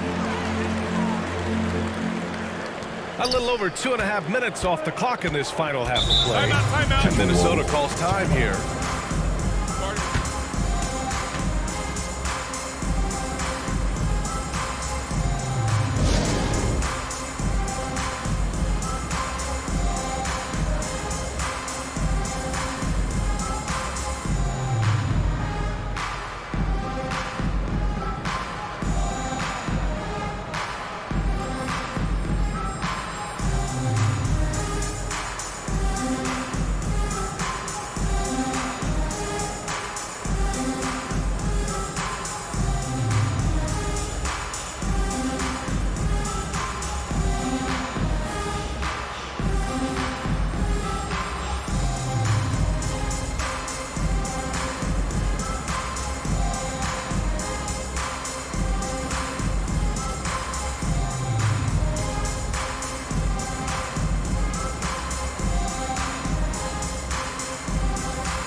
Just over 2.5 minutes gone by in the second half. Here's Stockton. Tice outside. 6 on the shot clock. Tipped away. And that's out of bounds. Minnesota will retain possession. And that shot was going nowhere thanks to that aggressive swat. You know, that's about as good a defensive play as you're going to see. Instant reaction to get a hand on the shot. Beautifully done.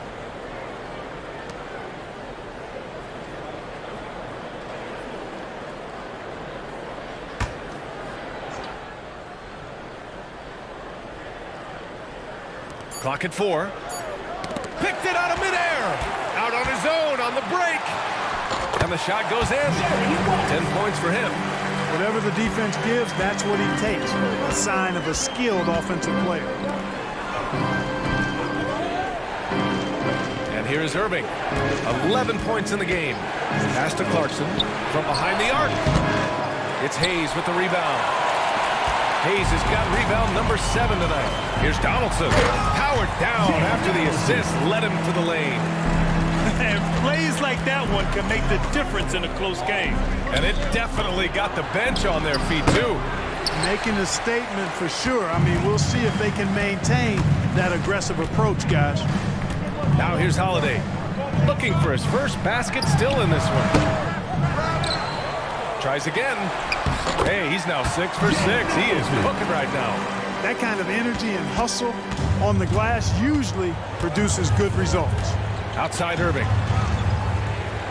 Pass to Stockton. Tice outside. And stolen by Hayes. Williamson with it. And Clarkson picks him up defensively. For the lead. Plenty of contact on that shot. Officials call the foul, and he'll take 2 free throws now. Physically, there's just no way to match up with Zion, especially now that he can go to the right hand. All right, guys, what's your take on the hustle stats for the Pelicans? Their defense has been on point all game long. They're out hustling the shooters and swatting down plenty of shots. I love the fact they've done tremendous work on the offensive glass. A lot of second chance opportunities as they've kept that ball alive.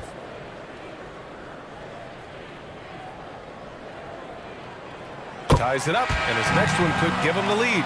Victor Oladipo's checked in for New Orleans.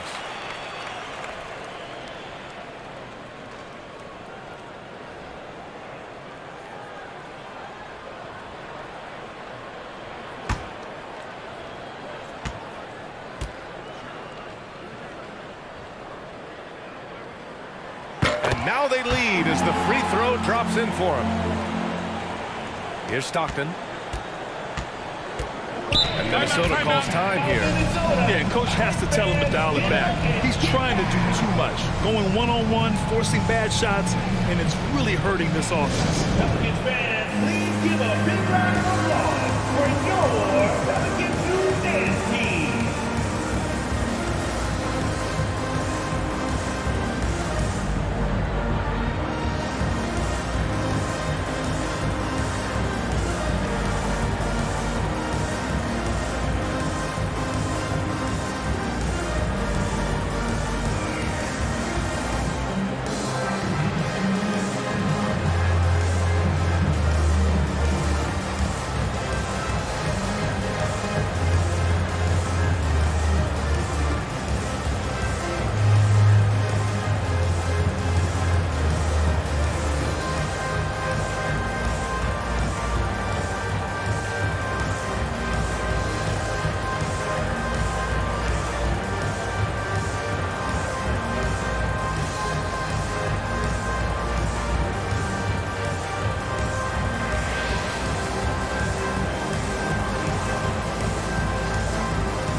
Making a change here.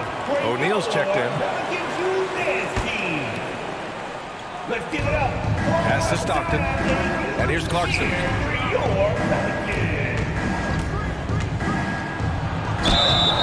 And a foul called on the way up.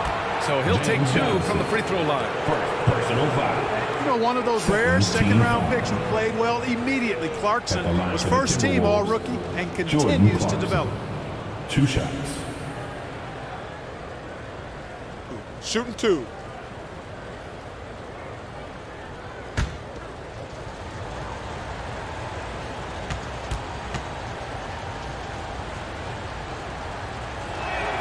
The first one falls. Dragic is checked in for the Timberwolves.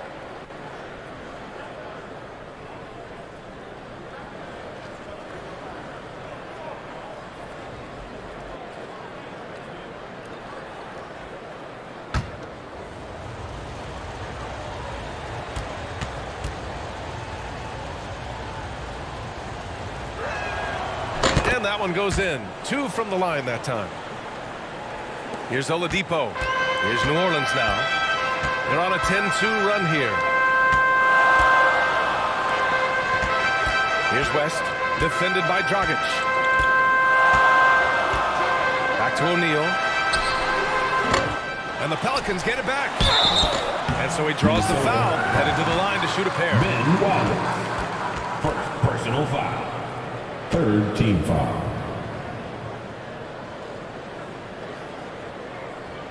At the line for New Orleans, James Donaldson taking 2 shots.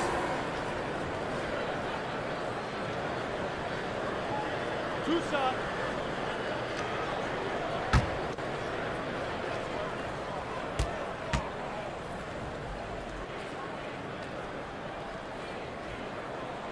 First one falls for him.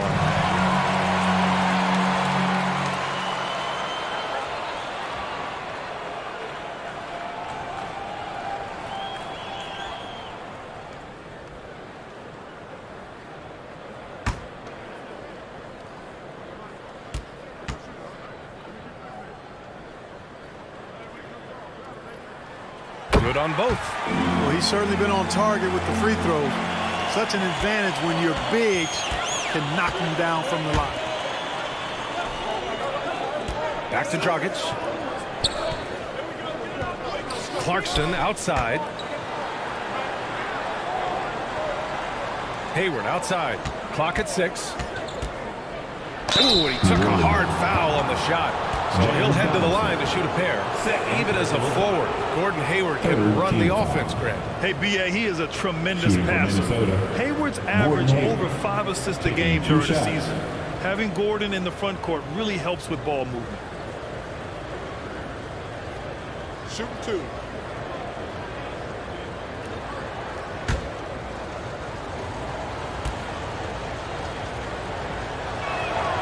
That free throw good from Hayward. And, you know, there's no question about it. Hayward is an exciting player and an athletic forward who can really, really score.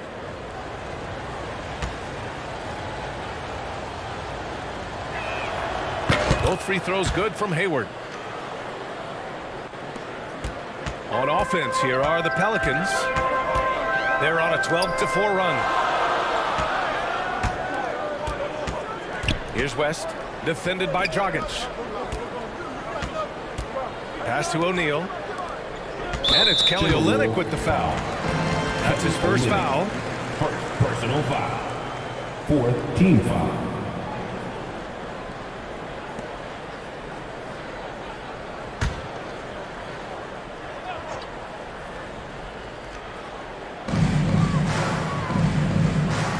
Oladipo, the pass to Hayes. 6 to shoot. Pass to West. New Orleans needs to hurry. Late clock from deep. Man, miss after miss for him. When you're having a quarter like this, the only beneficiary is the defense. And it's Clarkson missing. You wonder what the score would be if they weren't controlling the glass. It's clearly been their edge, and in a close game like this, you look for every edge you can find. Count that bucket. Clarkson's got 8 points. 1:58 left to play in the third quarter of basketball. Timeout. New Orleans calls timeout. Failing to find a rhythm offensively. Something that needs to change and change soon. And I think this timeout, guys, is where you draw up some plays that are guaranteed to create some high percentage shots.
deciding to change it up. Put your hands together.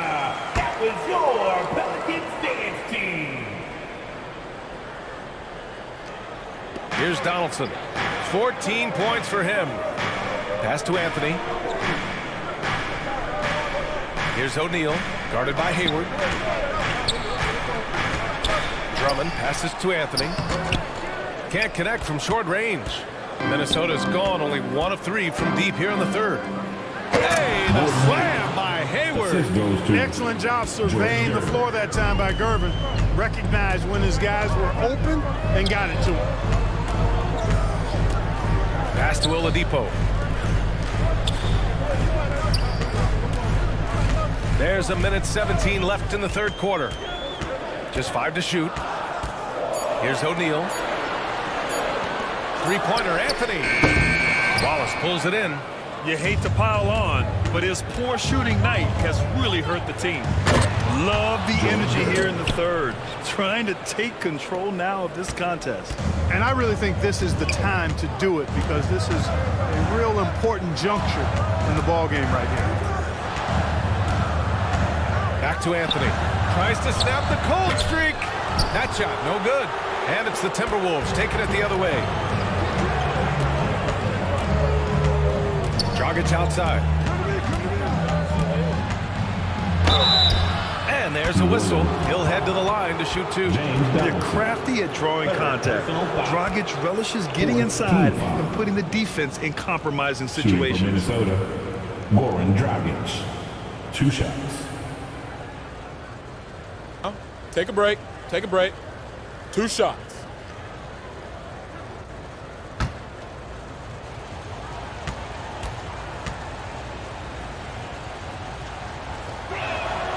And he drops it first. What you can't help but notice this half is how good they've been from the free throw line. Lights out. Vanderbilt's checked in for the Pelicans.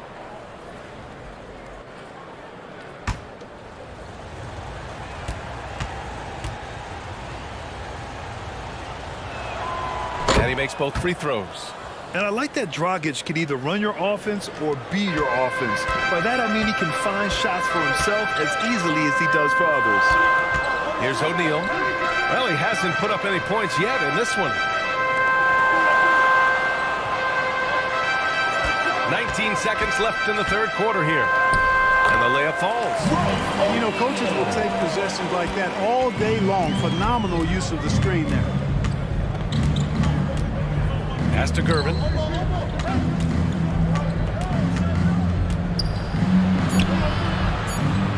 Back to Dragic. Oh, he got it up in time, but it wouldn't fall for him. And so it's Minnesota closing out the quarter with a 7-point lead. And they push the tempo in this one, getting out in transition and making the defense pay. We're coming right back. Don't go anywhere.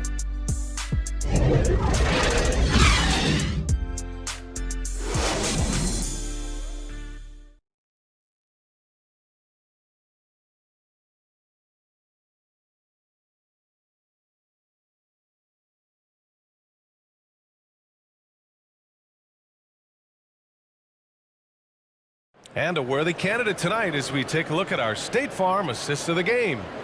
And I'll tell you what, this was a no-brainer tonight. Take a look at the precision on this feed. Couldn't place it any better. Served him up a tasty room service dime right there, boy.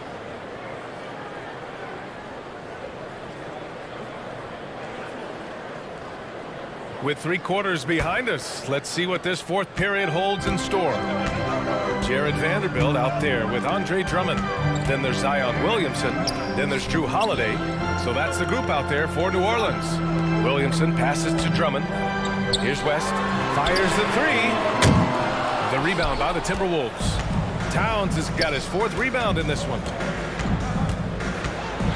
Pass to Irving. Here's Gervin.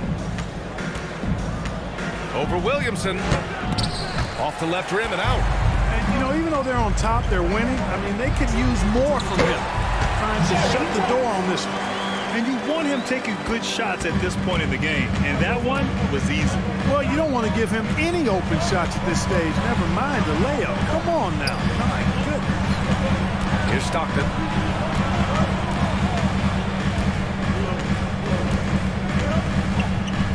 Pass to Gervin.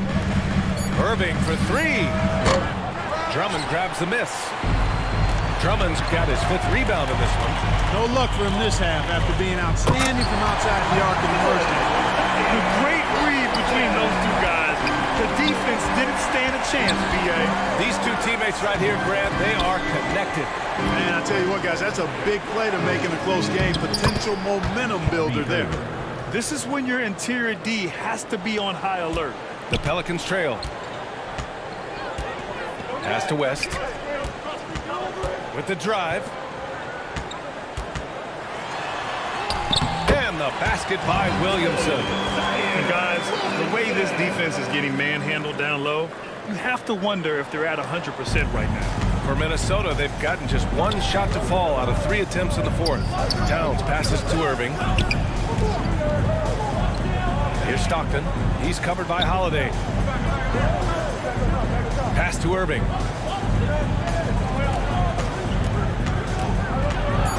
Inside. Oh, Drummond with the block. How about that swat by Drummond, using all of his height and bounce to deny the offense there. For your Pelicans, James Donaldson, Elvin Hayes.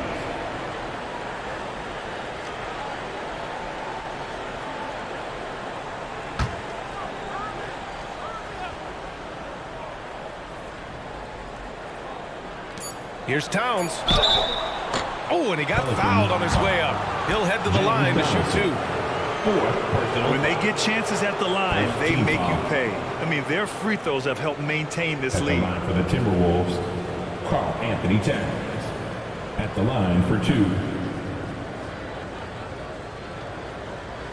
Shooting 2.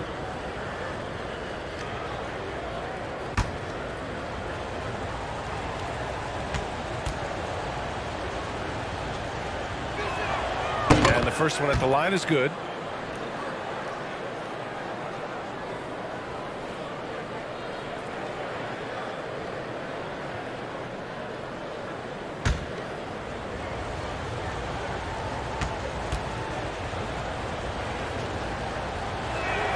And that's good as he hits both shots. Shooting just about 90% from the charity stripe now. Not wasting freebies here in the second half. Pass to Williamson. Back to Holiday. That's good. And it's Williamson with the assist. That's not the kind of streak you want to be part of defensively. Tighten it up, fellas. With the assist. Now here's Towns. Here's Gervin. 17-foot shot on the way. Another miss by Minnesota. Boy, defense non-existent there, but they catch a break as he whiffs it. Pass to Holiday. Over Towns. The shot by Holiday, no good. Minnesota in the lead. Here's Stockton. Outside Irving. And it's going to be a 3-second call. And this is the absolute wrong time to stop communicating. They have to get in sync. For New Orleans, they've gotten 4 shots out of 6 attempts to drop so far in the 4th. Holiday up top. And the bucket counts. And he is on his way to the line. He'll try to make it a 3-point play. Defensive foul. John Stockton. First personal foul. First team foul. At the line for New Orleans, Jrue Holiday. Shooting 1.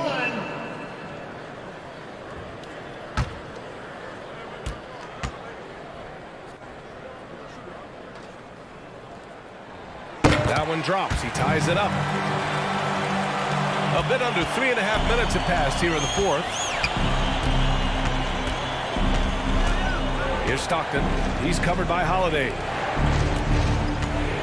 Got a piece of it. And stolen by Hayes.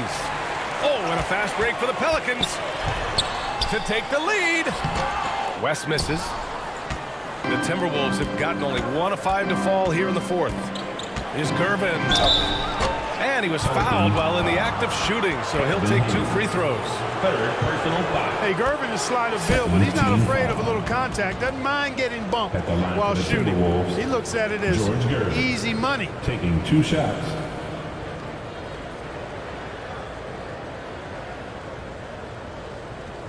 Take a break.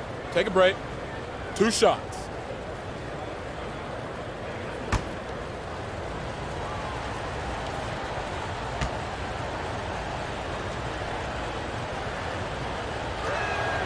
And he makes the first. Known as the Iceman, there's not a better moniker for a guy than George Gervin's Iceman, Mr. Cool bucket getter nickname. An incredibly crafty scoring swingman.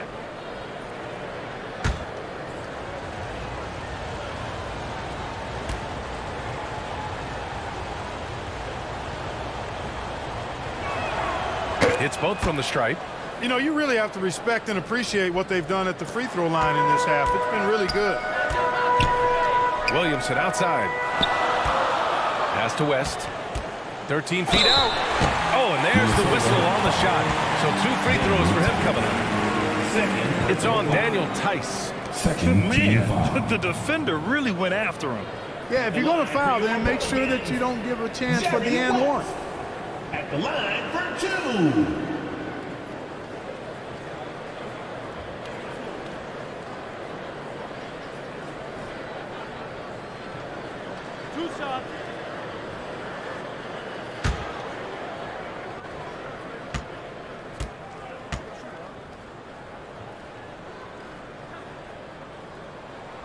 And he knocks down the first one.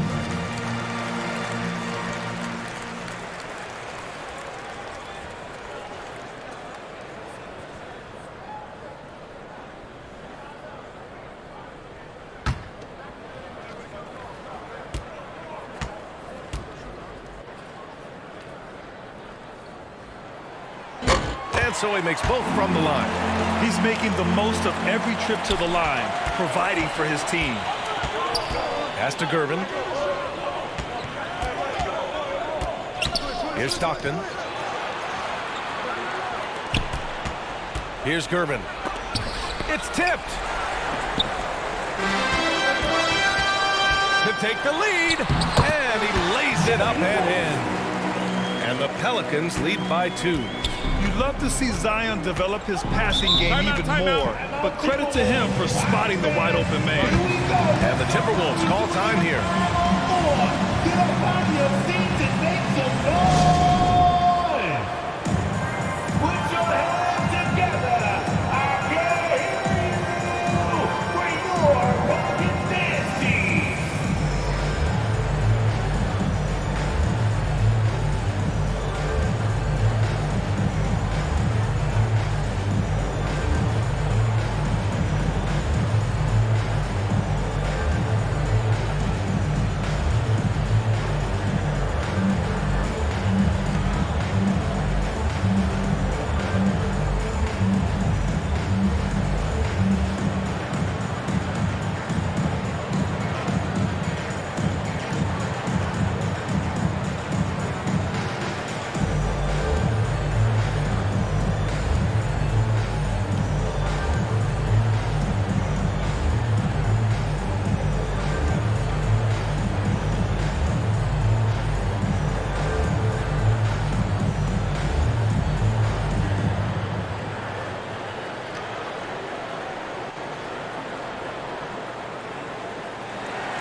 Moment to present the New Balance Player of the Game.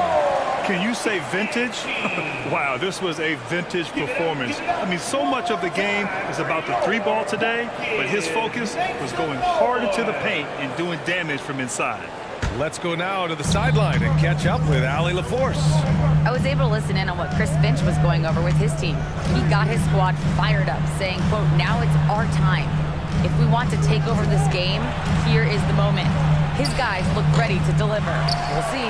Appreciate the report, Allie. Here's New Orleans now. They're on a 15-6 run. And he got the whistle on the way up. So he'll be headed to the line for a pair. Second personal foul. It goes on Kyrie Irving. Heady play to stop that easy layup right there. I mean, make him earn it at the line. Yeah, exactly. I mean, free throws are always better than a layup, so I'd agree with you there.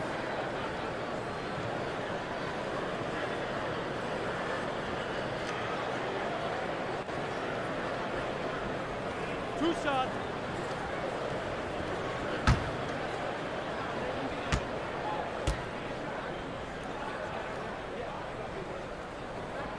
And he makes the first.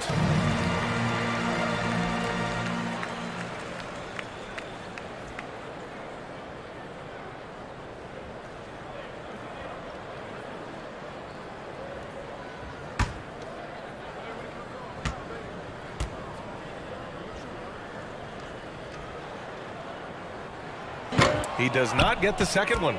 The Timberwolves trail. Outside Irving. To the middle. Hayes against Tice. Pass to Gervin. And here is Irving. Shot clock at 5. With the 10-footer. He can't get it to go. Yeah, just hasn't been able to find his rhythm offensively. And that's having a ripple effect. Outside Holiday. Here's Donaldson. Covered by Towns.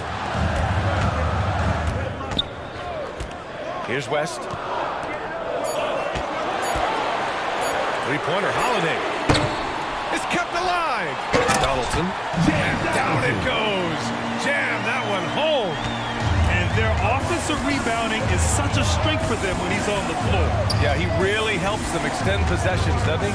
And you know, those second chance opportunities can be game changers. He represents so much value to this team because of what he does. Irving, no good. He's trying to force his way into a rhythm, but that's not helping the team. Now here's Williamson.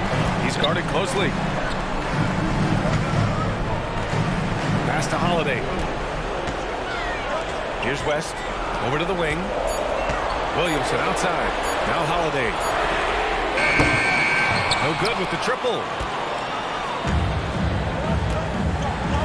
Irving with it. We've got 1:23 left in the fourth quarter. Another miss by Irving.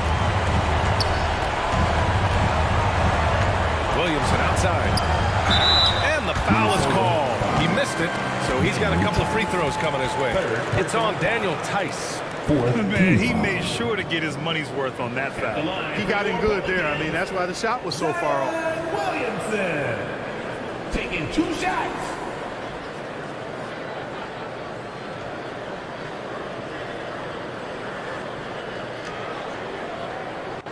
Two shots. Last on the first.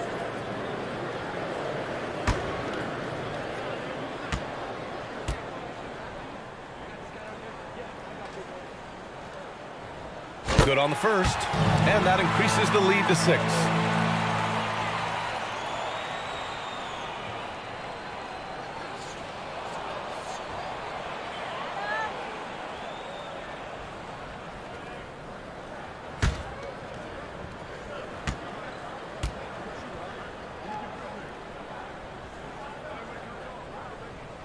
So he goes 2 for 2 at the line, and it's a 7-point game.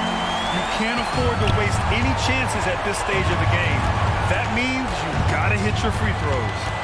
Here's Irving, and misses it off the right side of the rim. Oh, man, he can't get anything to fall. You can feel his frustration. And he's got to find other ways to contribute then because his shot making is not happening right now. Now here's Hayes. Back to Williamson. Pass to Hayes. Holiday with the ball. Williamson outside. Second shot opportunity. Hayes, shot's good. Timeout, timeout. And the Pelicans lead by 9.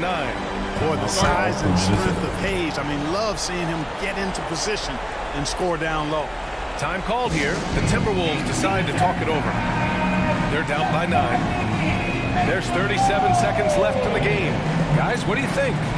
They're going to have to get up a quick shot and then foul immediately. It's going to be hard, though. I mean, they don't have much time to work with here, but we've seen crazy stuff happen in this game. You know what time it is, man. I need everyone in the building to get your feet and make some noise for your Buccaneers team.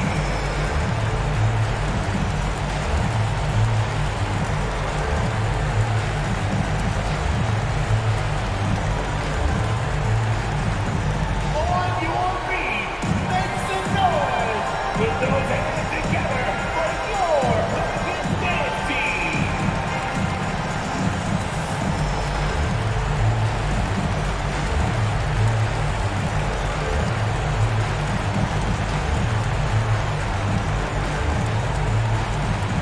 Come on, Buccaneers fans, on your feet and get loud for your Buccaneers team. And the Timberwolves going with a whole new group out there. On the court.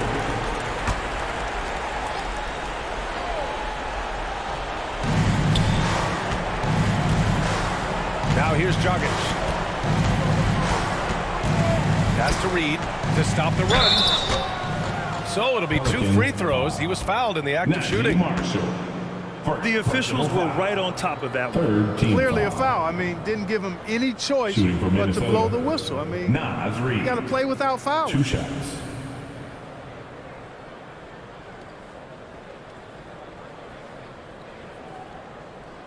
Take a break. Take a break. 2 shots.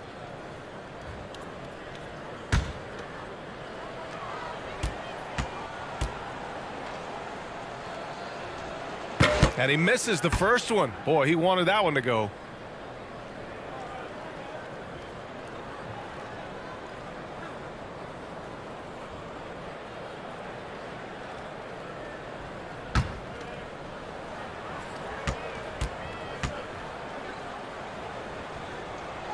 So he comes up empty, missing both. Now the Pelicans in transition. Here's West. And a great assist by Graham as that one goes. And now an 11-point Pelican lead. I hate to say it, but I'm pretty sure we can close the book on this one. Yeah, I agree with you. Chalk it up. W in the bag. And he's going to the line for 2. The official saw contact while he was going up. First personal foul. 4th team foul. Shooting for Minnesota, Jordan Clarkson. At the line for 2. Shooting 2.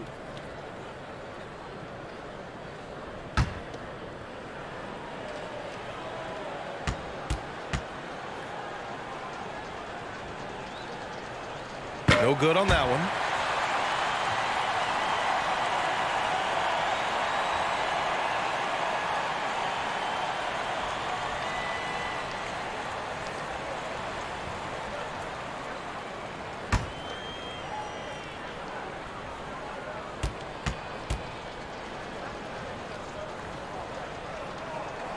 And he can't get the second one to drop either. Coming up empty that time. Here's West.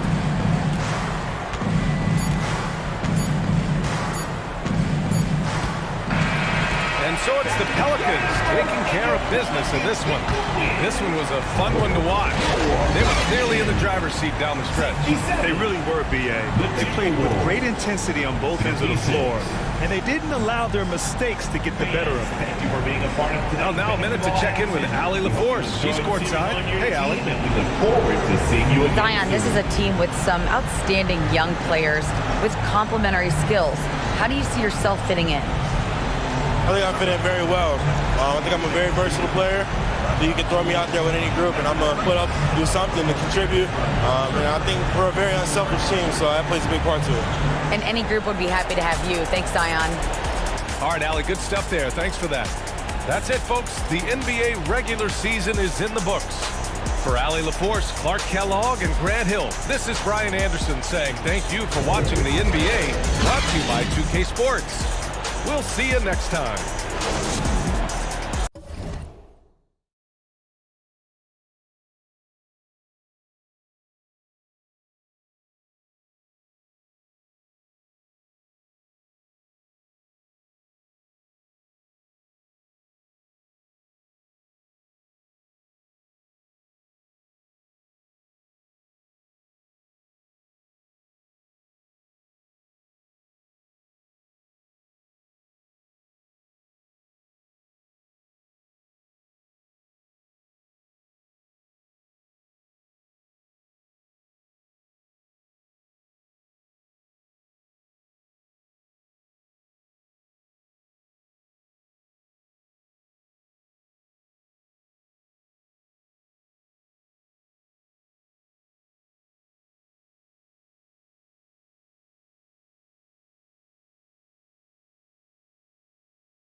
2K Sports welcomes you to the following presentation of the NBA.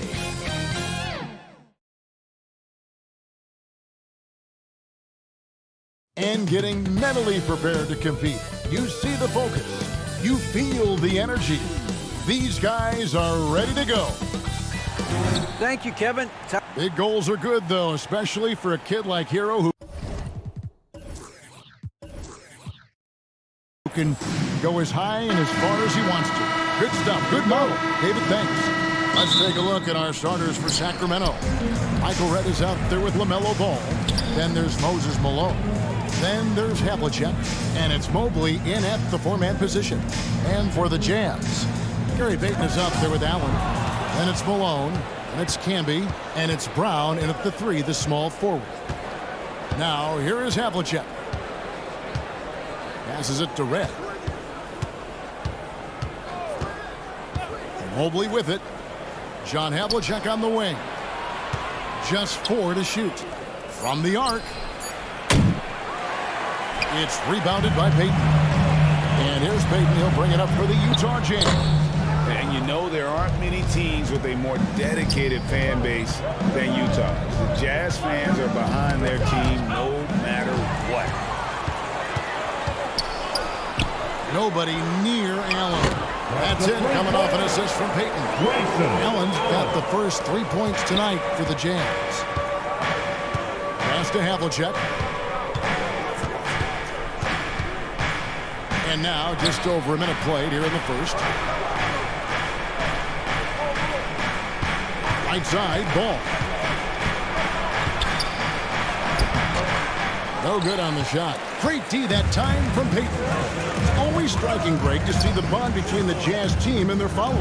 Well, when you're the only game in town, people take the team to heart. And we see it in cities like Portland and San Antonio as well.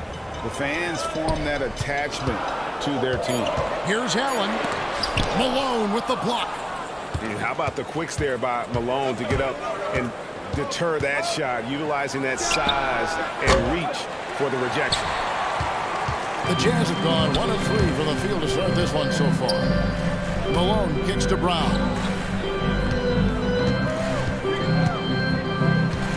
Back to Malone. Over Mobley. Mobley with the block. Yeah, not really much of a flow offensively yet. Only 1 of 4 from the field. Here's Ball. Played in with a nice touch off the glass. And he's really a smart offensive player. You have to respect Ball's strong sense for when to take that jump. Timeout is called, first of the game for the Jazz. And one thing that is special about Evan Mobley, made an immediate defensive impact as a rookie. Something few big men are able to do.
at some stats for LaMelo Ball.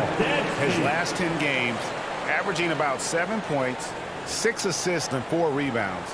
And so much of what they do on offense depends on how he plays. Well, he attracts serious attention from the defense, and that really does open up the backside for a lot of his teammates to take full advantage.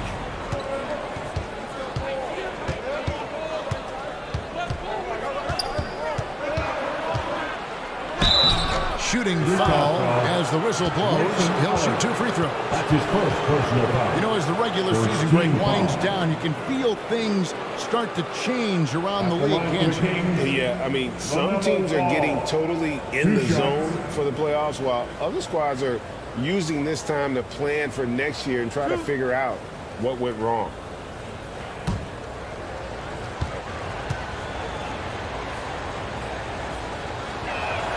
Ties it up, and this next one could give them the lead. Taken 3rd overall in 2020, LaMelo Ball is a unique player.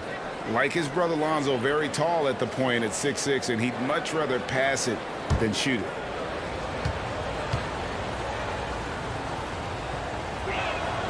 Now the free throw is good, now leading by 1. A great player on a great role at the charity stripe. The D has got to be careful about being too aggressive on him and sending him back for freebies. Now here's Camby. Right now averaging about 5 points a game. Brown feeling it out a bit. Now the pass to Payton. Malone trying to break free. Payton can't get it to go. And so far the team just 1 of 5 and that rim shrinking. Pass to Red. Outside Ball. Over Payton. Again the miss by the King. Well, that's just enough defensive pressure on him to throw off that shot. I bet he gets a good look at it next time and hits it. Ball against Payton. Poke loose. Out of bounds. Kings ball as Sacramento keeps possession. When these players get to the free throw line, it's nearly automatic. The 2K leaderboards show us this month's free throw shooting percentage leaders. 3rd is Jaylen Brown. And, of course, Marcus Camby. They have both been unconscious from the free throw line. I mean, you could put a blindfold on them, and it wouldn't matter. Payton against Ball. With the teardrop. This has not been a good quarter right here. Shot has been off the mark, and now it looks, Kevin, like he's pressing a bit. Payton against Ball. Brown wide open. He fired. That's good. And it's Payton with the assist. And this is what leaders do. Payton showing a willingness to get it to the open man. Malone looking around. Allen against Red. Shot clock at 5. Here's Ball. And foul on the shot. So he'll get a chance at the line. And really the defense fouling there to prevent the layup, but that's exactly what you need to do. He's gone 2 for 2 at the line so far. LaMelo Ball taking 2 shots.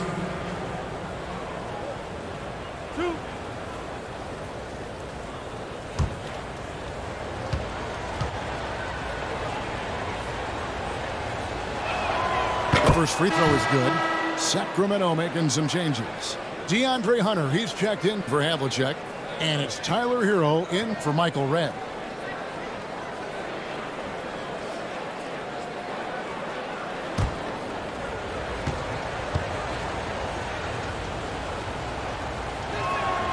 Ball hits them both. Now Payton. 9 points last game. Time called here. The Jazz decide to talk it over.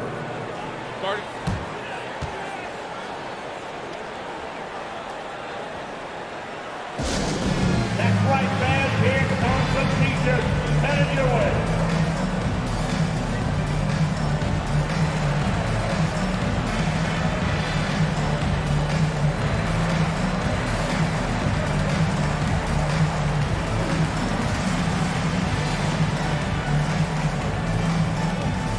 Here they come, your Utah Jazz dancers.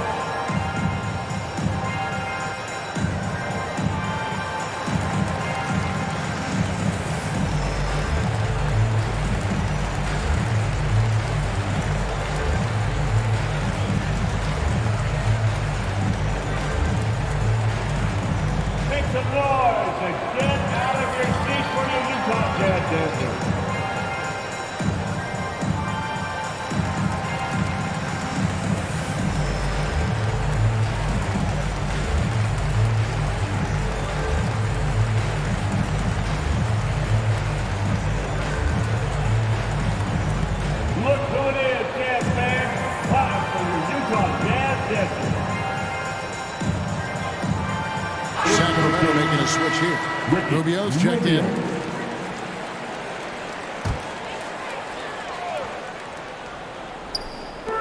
Utah with the ball. Malone with the steal. To the paint. And Mobley throws it down. And Rubio's passes lead to a boost in confidence for the entire team. Payton the bounce pass. Dinwiddie passes to Sabonis. Dinwiddie outside. Clock at 6. And there it is for him. You can't just stop when there's a pick set up. Gotta fight over it as a defender. That's one that the coaches will watch tomorrow with that player. You hate to see him give up in that situation. He goes out of bounds. Last touch by Hunter. Maxi Kleber, he's checked in for Sacramento.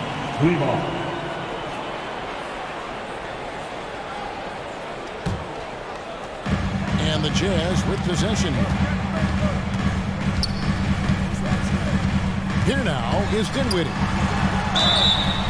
And a lot of contact on that one, so he'll shoot 2 here. Tyler Hero picks one up. And Spencer Dinwiddie has always been a great scorer, being used off the bench more and more. He has a great game to be a 6th man. This is his first chance at the line tonight. Shooting 2.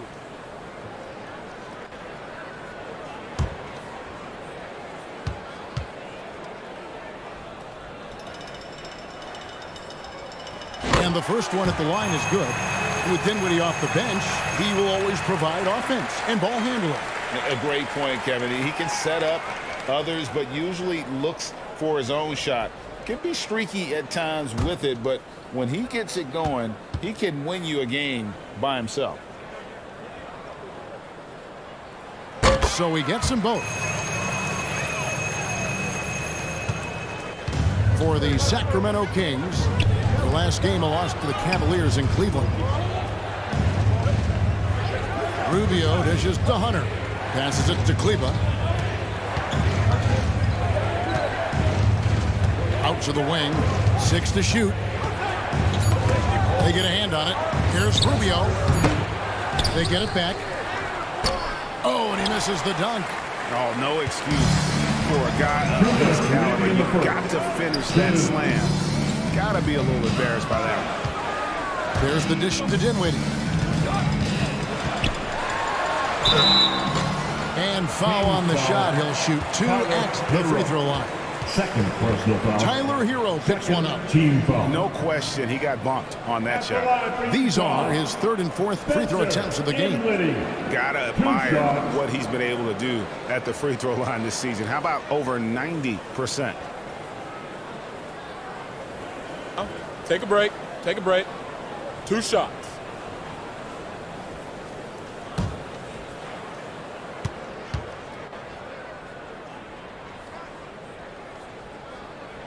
And the first one drops. Bruce Brown. He's checked in for Domantas Sabonis.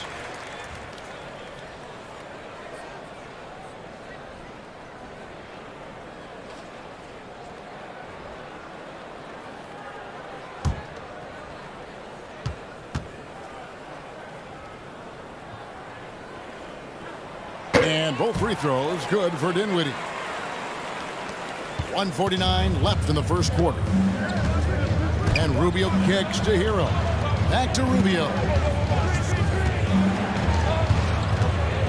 Hunter with it.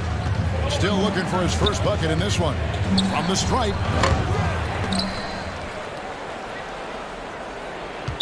Jazz foul. That's his first. Jordan, he's checked in for Malone. Third team foul. Kings substitution. DeAndre Jordan.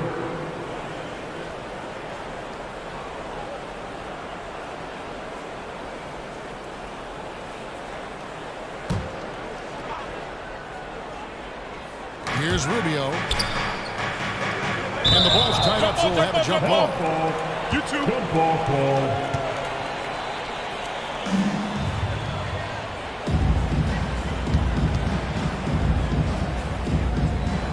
Utah with the ball. Utah leading by 4.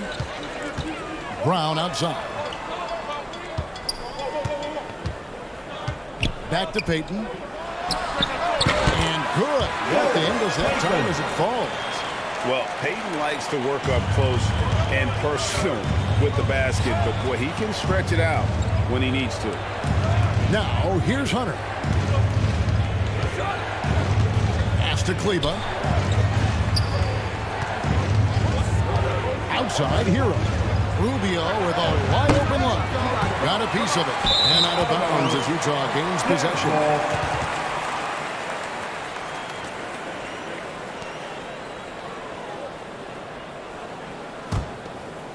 On offense, here are the Jazz. Good momentum, 8 straight points. It's Nurkic, top of the key. Back to Payton. That shot misses. Good D by Rubio. The Kings trail by 6. 27 seconds left to play in the first quarter. Kleba off to a good start as he hits his first shot attempt. Yeah, another nice bucket down low. They've really been able to work the ball into the post effectively here so far. A tricky play from Payton inside, taking his offense into the defense and making sure he got the whistle. It's his first trip to the line. And you know what? The work he's put in at the line starting to pay off. How about 78% on the season? Shooting 2.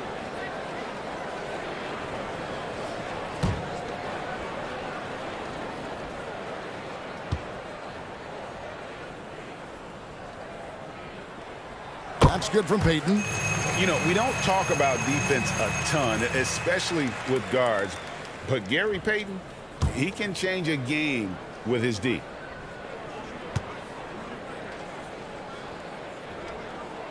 And both free throws good for Payton. Yeah, and early on doing a really nice job at the free throw line.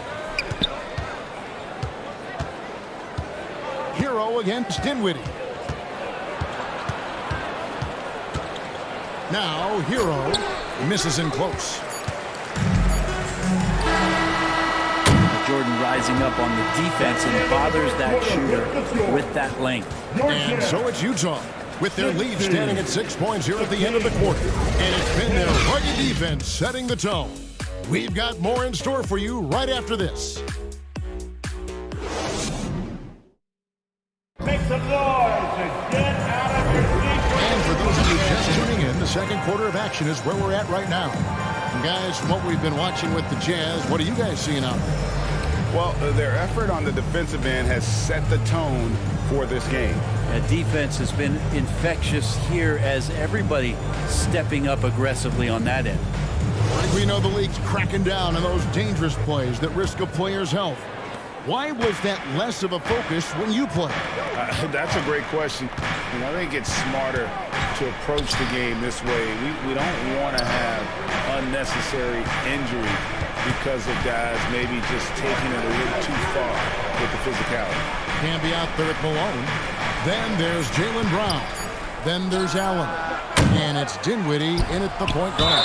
That's the group for Utah getting going here in the second. Well, the D cannot handle DJ right now. Gigantic guy on the inside who's going to get those calls most of the time. And a closer look here at the scoring breakdown for the Utah Jazz. They haven't been afraid of getting hit on the way up, marching their way to the line and capitalizing.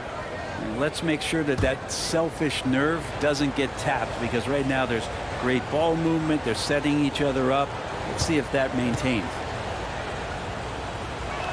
That free throw, no good. Wow, what, did he have something in his eye on that shot? Maybe.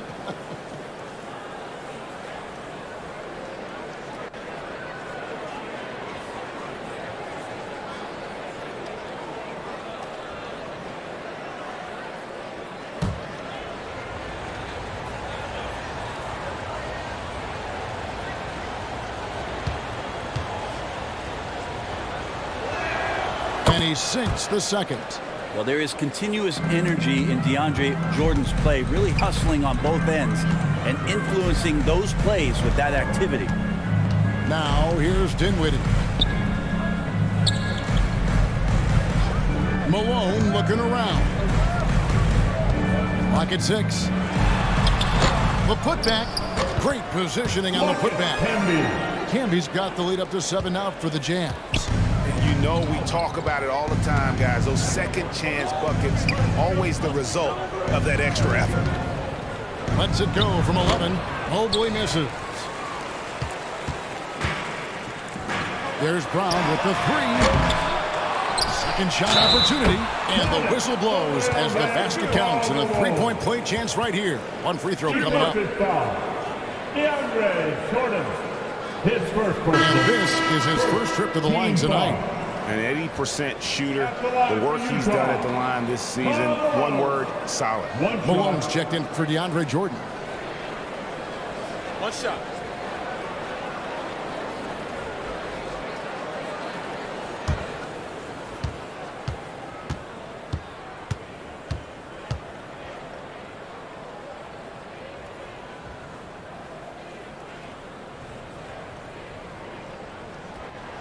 And that one misses. The bruising power forward, Malone, a dominant offensive player between his nifty post moves and that soft mid-range. Now here is Red. Still getting warmed up offensively. No scoring yet from him. Shot, high post. And it's out of bounds. Last touch by Malone.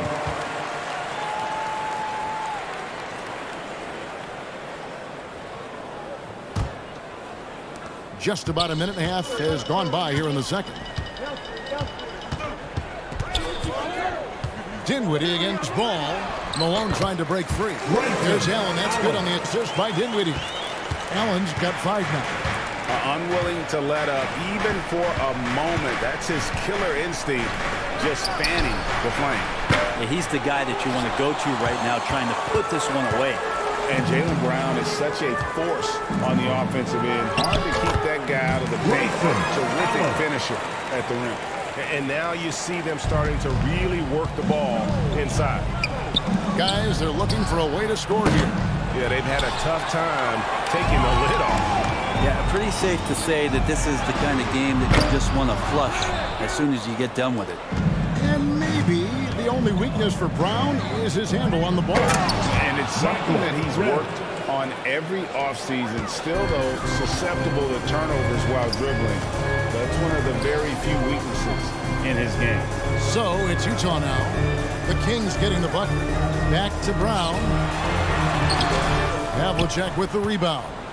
There's a little bit of pressure on him, but not enough to cause him to miss a shot that's in that close. One of the more skilled offensive players that is on the floor here tonight. Not an easy fella to hold in check. This is his third trip to the free throw line in the game. Sabonis, he's checked in for the Jazz.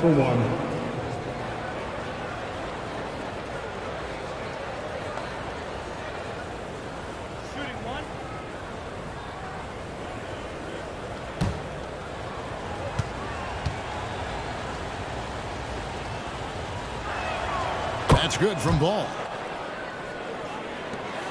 Jazz leading by 8. Dinwiddie gets to Allen. Here in the second quarter, about 3 minutes played. The Jazz again can't hit it. For Sacramento, they've gone only 2 of 7 for the field since the second quarter got underway. And with an update from the sidelines, let's check in with David Aldridge. Thank you, Kevin. Domantas Sabonis is one of the best passing big men in the league. He said, sharing the ball is contagious. Everyone feels confident and knows they'll get touches, which makes the game fun. And that can build chemistry on a young team. Kevin? And David, we know how important that is. And we thank you for your report. Here's Malone. After Moses Malone scored, Malone finds Dinwiddie. Another miss by Utah.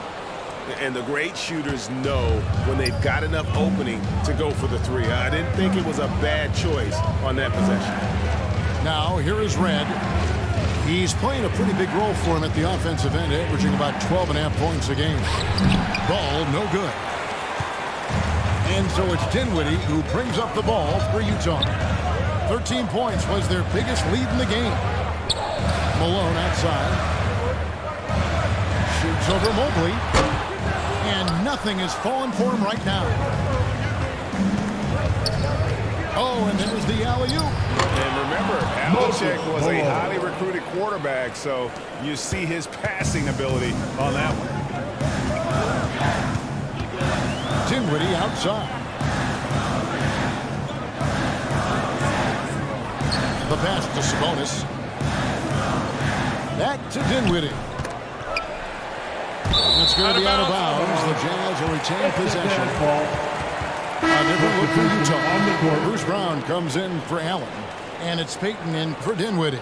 A big group substitution here for Sacramento. Maxi Kleber, he's checked in for Malone. Hunter comes in for Mobley. Tyler Hero, he's checked in for Michael Redd. And Ricky Rubio subbed in for Ball. Here's Sabonis. The shot's good. Brown making the play. Sabonis has got his first bucket in this one. Good determination as Sabonis worked his way through contact. Havlicek outside. His first shot coming late. He can't hit that time. So Utah will take it the other way. They come in fresh off a win against the Warriors. Yeah, I felt like they attacked, but with a purpose. They knew what they wanted to accomplish coming in. And talking with the coaching staff, they said in that game, they did a great job of not settling. Keep working the ball around, finding the best look. Let's see if they can keep that up. Now, here's Rubio. After the miss from Karl Malone. And contact on the shot, so he'll be shooting free throws here. Well, we know how Tyler Hero is a bucket, but still lots of room for growth. Last season, the sixth man of the year winner, he really did struggle, though, in the postseason.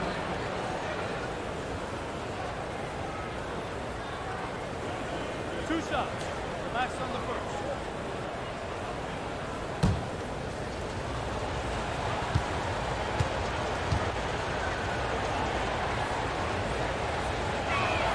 And he knocks down the first one. And Greg, you look at the playoff shooting percentages for Hero, tailing off from his regular season numbers.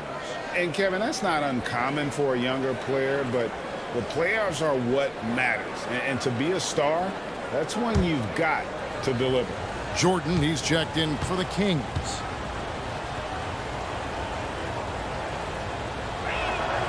And he makes both free throws. And Hero, one of those guys who just rely on coming in and giving you that offensive pop. Does a lot of things for his team on that end of the floor. Now here's Brown. Nothing yet on the scoreboard for him. Brown outside. 6 on the shot clock. And he makes that one. And the Jazz lead by 6. That's how you draw it up right there. A screen, shed the defense, quick move to the bucket, and you get the lay-in. Here's Payton. Lays it in off the breakaway. Payton's got 6. And how about the determination there from Payton? The glove showing off his fast hands yet again. Hero passes to Kleber. Here's Hunter. And the call will be against Yusuf Nurkic. That's his first foul. Personal foul. 4th team foul.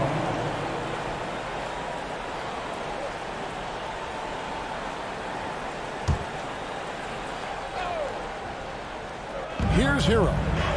He had a 15-point outing in their last game against the Cavaliers in Cleveland. Shot clock at 6.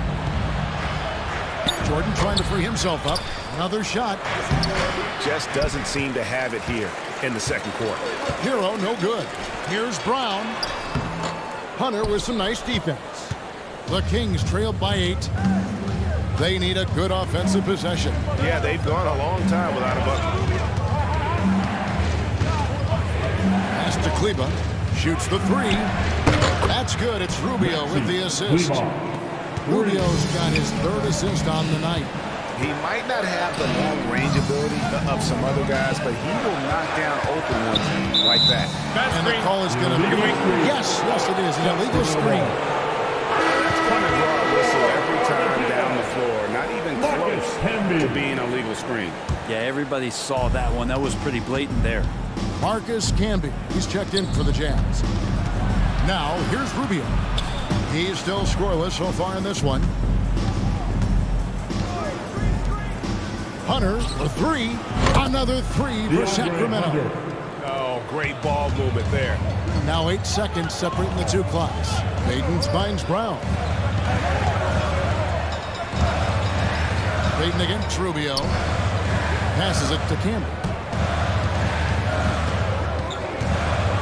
Brown outside. And there's the whistle. Illegal screen.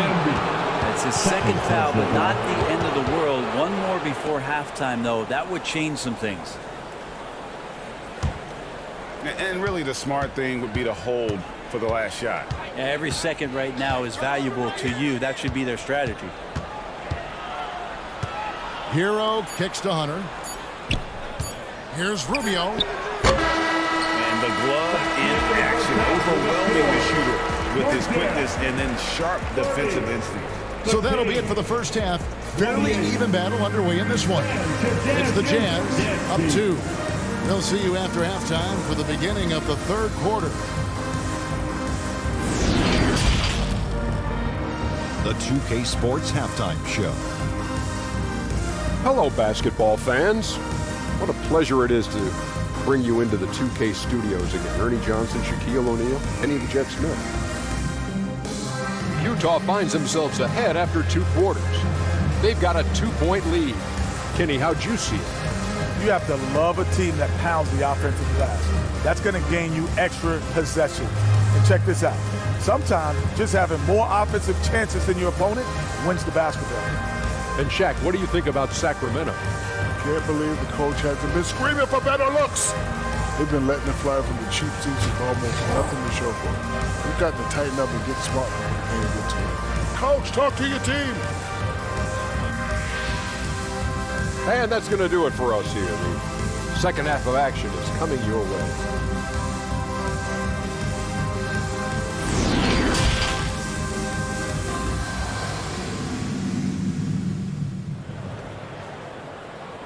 Fans, please, a big round. And we're halfway through this one. Plenty of basketball left in a game that's been fairly even so far. Nice game. Great performance so far by LaMelo Ball. And the way he goes at defenders, he is bound to get to the line just like he did there in that first half. Yeah, almost inviting contact, that attack mentality on full display.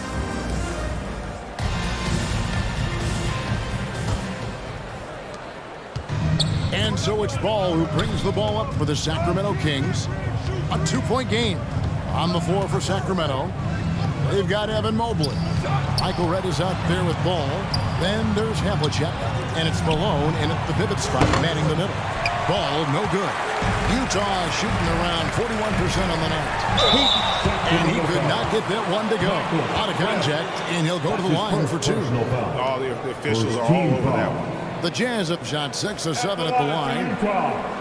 Gary Payton taking 2 shots.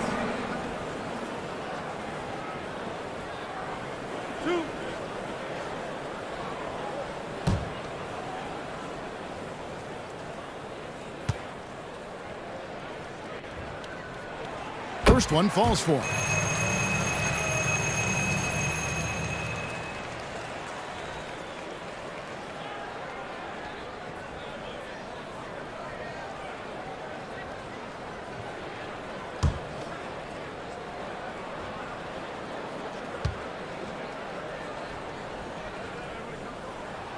And both free throws good for Payton. The Kings trailed by 4. Outside, Ball. Pass to Havlicek. Fires for 3. Rebound, Camby. Camby's got 4 rebounds in this game. Here's Brown. And that'll be 2 free throws coming up. Officials on the call with the foul. That's his first I personal admire foul. the energy that Brown plays with, so great at getting to the line. For Utah, they have knocked down 8 of 9 free throw attempts. I see those numbers read pretty well. You've got to appreciate their ability to make free throws, 81% as a team.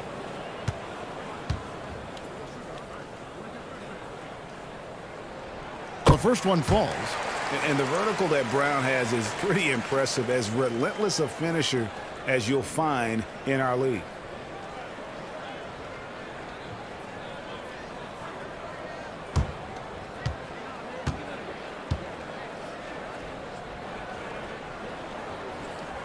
Both good from the line that time. The Kings trailed by 6. Now Ball. Back to Malone. And he's fouled pretty hard on that shot, but he's got the chance to pick up the points at the line. They get Marcus Camby. And Malone excels at putting himself in a great position, really on both ends. Just a dynamite rebounder and interior scorer.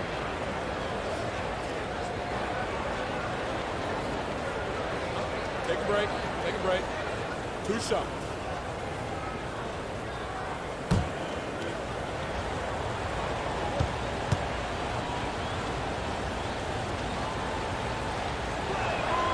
Free throw drops for Malone.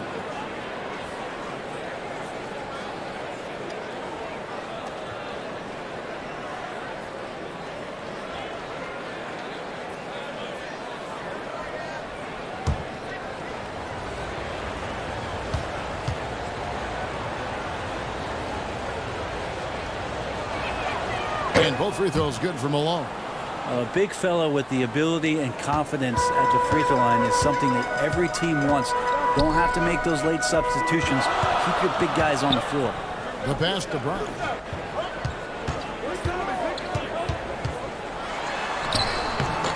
It's rebounded by Malone.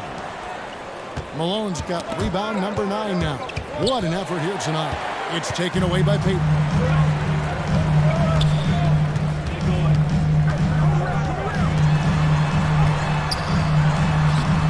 The glass to finish the way. Payton's got 10 points. Important points there. Got him on a nice play, getting the ball inside and right to the bucket. Here's Red at the tip. He hangs in there and cashes in on the second chance points. He's got 8. Yes, finally one drops after the 0 of 3 start. Brown outside. Red against down. Outside, Payton. Allen surveying the D. Just 5 on the clock. The putback. It's good on the putback. And the Jazz lead by 6. And folks, he did not luck into that one. He knew just where he wanted to be to grab that backboard. Here's Red. Rejected by Camby. And here comes Brown, leading the fast break. From outside, off the mark. They've been able to have some team success in this game despite what's been an awful shooting night for them. Pass to Havlicek. He kicks to Red. No good with the triple. Hate to say it, but if they're still trailing at the final buzzer, a lot of this is going to be felt by him. His shooting tonight has just been atrocious. Now here's Allen. He has 7. Payton right side. Here's Malone. The shot missing. Well, his shooting has been a little bit below par. You think about what this lead would look like if he was on. Shoots from 12. And it's Havlicek missing. Utah leading by 6. It's Brown on the wing. It's up a 3. Drains it from beyond the arc. Brown's got 5 points now in the quarter. And this is what the team wants JB to do. Punish defenses that don't respect him from the corner. So the Kings call timeout. They're first. And they just can't seem to get going offensively. Yeah, they're like a 4-day-old soda right now, just flat. They're missing shots left and right and just not playing their best.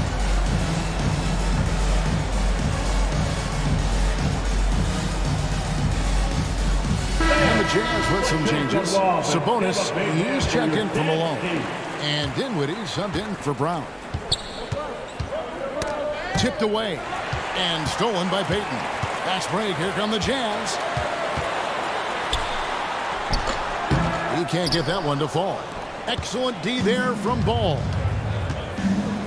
Trying to find Havlicek, who's got it now. Can't hit from in close.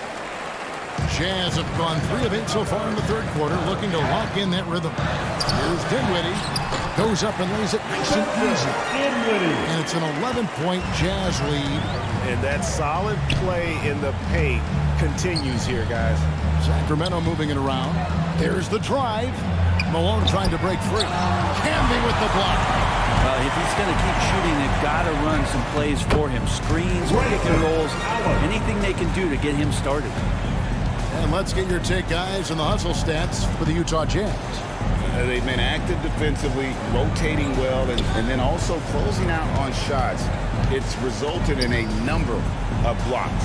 And I feel like another part of tonight's game has been the hustle points, getting up and down, getting second chances, getting transition opportunities.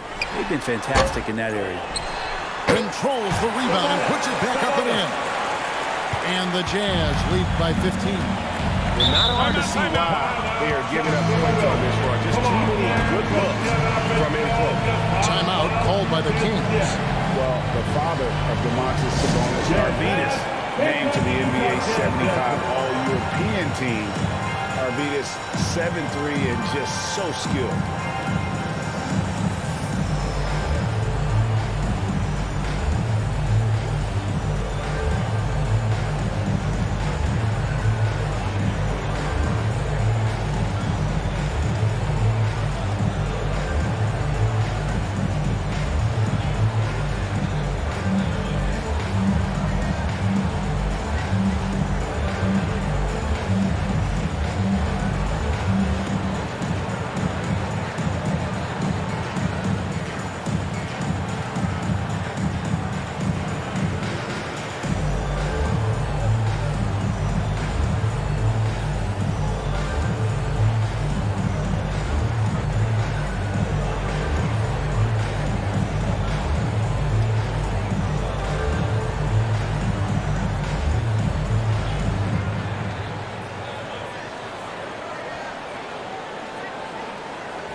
That's a completely new group on the floor for the Kings.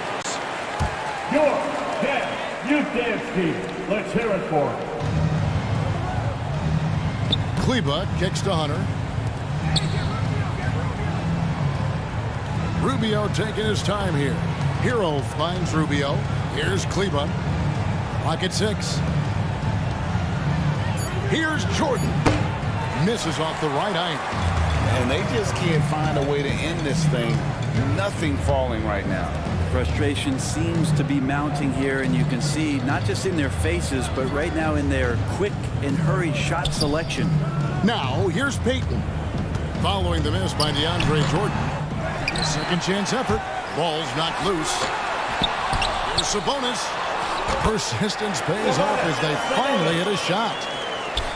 Sabonis has got 6. Sabonis has a great nose to rebound the ball, and then he just sent it back in. Outside Hero. To stop the run. Rebounded by the Jazz.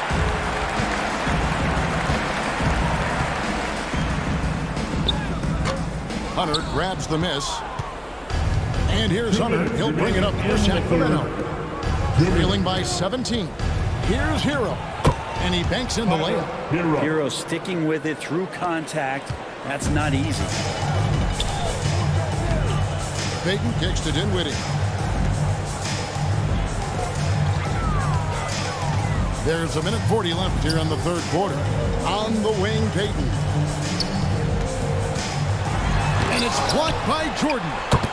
Well, the owners of DeAndre Jordan are like a horizon line. They go on forever, which allows him to send those shots back. Rubio finds Jordan. Now Hunter.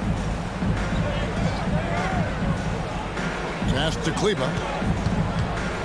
Over Camby. That one off the back iron and out. He's got so many ways to score in the post. Just nifty, uses fakes. Have to have a body on him every time he's down there. The Kings trailed by 17. 52 seconds left to play here in the third. And he'll shoot free throws here. Clearly fouled on that shot that time. The whistle blown. Just getting inside as a wing can help you out a lot. And Hunter right there forces the defense to foul.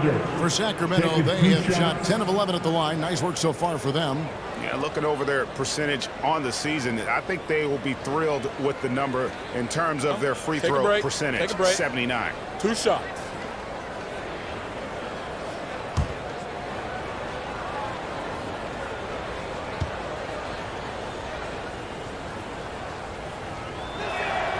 the free throw drops for Hunter. An athletic forward with a versatile skill set. Hunter has also proven he can come up big in big moments. Looking at who's out there now for the Jazz. Nurkic checked in for Campbell. And it's Bruce Brown in for Dinwiddie.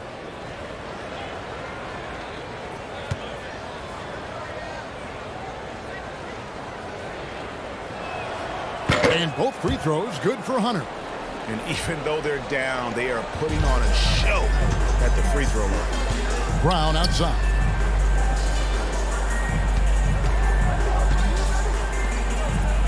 Sabonis, the pass to Nurkic. And the shot goes in. Nurkic has got his first points of the game. Nurkic using his body that time, a polished move. Hunter kicks to Rubio. Outside, Hero. Pass to Hunter from past the arc. Utah with the rebound. The edge on the glass is the difference. It's allowed them to build this lead. It's hauled in by Hero. Well, if you believe in the numbers, that mid-range shot is not a high-value shot, even with little or no defense on you. Shoots it up. Off target. And so it's the Utah Jazz feeling good about their 17-point lead heading into the break. A look at the field goal percentage numbers tells the story of what tough defense they're playing today. And we'll be right back after this.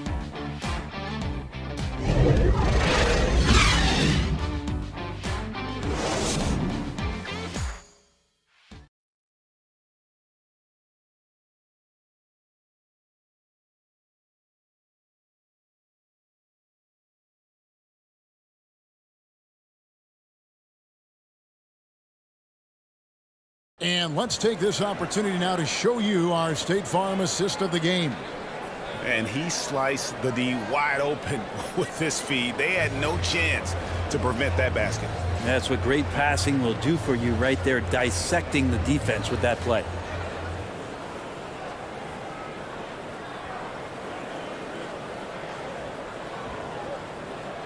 And there may not be a lot of drama down the stretch as we head into the fourth quarter, but stranger things have happened. We've got Allen. Malone is out there with Nurkic. Then there's Brown, and it's Brown in at the small forward. That's the group right now for Utah. Brown, and he makes the bucket, gets the whistle, and now a three-point play chance here for him. And defensively, guys, they've been unable to shut down the middle. First team foul. At the line for the Jazz, Jaylen Brown. At the line for one.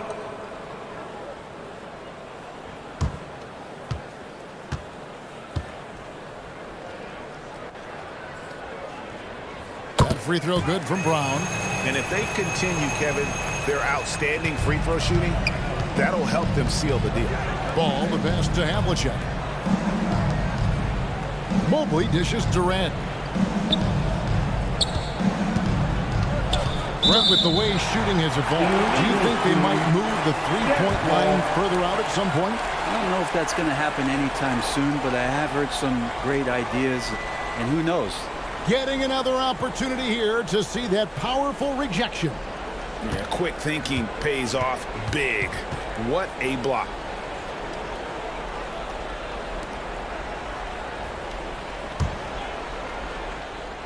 Jazz leading by 20. Brown feeling it out a bit. Knocked away. And that'll be Utah as it goes out of bounds. Jazz retain possession.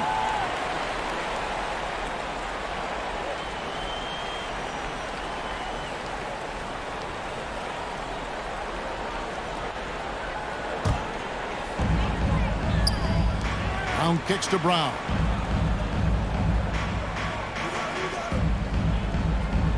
Five to shoot. Here's the three. They get it again.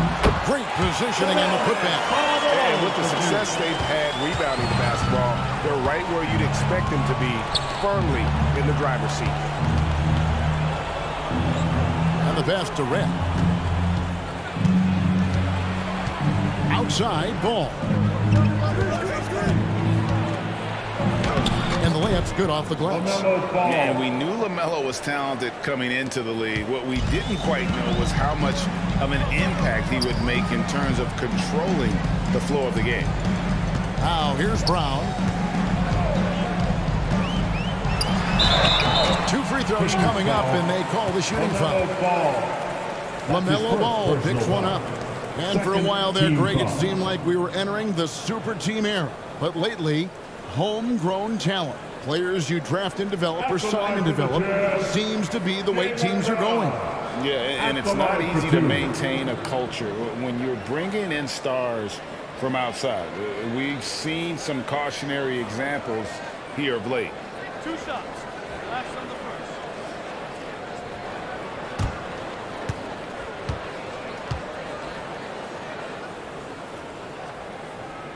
First free throw is good. Yeah, sometimes in a game you settle a little bit before settling in, and right now I think he's a big factor in how they're getting to the line. Looking at who's out there now for the Jazz. Camby comes in for Yusuf Nurkic, and it's Payton in for Bruce Brown. And Brown drops them both. We're just over a minute and a half now into the fourth. Ball, the pass to Havlicek. Camby against Malone. He lobs it up. Mobley trying to free himself up. Malone gets the bucket. And he's now got the double-double. 10 points and 11 rebounds. Brown outside. Jazz passing it around to the middle. Payton up top. He's covered by Ball. Let's go. Here's Malone. Malone with the block. To the left wing. Ball with a wide open look. No good that time. And Utah the other way now. Malone down low. Guarded by Malone. Some solid defense by Malone. You know what? They're winning, though, despite the fact that he has just been really off. And here is Red. Back to Ball. It's rebounded by Camby. Camby's got 7 rebounds in the game. Just not much success when it comes to shooting. Allen passes to Malone. We know, Greg, the league trending towards small ball, but some teams are having success playing 2 bigs up front. And I think the key is having versatile big men. If they can space the floor and play in space, also be able to cover smaller players, why not get the added rebounding and rim protection?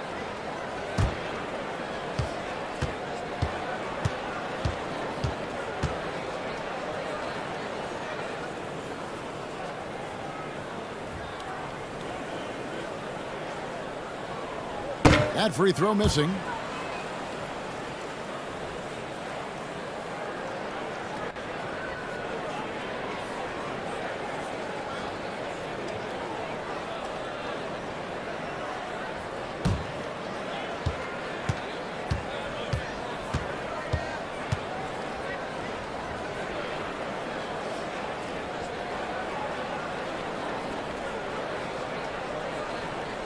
Good on the second free throw. Around 3 minutes gone here in the fourth quarter. Ball kicks to Havlicek. Back to Ball. Pass to Red. Passes to Mobley. Right block shot. And the call on the shot that sends him to the line. His first personal foul. First team foul. Well, Greg, analysts evaluate player performances on the floor, and sometimes we've seen the players fire back. They're not happy with the criticism. You know, it's a risk you take, but if you treat everyone with kid gloves, you're really not doing your job. The audience expects a level of honesty, and quite frankly, players don't mind you criticizing their game. It's when those critiques become personal. And even with the ratings going strong, the younger generations often cord cut it. How does the NBA engage that audience? Kevin, I think making game action trend on social media and when big moments happen for maybe a small fee, allow people to be a part of it. It's like highlights, but live. And here's Payton. He'll bring it up for the Jazz. Timeout, timeout. So far in the fourth quarter, they've allowed just 6 points. And the Jazz call time here.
And we're about 3.5 minutes into the fourth quarter.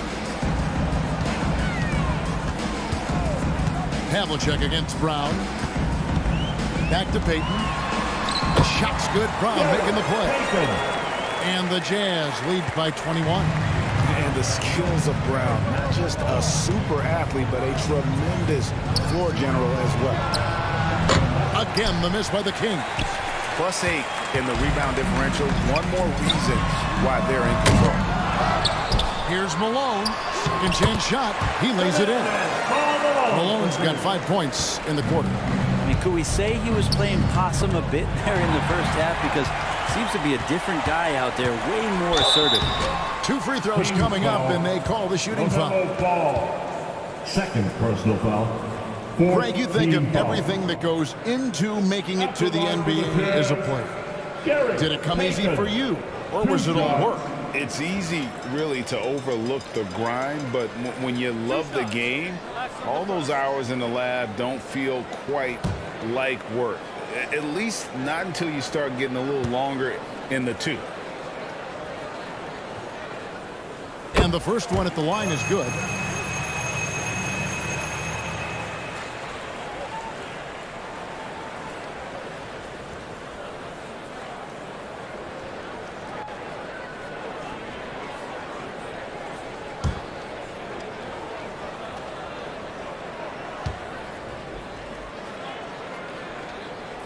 He makes 1 of 2 that time. Kings have gone 2 for 5 on field goal attempts in the fourth quarter. Deep 2 from Ball. Plenty of room to knock down the shot. And so it's Utah here with the ball. Allen outside. Brown against Havlicek.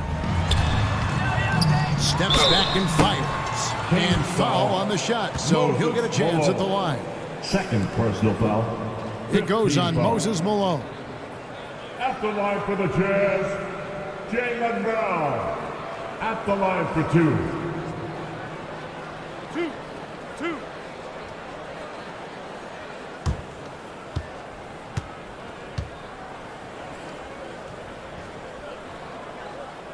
First one falls for him. Rumors continue to fly about possible league expansion. Brent, any cities you'd like to see join the league? Oh, man, there's a lot of great options out there, Kevin, but I would like to see the league go to 32 and have 16 in each conference. I think that would be great. And there's a city in the Pacific Northwest that deserves a team, and I think you know where I'm talking about. Seattle. For Sacramento, they've gone 3 of 6 from the field so far in the fourth quarter. Pass to Malone. Back to Havlicek. Beyond the arc. It's rebounded by Canby. Canby's got rebound number 9 now. What an effort here tonight. Payton passes to Canby. Malone with the steal. Feeds to Havlicek. It's hauled in by Brown. And physically, there's no doubt they've been the stronger team. A +10 rebound advantage tells you all you need to know. Nice ball movement by Utah.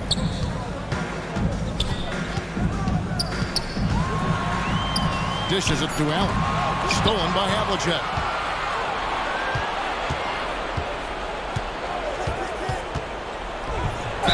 And that one clearly a foul. Gets the whistle and 2 shots coming up. And among the many things to like about Hondo, he is strictly about the team. Willing to take on any role. He just wants to win.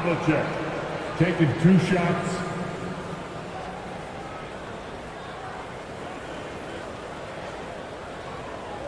Shooting 2.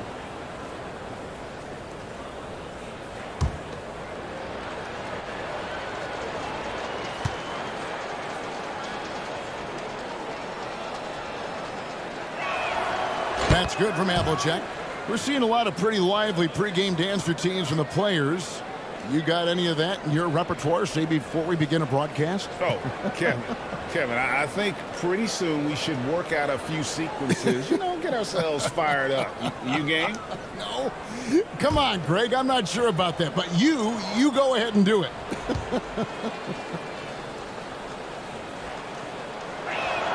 Both free throws good from Havlicek.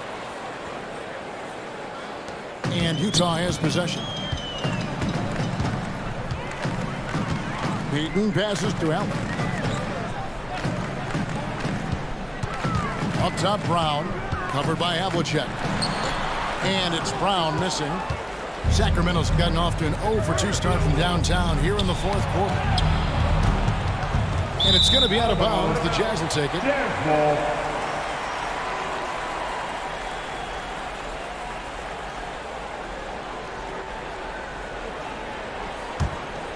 Utah leading by 22. 2 minutes remaining in the game. Payton with the ball. The pass to Allen. Payton looking around. 6 on the shot clock. Malone. He hangs in there and cashes in on the second chance points. That gives him a double-double in this one.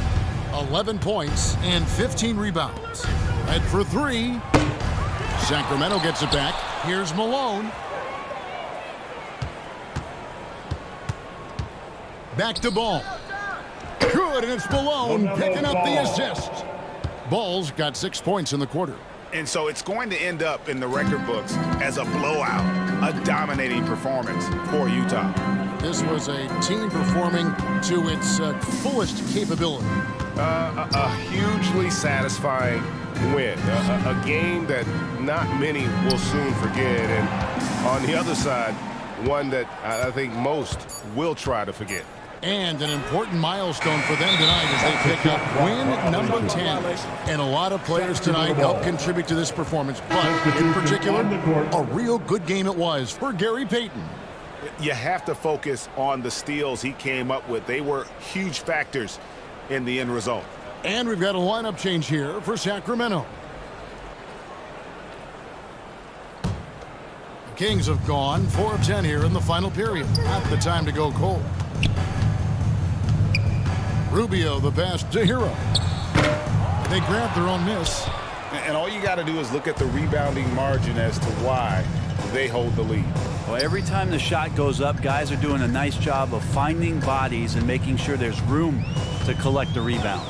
And the Jazz with possession here after Tyler Hero's three-pointer that didn't go.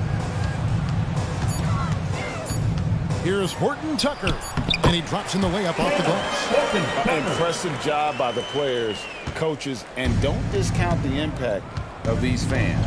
Awesome to see their output tonight, trying to urge their team on, and that can always help. That home advantage of home fans getting you going, fully on display here. Hunter, no good.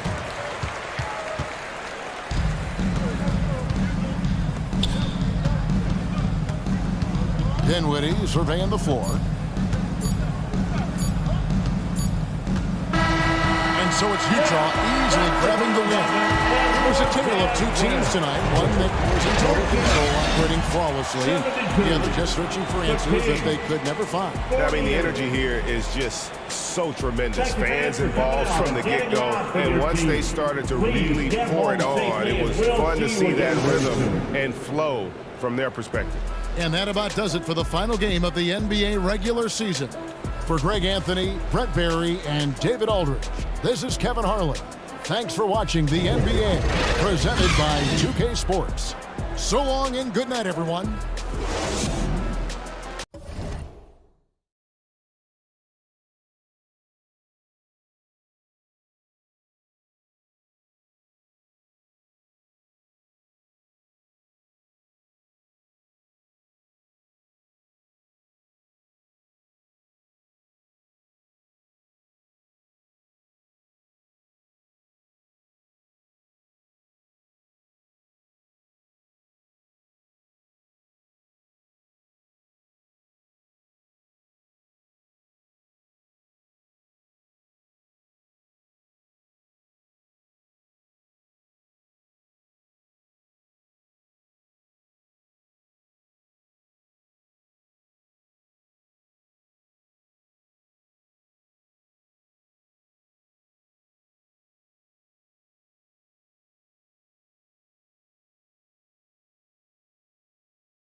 The Hawks on their way to the locker room earlier, hoping to send their fans home happy tonight. Hello, Allie, take it. Thanks, Brian.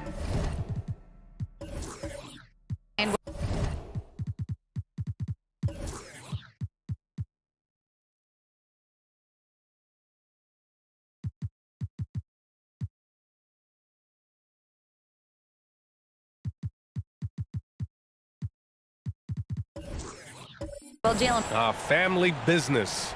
Allie, thanks.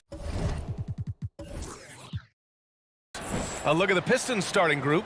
We've got Brandon Ingram, and it's Green in at the 2. And for the Hawks, they've got Kobe Bryant. He's out there with Malcolm Brogdon, and it's Siakam in at the 4 spot.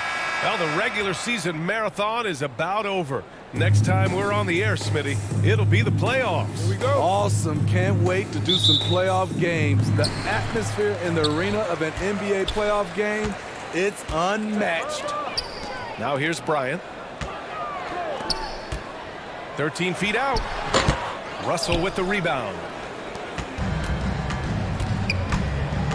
Parker against Irving. Steps back and fires.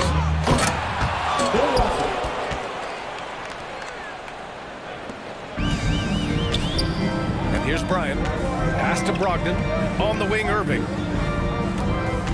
Over Ingram. And it's Irving missing. And here's Detroit. Parker left side. Sweet little floater. Another thing that makes Tony a tough cover, you try to keep him from the rim, but the floater is really one of his best shots. Now here's Brogdon. He's been productive, averaging just over 7 points a game. Here's Bryant. And good. Coming on the assist by Brogdon. Just taking it right to the rim, and no one was there to greet him. Wow, that's a defensive breakdown. Can't do that against good scores. Here's Green, providing this team some offensive stability. A little over 10 points a game. Parker passes to Russell. The Pistons rebound. Here's Bosch. Left side, Russell. Here's Bosch. He's covered by Siakam. They get the rebound. This is the shot you want, right at the rim. He just couldn't deliver. Irving for 3. Sinks that one after missing his first 2 attempts. Now 1 for 3. And that's what they want to do. Get him open looks early. Here's Green. And it's hammered home by Green. The veteran eyes see all. Frenchie with the tremendous look to make that play happen. Pass to Siakam. Now Brogdon. Parker defending. And a foul called on the way up. So he'll take 2 from the free throw line. And after spending his first 3 seasons with the Bucks, Malcolm Brogdon was part of a sign and trade. Just a great move for his career.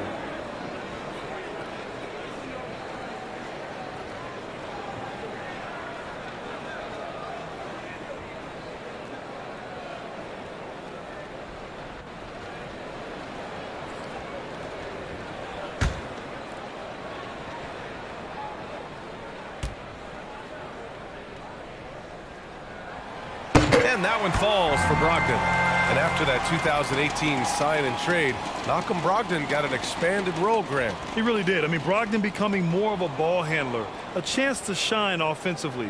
His numbers as a result have exploded since that deal.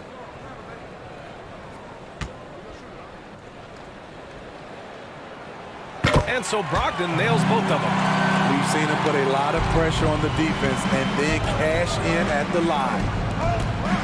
14 feet away, and that one's good. Green. I mean, what do you expect when you give him the clear look? That's just too easy. And early on, if you're him, you just want to see the ball go through the net and get into some kind of rhythm. Now here's Irving. In his last outing, 8 points for him. Siakam outside. Drills it from deep. A shot that Siakam continues to hone. Needs to keep taking and making threes. On the wing, Green. Back to Parker.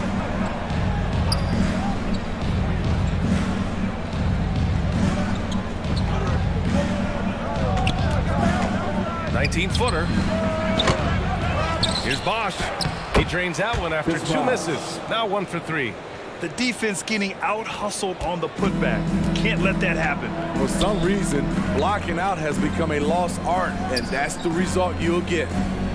Now here's Irving. Taking a look at his numbers, averaging about 11 a game. That one's wide left. For Detroit, they've gotten 5 of 11 shots to go. Here's Parker. Lays it up and banks it in. You know, they're really being bullied right now defensively. 8 of the last 10 points have come from inside. Pass to Walton. Outside Brogdon. From 10 feet away. And again, it's Atlanta. The offensive IQ Brogdon has is fantastic. A creative scorer in close. Outside, Green. Back to Parker. Fires at the elbow.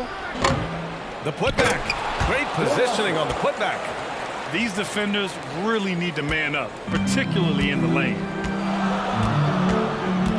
Bryant outside.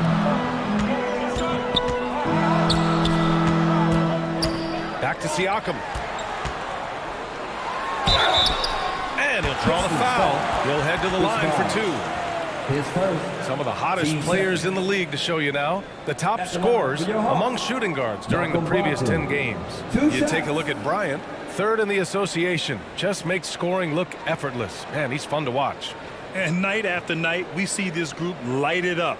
If you try to take something away from them defensively, they'll beat you some other way. All teams are looking for offense from the 2-guard position. These guys provide offense. They are elite players who can carry the scoring load for their teams. And the Pistons going with a whole new group out there.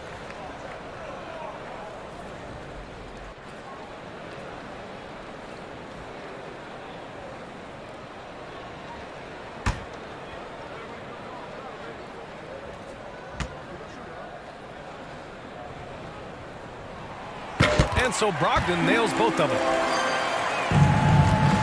For Detroit, they've gone 7 of 14 and looking in control. Gordon outside. Pass to Brunson. 3-pointer, Brooks. Rebounded by Brogdon. Atlanta's gone 2 of 2 at the perimeter. And here is Williams. Here he goes. The all-around game of Brogdon. I mean, he's all for doing what's best for the team. A selfless passer. Gordon outside. Back to Brunson. To the left wing. Adams, the pass to Gordon. Clock at 6. Ooh, plenty of contact on that shot. Officials call the foul, and he'll take 2 free throws now. Robert Williams picks up 1. Shooting for Detroit, Eric Gordon. Taking 2 shots.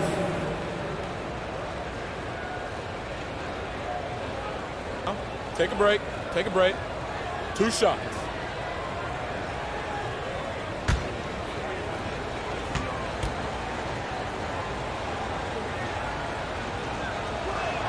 That free throw, no good. And the Hawks making a change here. Rozier's checked in.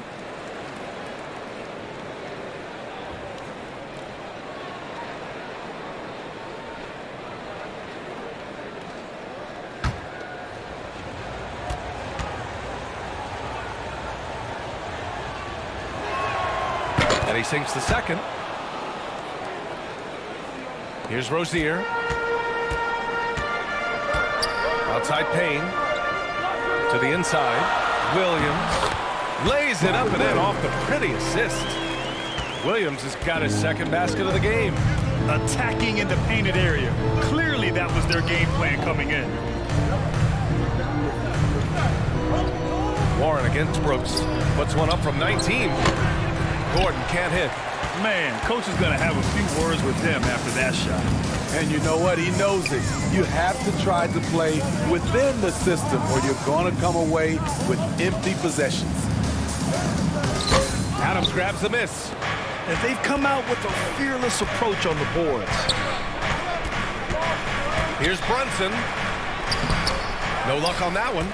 Oh, nice D from Rozier. The Hawks have gone 6 of 11 so far. And Jalen Brunson, he's a great option on the floor, Grant. Yes, he is. Can attack from different levels of the floor. Solid shooting threat from outside. And gives you another playmaker to initiate the offense. Things just don't seem to be clicking for them offensively. Yeah, they really need to find a way to get back on track. Back to Brunson. 4-3. They get it again. Here's Wagner. Oh, a clear foul there on the missed shot. So he'll get a pair at the line. His first, team second. And a chance for a moment to check out the scoring breakdown for the Hawks. Right now, it's their passing game, and it's been on point. Doing a great job of moving it around and getting the ball to their shooters. You know, another thing that has impressed me has been their numbers of points in the paint. Just dominating down there. They're just getting whatever shot they want in close. Free throw good. Wagner.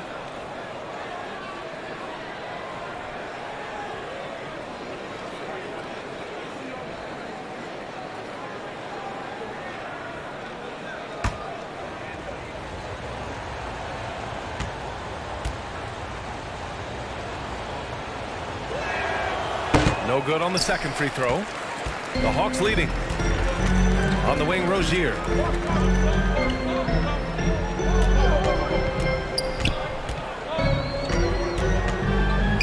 There's a minute 17 left in the first quarter. Easy chance for mid-range. Wouldn't be surprised to see them run that play again. Offensive rebound. And he was fouled while in the act of shooting, so he'll take 2 free throws. And a chance here to check out some stats for him. At the line for the Pistons, Steven Adams. At the line for 2.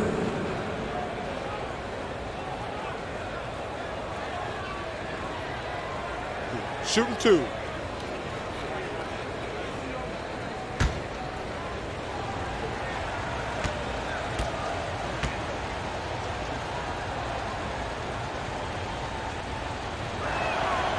That free throw, no good.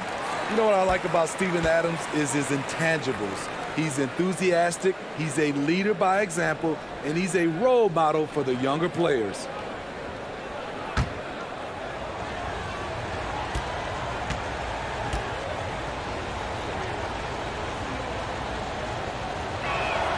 And that trip coming up empty, missing both. An absolute brutal showing from the line so far. And because of the length and athleticism, Bazley can do a lot out there.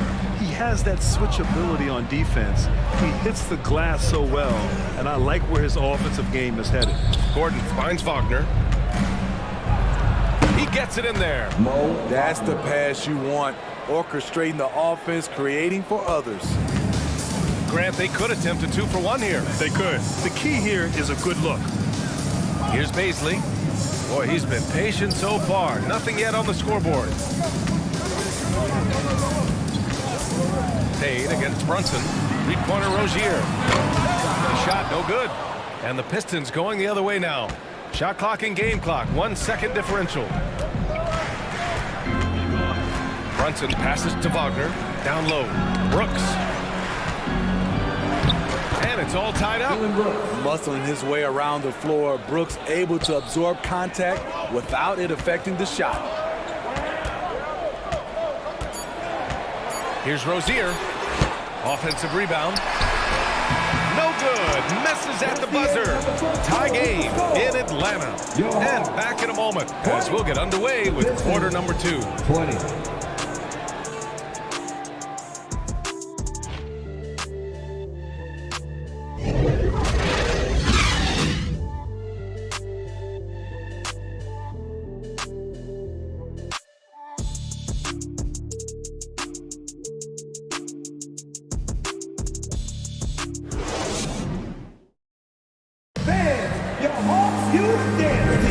And it's been a pretty even game here after 1 quarter of play. And from what we've seen from the Hawks, what's your take so far? Well, they've used the fast break well to score easy points and keep the defense unsettled. You know this, the team that dictates the pace typically rules the roost. We see that here early on.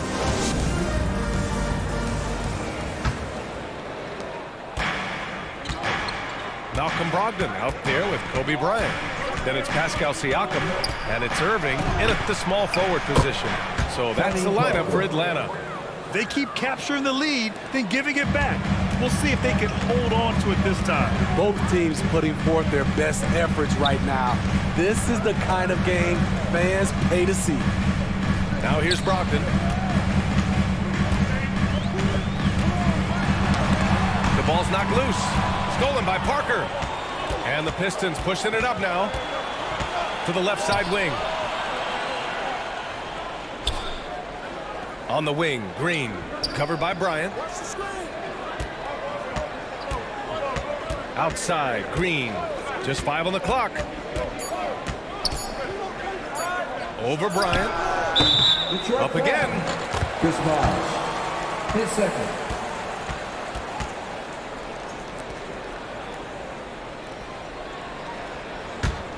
The Hawks trailing. Knocks it loose. It's stolen by Ingram.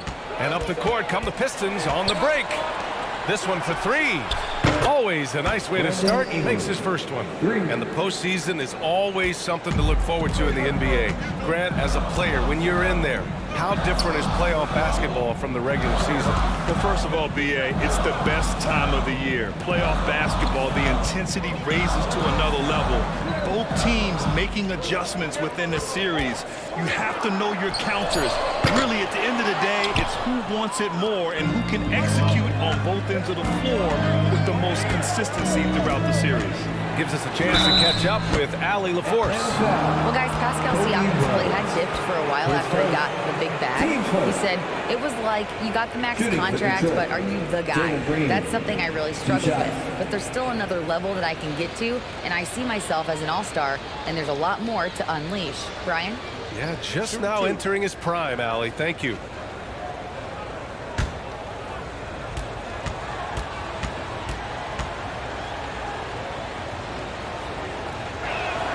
First free throw is good.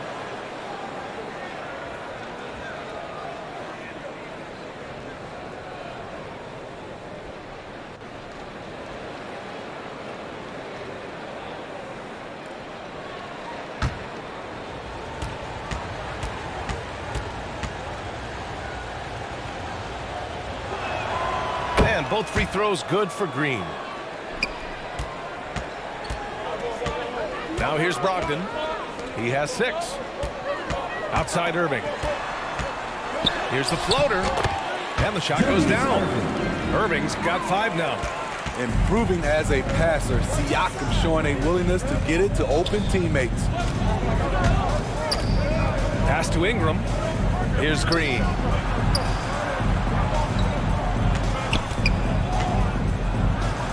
An easy 2 on the layup. Green's got 4 points this quarter. Looks like we're starting to see a pattern here. Not afraid to get in the paint and get wet. Now here's Brogdon. Parker defending. Parker against Brogdon. Oh, and makes it with the kiss. Give him 8. Getting enough shots in close to play inside out. Outside, Green. Back to Parker. Outside, Green.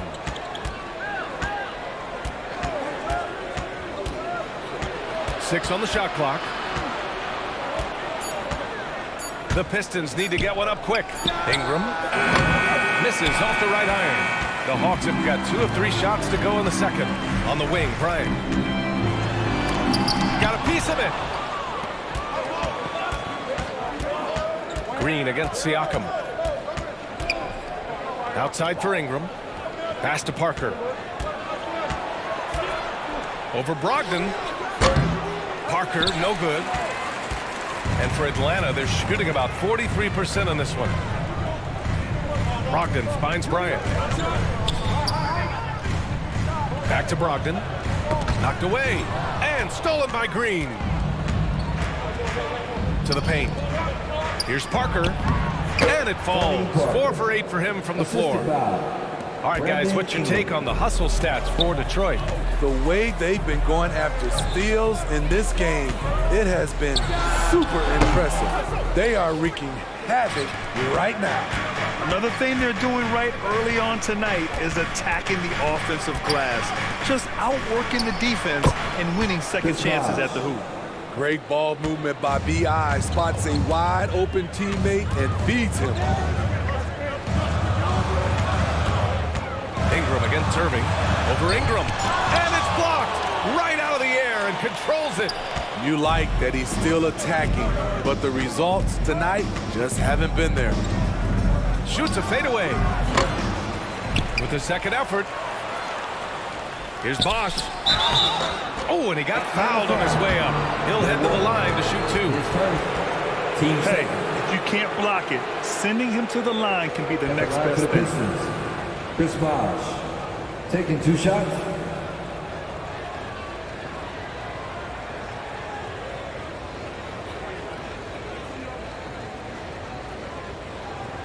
Shooting 2.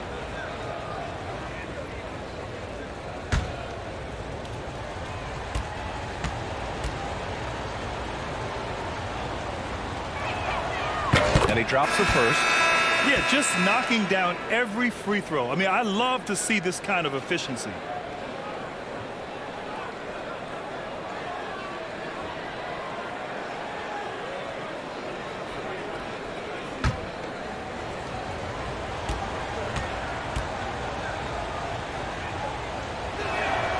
And so he hits both. Because he knows he makes a living at the line, he invites contact and sometimes even initiates it. Atlanta calls timeout. Well, they put up a nice win against Chicago last time out. It was an all-out effort on defense. I mean, they stepped up for one another and helped each other out so well on this end. I love the communication, love the hustle. They came up with big stops all night.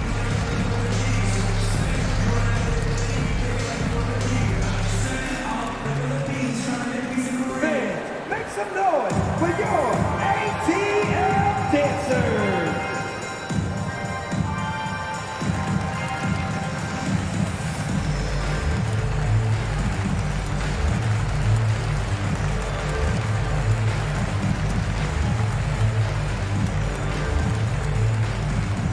Here we go, fans. Coming to the court right now are your ATL dancers.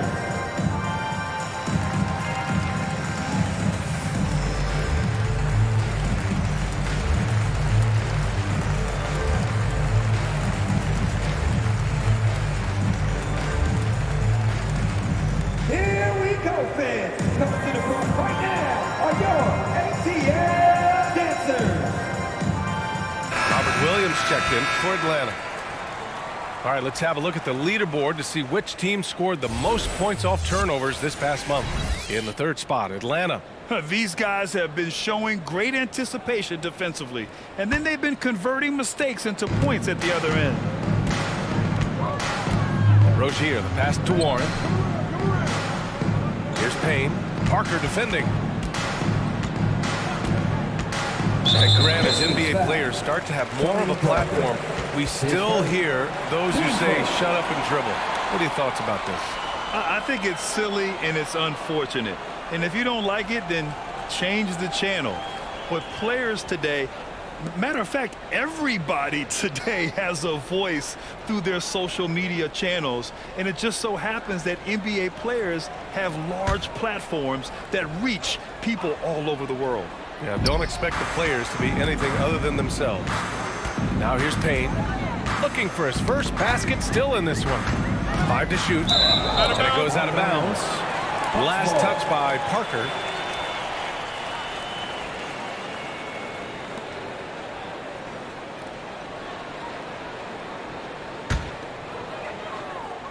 Four on the clock. From deep three-point range. Rebounded by Ingram. And their physical dominance has been on display. A 10-rebound advantage is a good indicator of how this game has gone. And Robert Williams picks up the foul. That's his third foul of the game. And that's his third foul. The chance you take leaving him in with 2. Let's see if they'll sit him now until the half.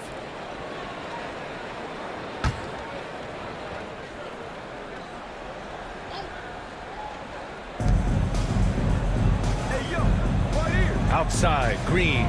Here's Parker, and that comes off the assist by Green. Parker's got 6 here in the quarter. He's been a big factor in their offense tonight, making shot after shot. Rozier against Green. Outside Warren. Over Ingram. Oh, that one's off. Still out of sync.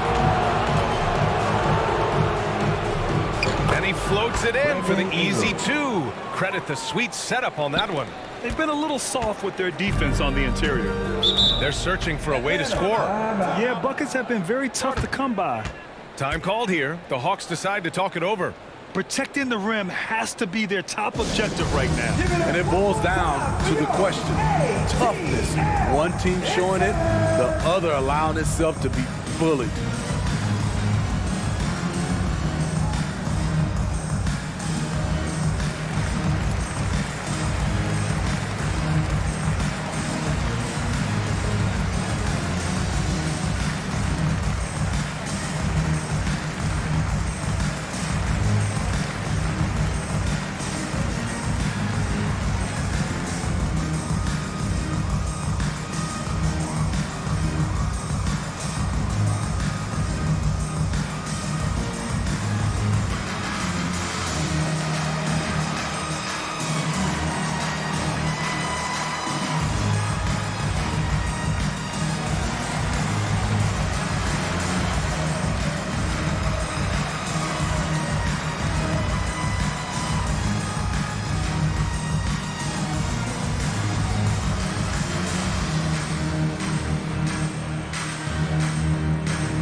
Parker against Payne. Tipped away. Stolen by Parker. Remaining in the first half. And he lays it up and in. Parker's got 8 points here in the quarter. And their offensive execution has really picked up here in the second period. Pass to Williams. Here's Baisley. Looking to win the drought. Oh, the Hawks again cannot hit it. They've shown the power inside. Their rebounding effort has been sensational. Here's Green. And he drops it in from the low post. Green's got 10 points in the game. They've settled into this game. You can see the offense is on fire. Yeah, the reason why they made the adjustments they needed to make. They are executing. Here's Baisley. And so it looks like it'll be Atlanta's ball. Atlanta ball.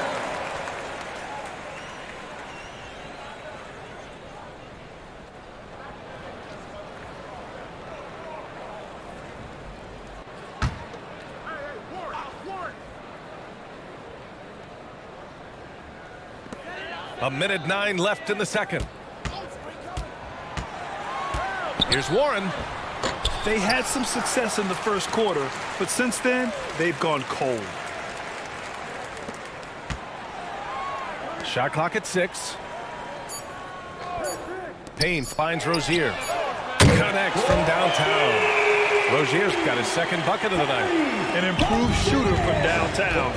Rozier has been consistent in adding this to his game over the years.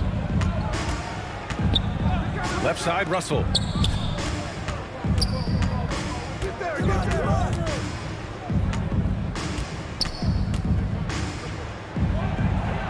Back to Parker. Over Payne. Bosh. It's good on the putback. And the Pistons lead by 18. He's turned it on here in the second quarter, getting his offensive game on track. The Pistons clear it. They couldn't put the pieces together, losing their last matchup with Orlando. Yeah, I think they'd like to forget that game. You usually want to find some teaching moments, but in this case, it might be best to just destroy the tape. Nothing wrong with that. Sometimes we overanalyze things. Can be better to just let it go. And so it's Detroit. They have a confident 20-point lead right now. It hasn't taken them too many shots to get their points. They're winning with efficiency. All right, Allie's ready to go. She's courtside. Hey, Allie. All right, thanks so much. I'm here with Dwayne Casey. Coach, are you pleased with the aggression getting downhill? Well, it's one thing we have to do. We have to play with some force, get to the basket, get to the paint. Our paint numbers are off the charts once we get the ball in the paint. And I felt like our guys did it tonight. I hope they can stay in attack mode. Thank you, Coach. Thanks very much, Allie. And folks, we'll be right back to start the second half of this game. It's the 2K Sports Halftime Show. Hey again, everybody. So far, a pretty lopsided game, but still one half to play. I'm Ernie Johnson, joined by Shaquille O'Neal and Kenny the Jet Smith. A stellar first half for Tony Parker. He had 12 points, 2 steals, and 1 rebound. Coming off a great performance last game, tonight he looked like he had that same aggressive mindset. Kenny, what's your take on Detroit so far? Their control of the boards is a big reason for this lead. Seems like it might have been their game plan coming in. Send multiple guys to the rim when the shot goes up. And Shaq, how about what you saw from the Hawks? The shooting percentage they allowed was through the roof. Their coach should absolutely be ripping into the defensive effort. They need to take some pride on the other end and just lock it in, lock it in, lock it in. And that does it for our halftime show. We now take you back to Kevin Harlan for the start of the third period.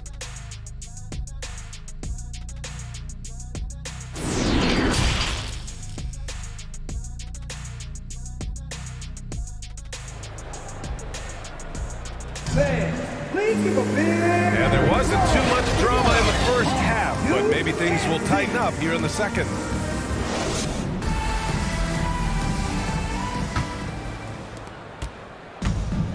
Detroit with the ball. They lead by 20. That's the most we've seen. And Detroit, let's look at who they've got. They've got Jalen Green, and it's Parker in at the 1. Pass to Walton. Oh, did you see that finish? And he goes in for the dunk. That'll be a move to remember. Wow. Yeah, great creativity in the air. Irving for 3. Basket is good on the assist from Brogdon. Brogdon's got 3 assists in the game. This is why you're trying to get him as many touches as possible. He's got the neck. Now here's Green. The 3 is up. Another shot, and the foul is called. He missed it, so he's got a couple of free throws coming his way. At the line for the Pistons, Bill Russell, 2 shots.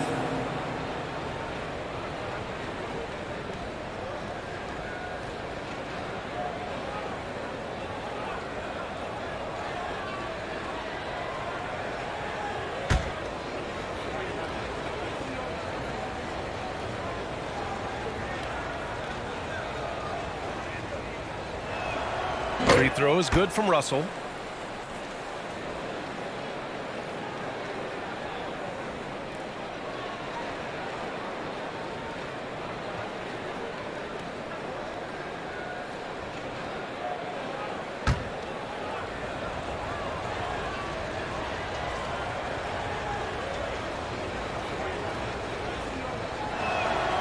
So hits 1 and misses 1 at the line. And now it seems Siakam is in his prime. How do you see his place in the league, Ray? Well, I really like him, but he seems to be an elite second option. Not sure if you want to build an entire offense around him, but certainly has proven to be an important piece to a championship-level team. Here's Green. The Hawks getting their last shot to go.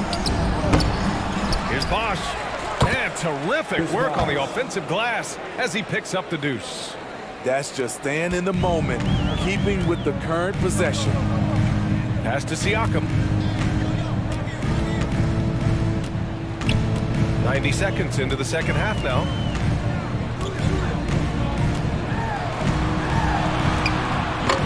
Not going to go that time. And Detroit will go the other way with it. They led the game at one point by 20. And then Russell with the dunk. Nice pass. You see the point guard skills.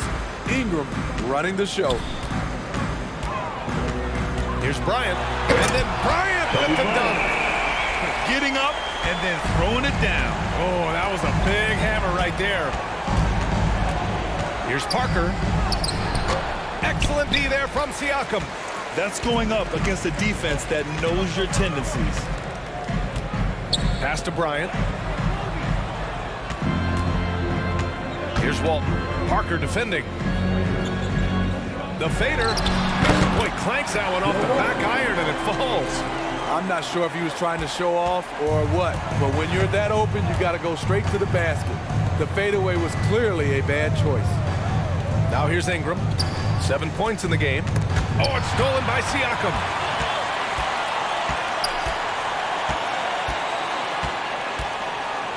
Pass to Brogdon. On the wing, Bryant. Green covering. 5 on the clock. And here's Bryant outside. Rebounded by the Pistons. Russell's got rebound number 8 now. And let's swing it over to the sideline and hear from Allie. Well, the league and the world have endured tremendous challenges in recent years. Commissioner Silver said, quote, "We found a way to keep going under very difficult circumstances. It required enormous diligence. To keep playing throughout the pandemic, we are particularly proud of that." Brian? Hey, the show must go on. Thanks, Allie. Now here's Irving. Give him 8 points now. And there's the whistle. Illegal screen is the call. The screener was leaning a bit right there. His feet may not have been planted. Pretty obvious call by the officials. So difficult to stay planted, especially with all the motion around you. Annoying turnover. Brunson is checked in for the Pistons.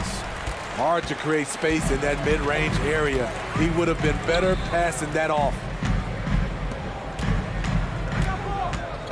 Brogdon against Green. So it'll be 2 free throws. He was fouled in the act of shooting.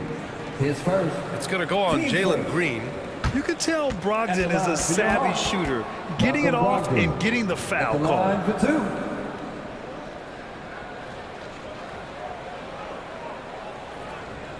Take a break. Take a break. 2 shots.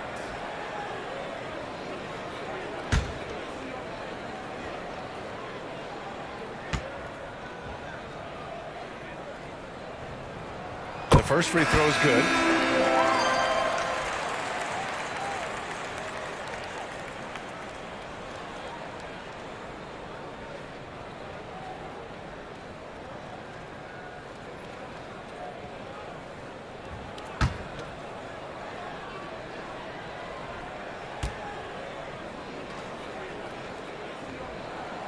And so Brogdon nails both of them.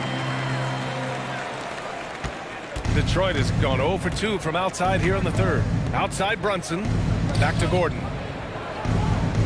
Brooks outside. A shot to stop the drought. Fires in the triple.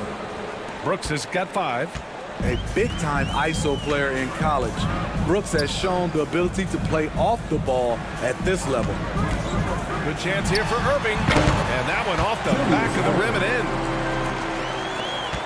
Detroit with the ball. It's a 13-point game. Brunson finds Adams. Brunson with it. Covered by Bryant. Irving against Brooks. Pass to Gordon. 6 on the shot clock. With the tip. Now here's Brunson. Stolen by Bryant. Wagner with a steal. Inside. Brunson takes the assist and lays it in. Nice setup. And the Pistons lead by 15. And a chance to catch up on some numbers here. The hustle stats for the Pistons. Their activity has been at a constant level. Always around the ball. Quick hands causing a lot of steals. Well, another major factor in the offensive performance was the fast break. Converting on those chances when they get them tonight. Ooh, lots of contact on the shot. So 2 free throws will follow that one. Everyone in the building saw the obvious contact. Shooting for Detroit, Jalen Brunson. At the line for 2.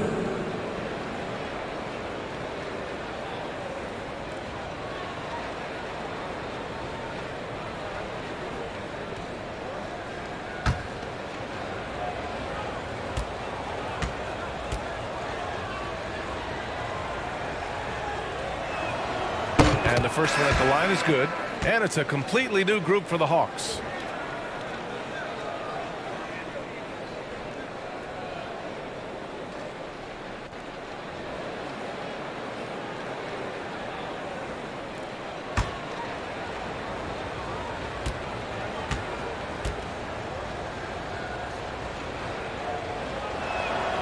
Both free throws good from Brunson. Atlanta's gone 2 of 3 from outside so far in the third quarter. Pass to Baisley. Rozier against Adams. Gordon with a steal. Now Wagner. Here's Brooks. And count that. 2 points and a chance for one more at the line. The sheer power at 220, maybe 230 to take the hit and complete the play. Dillon Brooks. Dillon Brooks, shooting 1.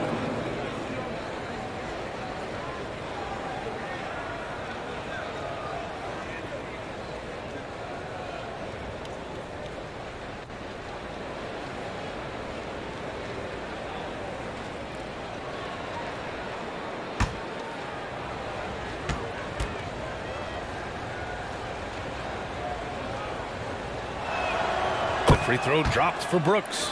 In the second half, their free throw percentage has improved, hitting in the low 80s now. Pass to Payne. Back to Rozier.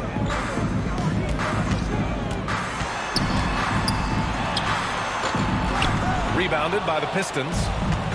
Adams got his 5th rebound in this one. Gordon can't hit. Atlanta's gotten 5 of 11 threes to drop so far in this game. 2 minutes remaining in the third. Up top Payne. Brooks defending. And Williams punches it home. The pass, the catch, the slam. What a clean play. And absolutely jaw-dropping. Now here's Gordon. Right now averaging 5.5 a game. Pass to Brooks. Back to Brunson. Down to 5 on the shot clock. He drops it from range.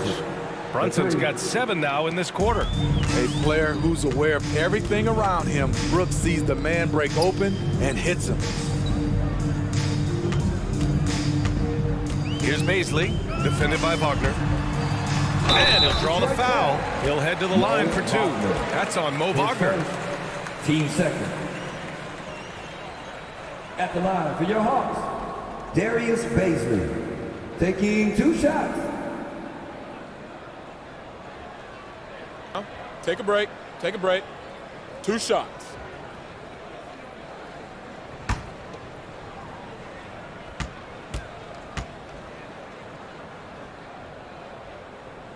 First one falls for him.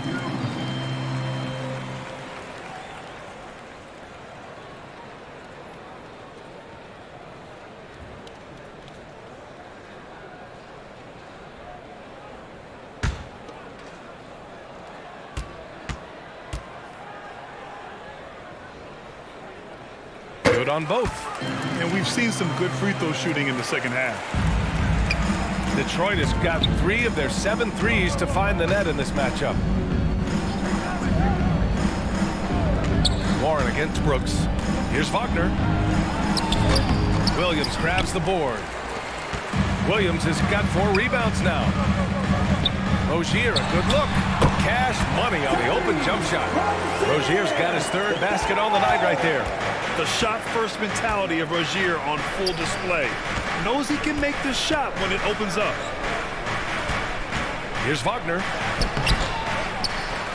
Adams, the pass to Wagner. Williams grabs the board. Williams has got his 5th rebound in this one. Here's Warren. Another one falls for Atlanta. And Detroit has possession. They led the game at 1 point by 20.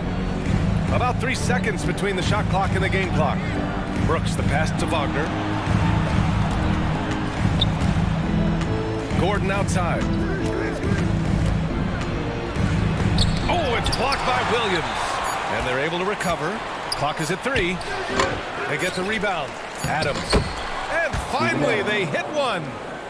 Adams has got his first basket. And he's one of those guys you don't have to call plays for. Steven Adams is happy to eat the leftovers. And so it's the Detroit Pistons up 14 as we wrap up the quarter. They put in work down low, getting in close and scoring in bunches. We'll be back in a moment.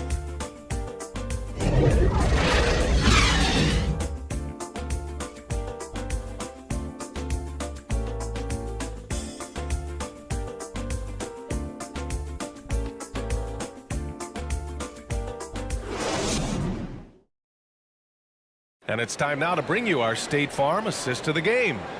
And he definitely deserves the award. Reading the defense like a point guard. Yeah, it's one thing to find the guy. It's another to deliver the ball where he can do something with it. Wonderful play.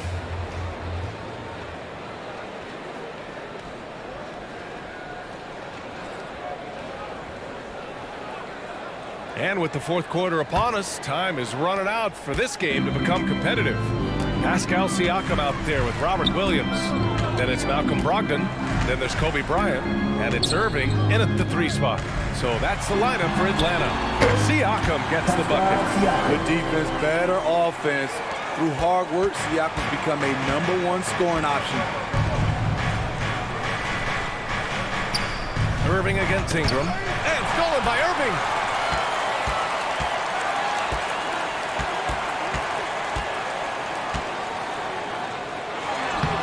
Rebounded by Ingram. Detroit has gotten 3 of their 7 threes to find the net in this matchup. Pass to Green. Here's Parker. The 3 is up. Rebounded by the Hawks. Williams has got his 6th rebound on the night. Siakam with it. Down low. Kicks it out to Bryant.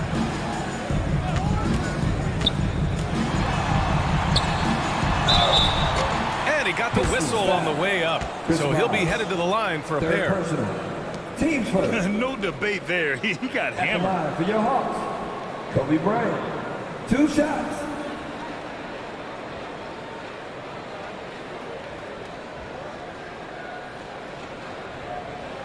Take a break. Take a break. 2 shots.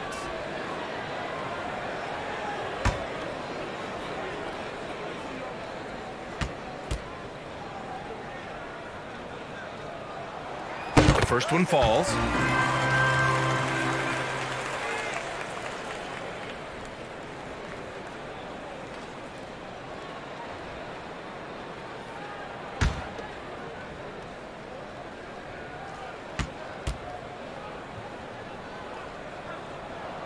And both free throws good for Bryant. And so it's Detroit with it. 10-point lead. Here's Parker. It doesn't go for him. Excellent D there from Bryant. To the middle. Here's Irving. And with that one, the deficit trimmed to single digits. He's doing what he can do to pull them closer, but it's not enough. He needs more help. Outside Ingram. Pass to Green. Parker against Bryant. Now here's Parker. The D's right on him.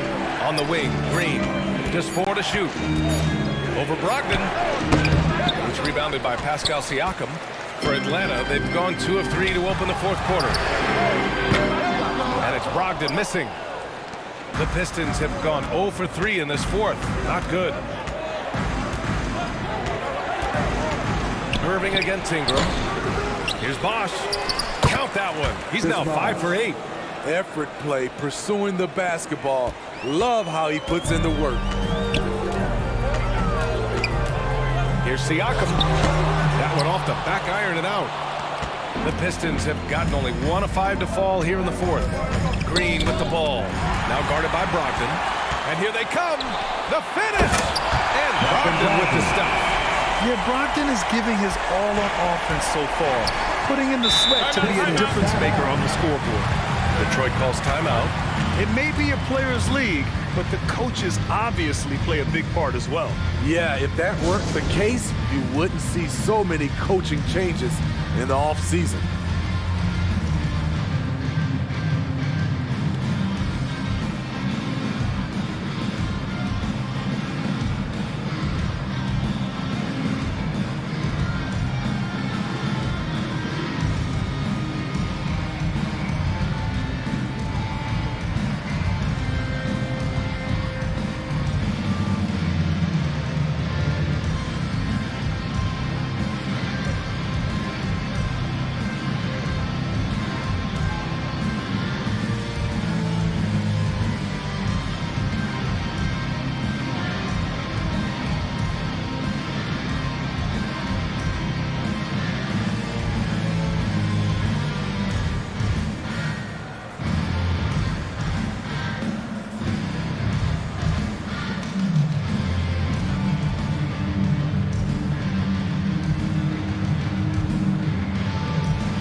to hear from Allie LaForce. Guys, over that last break, I listened to Dwayne Casey address the team. He loves the pressure deep. He told his guys, quote, "We've got them on their heels. They're making mistakes. Do not let them get comfortable. We'll see if they can maintain their disruptive ways down the stretch." Back to you. And Allie, thank you for that. And it's Irving missing. Part of why they have this lead, they're doing the little things out there. And then Russell with the dunk. And the lead increases on a crazy offensive sequence. Man, the dunk alone would have been incredible, let alone the fact that it came off a pinpoint pass. Now here's Siakam. And what impresses you about Pascal Siakam is his tremendous length with an intimidating 7'3" wingspan. Pascal Siakam at the line for 2. Shooting 2.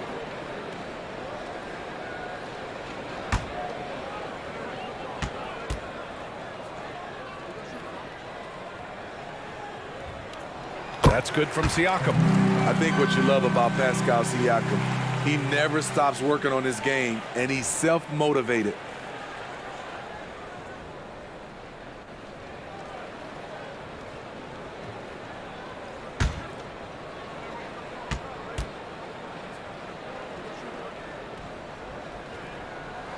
Siakam hits them both. The Pistons leading. On the wing, Green. And so he draws the foul, headed to the line to shoot a pair. It goes on Malcolm Brogdon. And that length of Siakam really comes in handy on both ends, Smitty. B.A., he's tough to guard because he's able to get his shots up over most guys due to that length. And then on the defensive end, capable of guarding the post and the perimeter.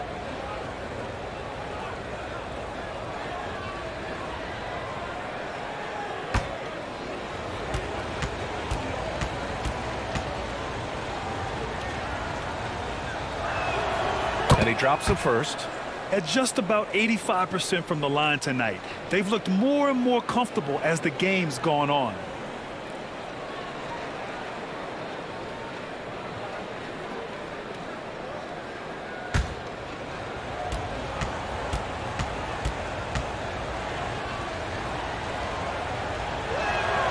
And both free throws good for Green.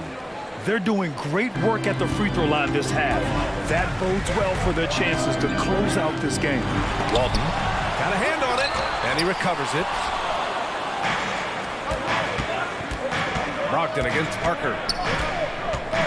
Pass to Green. Now Ingram.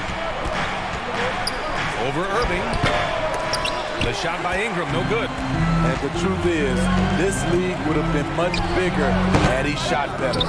The rebounding numbers make it obvious why they're in front. Effort's been there, check mark. The physicality, check mark.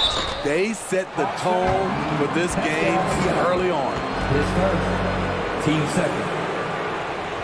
At the line for the Pistons, Chris Bosh taking 2 shots.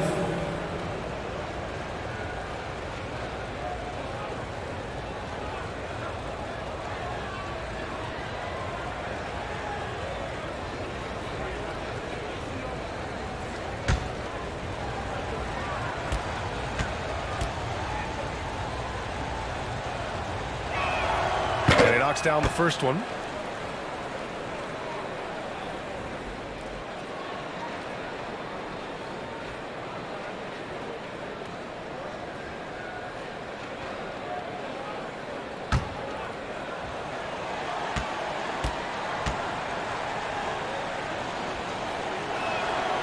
Second free throw, no good. And for Atlanta, they're shooting around 30% since the fourth quarter got underway. And there's the call. It's going to be an illegal screen. Well, the league has put an emphasis to crack down on illegal screens. Yes, the last few years, the rules changes have tended to benefit the offenses. This evens things out a bit. And how about that replay? Man, you got to appreciate the hustle on defense. You know, you can't ask for any better defense than that. He responded so fast to the shooter, and it stifled him. Parker inside. Covered by Bryant. That shot's good by Parker. Terrific move by Tony. Not always the flashiest ball handler, but extremely effective. Pass to Siakam. The Pistons clear it. They led the game at 1 point by 20. Green with the ball. No debate there. He got hammered. His second. Team started. Shooting for Detroit, Jalen Green at the line for 2.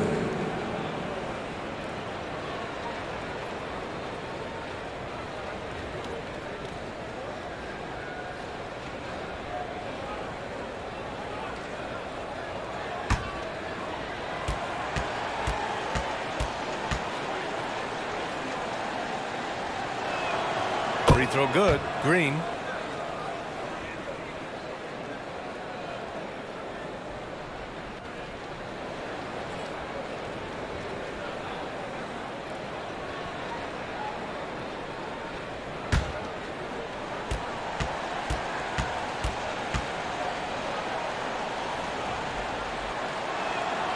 That one falls, so he hits both of them. And Atlanta has possession. Down by 15. Siakam outside.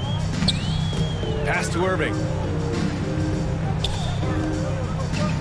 Brogdon against Parker. 6 to shoot. To the inside. Walton. Outside for Brogdon. Buries it from 3.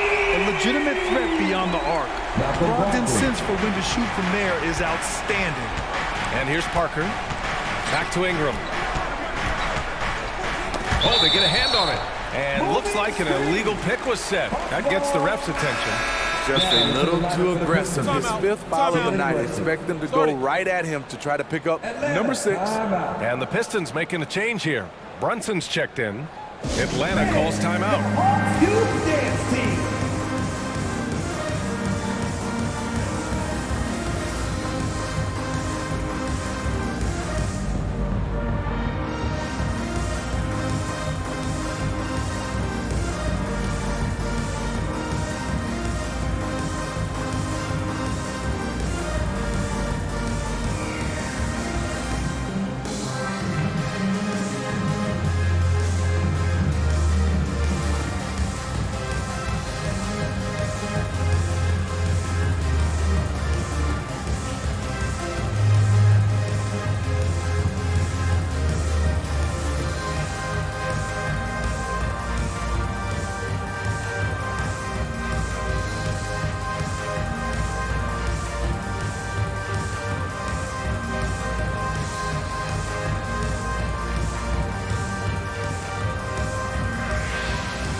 And now a moment to present the New Balance Player of the Game. You just simply can't measure how valuable he's been to them tonight. Using his head, great shooting percentage, not taking any bad shots. Wow, that led to a pretty spectacular game. Well, he's getting in a groove at the perfect time, just as they're getting ready to do battle in the postseason. Bryant, no good. The rebounding differential is a major story in this game. Brogdon against Green. Over Brogdon. And they get it back.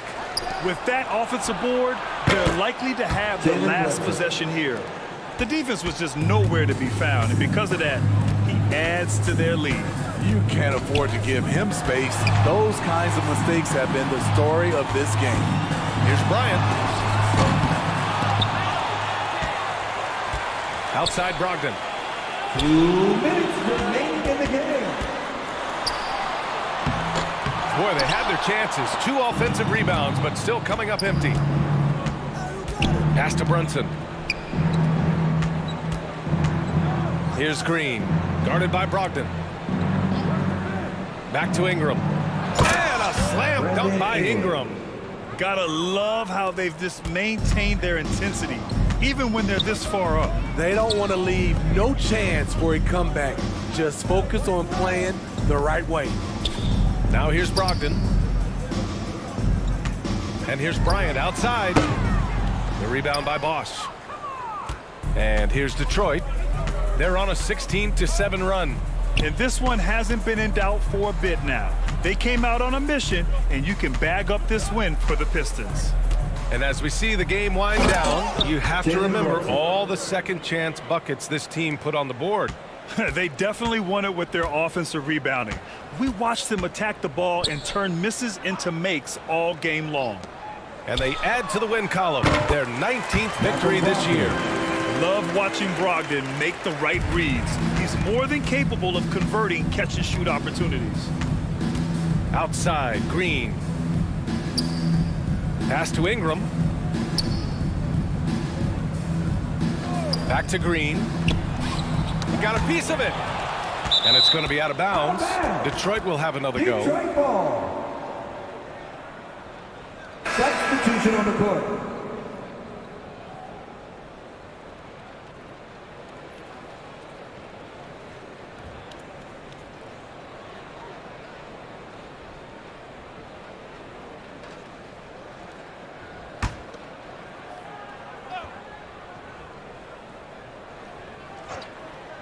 Just 5 to shoot. Brooks finds Wagner. Pulls it in from the elbow. And it's good for 2. And the Pistons lead by 19. Excellent effort on the road. They've literally sucked the energy out of this arena. And when you're on the road, you can't be tentative coming into a game like this. I thought their aggressive approach was the difference. Baisley. Ooh, good work defensively by Adams. 15 seconds left in the fourth quarter. Outside Brunson.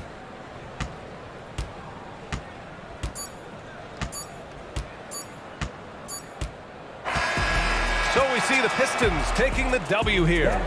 Boy, this crowd has to be shocked by the way their team was dismantled. Shocked and surprised. It doesn't matter what the matchup is. You never expect a road team to just waltz in and cruise to the type of victory like we saw tonight.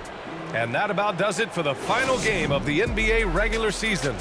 So for Grant Hill, Allie LaForce, and Steve Smith, I'm Brian Anderson, thanking everyone for watching tonight's game. So long and good night, everyone.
time, Jimmy.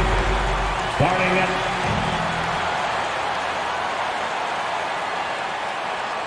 It's the end. Here are the starters for Brooklyn.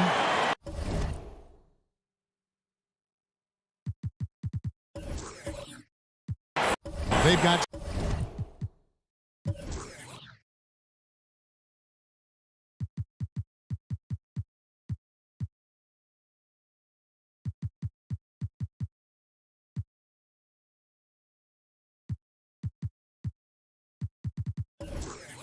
Scott. Dennis Rodman is out there with Durant. Then it's Parrish, and it's Murray in at the 2 spot. And for Boston, Abdul-Jabbar is out there with Davis. Then it's Kevin Huerter. Then there's Allen. And it's Mullen in at the small forward position. You know, the first thing you think of with both these teams, Greg, their athleticism. Some high flyers on the court tonight. And, Kev, it's not just about the aerial skills, though. There are some guys out there who can flat out wear you down with their ability to run the floor. No good from Abdul-Jabbar. Now here's Durant.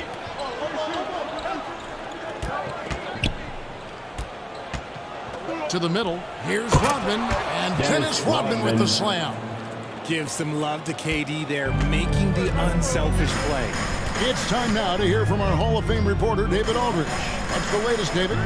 Hey, Kevin. Well, I was able to talk earlier with Boston's head coach. He told me it's always a challenge when you face a team this opportunistic. He said those guys are going to look to take advantage of any weakness. We have to really communicate defensively tonight. Guys, back to you. Yeah, David, thanks. We appreciate the report. They're in a tough spot to try to figure out how to slow down those shooters, GA. Yeah, it's going to take a great defensive effort from all 5 guys. Should be fascinating to watch. It's all about staying attached to shooters and limiting clean looks. We'll see if they're prepared for the challenge. The Celtics have gone 0 of 3 from the field to start the game. And that one's good by Davis. And you gotta like how Mullen looks for his open teammates, always trying to make guys better. Murray scanning the floor. Fires top of the key. He can't get it to go. And it's Boston the other way. They're getting their first look of the season at the Nets in this one. Yeah, some history here, though, of course. They won that first-round series in last year's playoffs and ended up sending them packing. And once he got to the 10, I think he was surprised to find himself that wide open. Easy possessions like that literally are just a gift. You just dream of them. He'll gladly take those. And foul on the shot. He'll shoot 2 at the free throw line. It's going to go on Kareem Abdul-Jabbar. And with the offense getting right to the rim, at least they saved the layup. The Nets shooting their first free throws tonight. The first trip to the stripe in this one.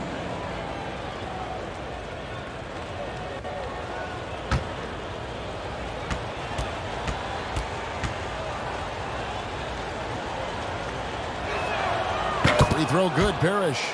Well, I play for the New Jersey Nets, and look, they made that move across the Hudson back in 2012, relocating to Brooklyn, which I think was the right move.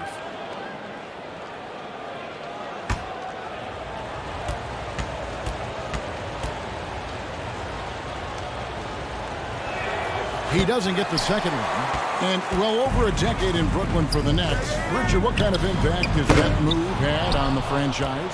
Well, look, it's been great. The arena is fantastic. The fan base is growing. And more importantly, their ability to attract top-tier free agents like KD and Kyrie. They do not join the Nets if they're still in Jersey. Still very early, but that's not the start they want. 1 for 5 shooting. And Davis can't get it to go. Had enough room to finish, and that's one he'll usually make. Here's Murray, and it goes out of bounds. Nice touch by Murray. Let's take a look at the numbers for Kareem Abdul-Jabbar.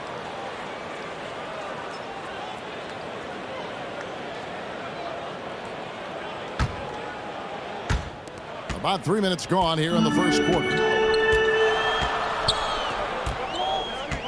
Huerter on the wing, defended by Scott. Huerter, no good. Brooklyn trailing. Here's Murray, and it's Murray with the jam. That is Murray's game. He doesn't settle. He is always in attack mode. Allen outside. Back to Herter. Davis down low. Rodman covering. And Davis can't get it to go. Last game for the Celtics, they pick up the win against the Atlanta Hawks. Murray, no good. I'd like to see him a bit more efficient. He has not been great this quarter. Count that one. They've scored several times already here in the first quarter on the inside. The Nets have gone just 2 of 8 shooting so far, just 25%. Nets passing it around, and a deep three from Murray. Here, and that'll be 2 free throws coming up. Officials on the call with the foul. While we've got a moment, let's now take a look at the teams that have the most second chance points on the season. 5th on the list, the Celtics. And just having a terrific year on the offensive glass, it's because everybody buys in. Not just the big men, but even the guards are getting in on the act.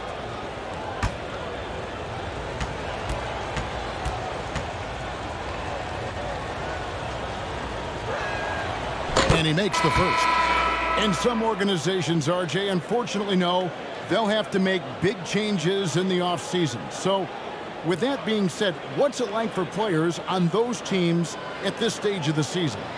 For a lot of people, there's an understanding that this is now a job. You're not out here playing for fun. You're out here proving your value to other teams, to other coaches. And don't forget, the coaches, sometimes they're the first ones to go. And one thing that stands out about this Celtics unit, their defensive abilities. They've got a lot of skill on that end of the floor. Now, here's Mullen.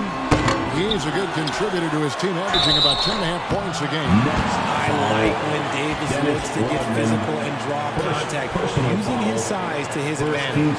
You're right. Defense, it's been terrific. This Boston team, G, certainly has a talent for holding back their opponent's shots and really defending well. 2 shots. And Kevin, they put a lot of energy into pressuring shooters, making sure guys can't find easy looks.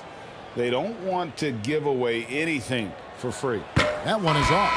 And with the struggles AD has had to stay healthy, and you wonder, though, if the team's going to focus on having him be at his best for that postseason run and try to manage the wear and tear.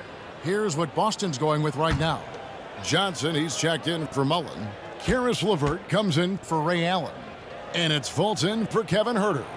And he's good on the second. And when Davis is on the floor, Greg, he is a force. But how do you keep him healthy into the playoffs? That is the question. I mean, sustaining his output over a full season isn't easy, but Davis has had a bit of bad luck with the injury, so you have to mitigate ways to keep him available. Here's Howard. Excellent D that time there from McGee. Boston's gone 0-4 from three-point land to start out, looking cold from outside. Fultz the pass to McGee. The jump hook. It's hauled in by Thibault. Scott with the ball. 23 points his last outing. Here is Howard. 6 to shoot. Smart kicks to Scott. This one for 3. Johnson with the block. I love the positioning of Johnson on defense in a spot where he can affect the shot. LeVert the pass to Johnson. LeVert against Scott. Unloads. A nice shot by LeVert. LeVert just focusing on the task at hand. That's all you can do. Yeah, when the game is up for grabs like this one has been, it's all about the attention to detail. And they'll get another chance. Boucher's shot is off. The Celtics with the lead. Davis kicks to Fultz.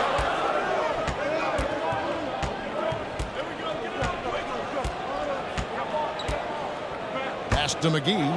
Here's LeVert. 2 minutes remaining in the Over Smart. 2 minutes. And it's LeVert missing. Looked like he just rushed it there. Just maybe take a little bit more time in the future. Here's Scott. Scott missing again. And there comes a point when, for the team's sake, you might want to move it. He's hurt him with all of these misses. And the versatility AD offers is what makes him such a valuable player. Offensively, he's a real handful given the array of moves and shots he has in his bag. He's also outstanding defensively, too, able to guard multiple positions.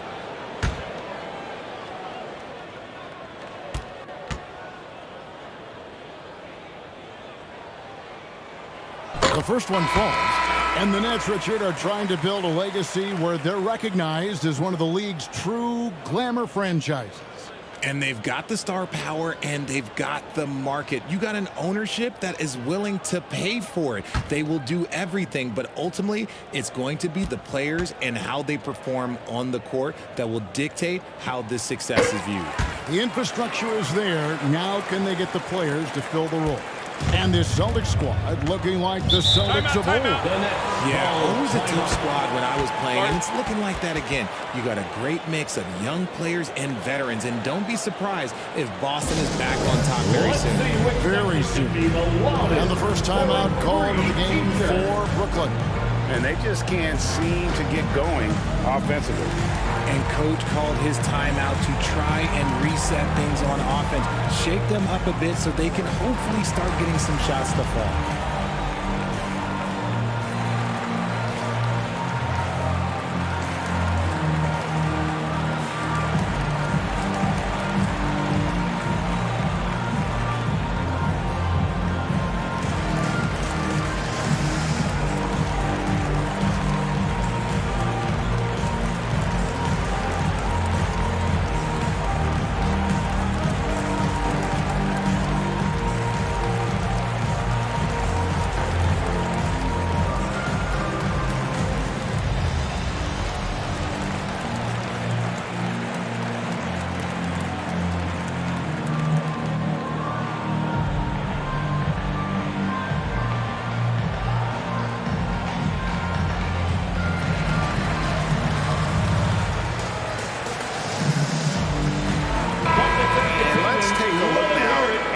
Davis's numbers.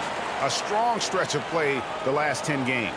And of course, rim protection always at a premium. That's an important part of his game.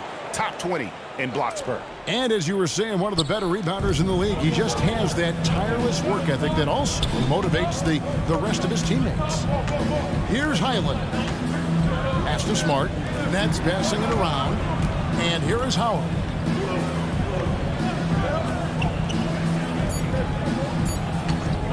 From deep three-point range, and they'll turn it over. Could not get off his shots. 24-second violation. And that kind of stifling effort on defense needs another look. And guys, they'll think twice about attempting that shot again. That was a big-time rejection.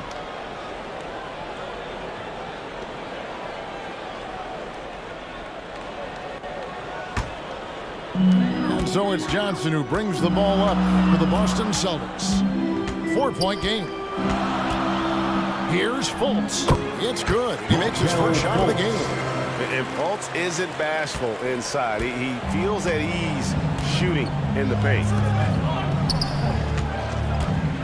Here's the pass to Highland. 51 seconds left to play in the first quarter. Just 5 to shoot. Poked away. And now Isaac running the floor all by himself. Take a look at Isaac there, just patrolling the passing lanes, outstanding at knowing when to anticipate that pass. Outside, Smart. And another turnover here by Brooklyn.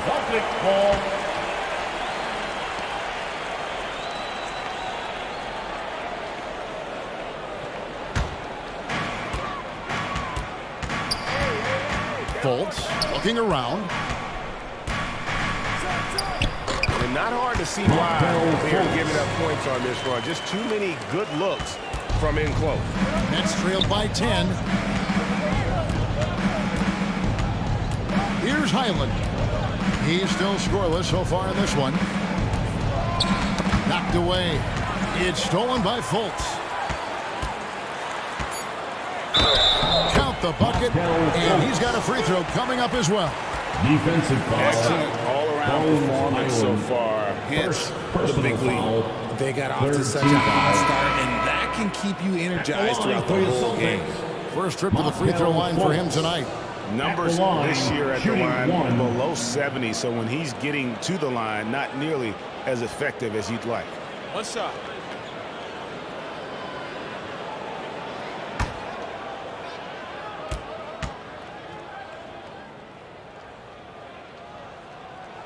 Fultz, no good on the free throw. And the length and speed of Fultz makes him deadly. Excellent at shooting the ball and a super aggressive defender. And after just 1 quarter of play, a double-digit differential on the scoreboard. Celtics lead by 12. And the second quarter about to get started. We'll be back in just a moment.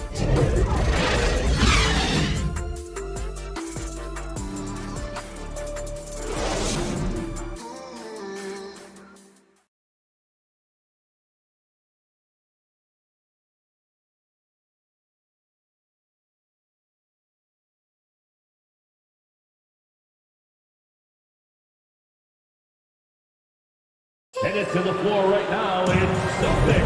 And welcome back to the second quarter of action. Plenty of basketball left to play, but this one has been one-sided so far. And a moment now to look at the scoring approach in terms of where the points are coming from for Boston.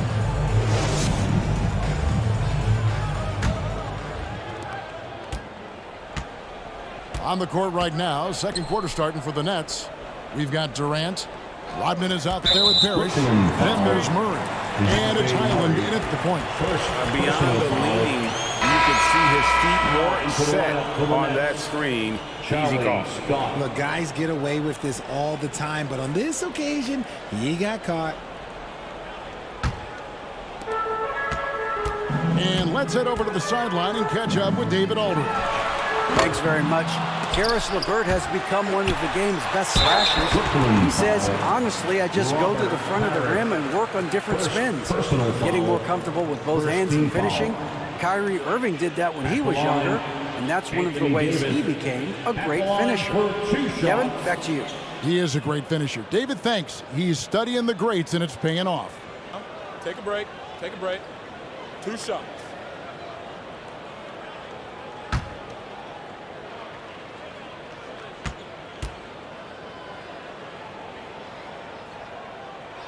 First one falls for him. Hey, Richard, for a while, teams went smaller. They became quicker. Now we're seeing some teams go big, playing 2, sometimes 3 7-footers in the lineup. It's amazing. Yeah, there's always a pendulum swing. Once it goes too small, then all of a sudden the pendulum swings back. And now everyone is looking for size. But you have to have size that can also stretch the floor because teams need guys that can rebound. That's what they're looking for. Now, here's Scott. No points in the game yet for him. Here's KD. Rodman trying to break free. Cut it, and the Celtic lead has been cut down to just 12 points on the bucket from Durant. Herter passes to Davis. Unloads from 13. And he gets the whistle. 2 free throws coming up. Dennis Rodman picks one up. There is no question Davis is a top 10 talent in this league when healthy. But unfortunately, he's dealt with several injuries throughout the years. And it'll be his 4th time going to the free throw line in the game. His offensive approach tonight has been aggressive, and it's paid off with a lot of trips to the line.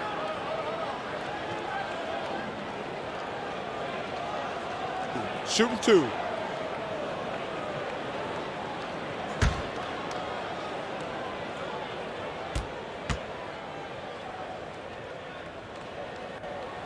And that one falls for Anthony Davis.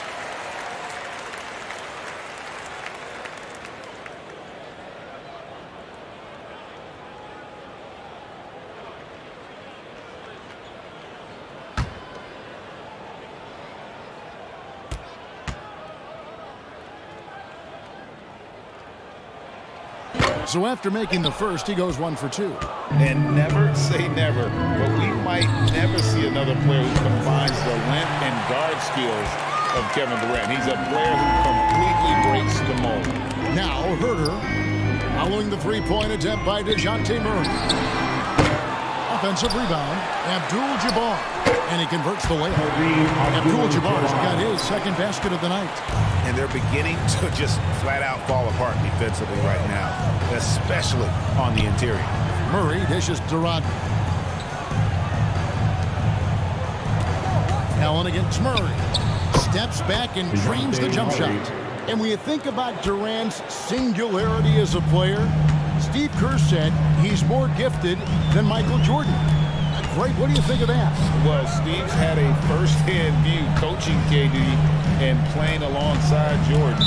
He didn't say greater, but more gifted. I think it's a conversation. They might start using a little bit more sparingly with 3 fouls already before the half. JaVale McGee's checked in for Anthony Davis. And here is Murray. A look at his stats. He averages a bit over 8 points a game. To the paint. Here's Parrish. Good, and the assist goes to Murray. Parrish has got 5. Superb execution in the screen and roll. Murray cutting the pass right through the defense. Passes it to Mullen. The Celtics working the ball around now. Here's Abdul-Jabbar. Yep, that one goes in there. Abdul-Jabbar's got 4 points in the quarter. And with the lead, I like the strategy here. Continue to get the ball to guys who can do something with it. This is when good players really get after it. He can sense that they're reeling, and he's going to put his foot on the pedal. It's Allen with the drive. And, well, you see the burst, and once Allen gains a step on you, you're toast. Outside, Scott. Now Durant. His last outing, he had 18 points. Outside, Rodman. Just 5 on the clock. Parrish kicks to KD. And the shot goes in. Yeah, the chemistry has been terrific. Really impressed with their offensive execution. Herter passes to Allen. A new 14 for Boston. And contact on the shot, so he'll be shooting free throws here. Rodman, 3rd personal foul, 3rd team foul. And he's got his first free throw of the game. In their last contest, guys, he was unconscious from the foul line.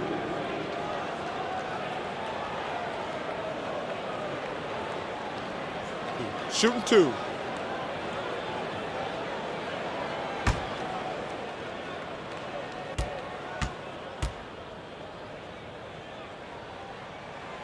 And that one misses. Chris Boucher's checked in for Brooklyn.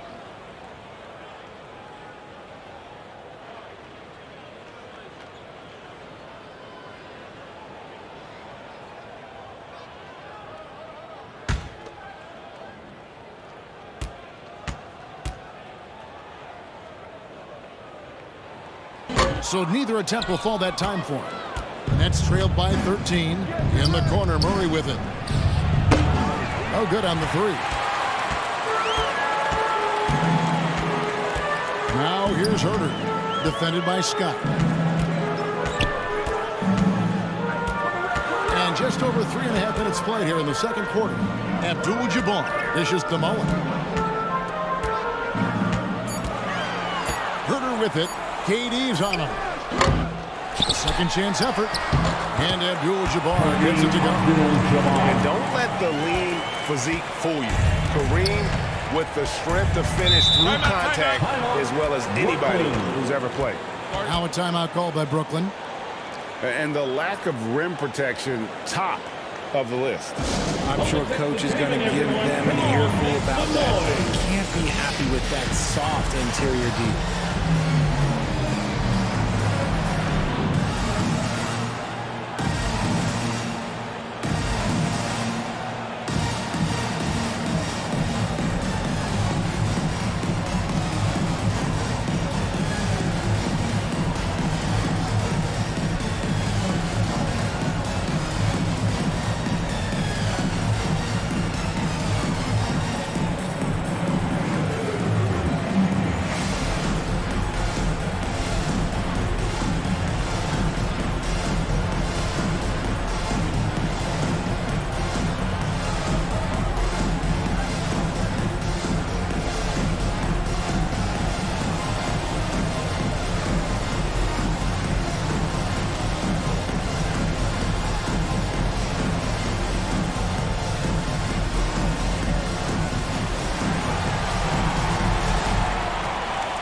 entertainment, everyone. Come on, make some noise. Celtics making a switch here. Isaac's checked in. Howard's checked in for the Nets. Smart comes in for Murray.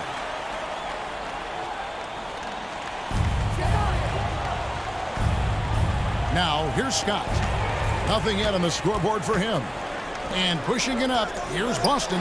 Nobody near Allen. A three-pointer off the mark. Nets trailed by 15. Here's Scott. And he uses the glass on the lane. Scott's got his first points of the night. And we talk about the importance of versatility. He's really got it all on the offensive end. Herter passes to Abdul-Jabbar. Allen for three. And that comes off the assist by Abdul-Jabbar. Allen's got 5 now. And this is Allen's game. One of the quickest releases we've ever seen. Amazing shooting off that pass. And Smart now atop the key. Boucher against Isaac. Shot clock at 6. The high post shot. Scott can't get it to go. Just an ugly show for him offensively. Yep, no way to describe it, just ugly, and that hasn't helped. Ball's knocked loose. And a bit of a battle here for the ball. The official signals a jump ball here. Jump ball.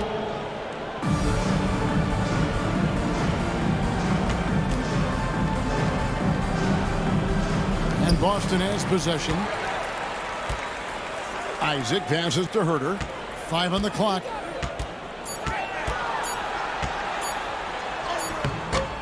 No good. Good D by Howard. Right side Smart. High post, KD. Free throw line jump shot. And he makes the bucket, gets the whistle, and now a three-point play chance here for him. Personal foul. He was inside his own head in that first quarter. You could see it. Now he's doing a much better job of letting the game come to him. And he's got his first chance at the line here. An 89% free throw shooter puts him right there among the league's best from the line. Looking at who's out there now for the Celtics. Johnson's checked in for Mullen. Karis LeVert comes in for Allen. And it's Fultz in for Kevin Herter. The free throw drops for Durant. Offensively, Durant might be the most unguardable player in NBA history. He can shoot, dribble, pass, drive, you name it. Everything he does it at a high level on top of being 7 feet tall. Now here's Johnson. Still getting warmed up offensively. No scoring yet from him. Abdul-Jabbar gets double teamed. The offensive rebound. And Abdul-Jabbar throws it down. And not much you can do defensively once Kareem gets the ball in that close. Too much height, too much talent. Smart on the wing. LeVert defending. Bounce pass from Smart. The Nets working the ball around now. Here's Highland. And again, no good by Brooklyn. A good board there, Kevin, but overall they're getting slightly out-rebounded. Durant deciding where to go with it. It's deflected. And love how high Fultz gets on these rejections, utilizing his terrific length to spike shots back. Now here's LeVert.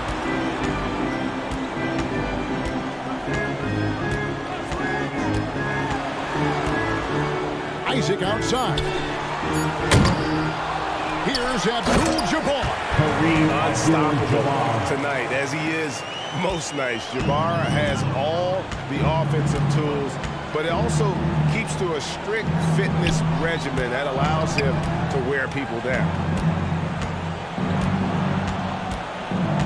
LeVert against Smart. And Marcus Smart, GA, the very definition of a guy you love on your team, but hate to play against. And teams that go deep need that sort of presence. Smart is more than just an agitator, though. Great player who anyone would want to play alongside.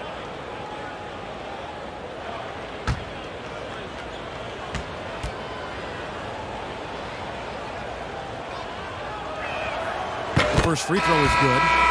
And some of what Smart gives this team doesn't always show up in the stat sheet, but he makes plays that help you win. Celtics making a switch here. Davis is checked in, and the Nets making a change here as well. Parrish is checked in for Chris Boucher.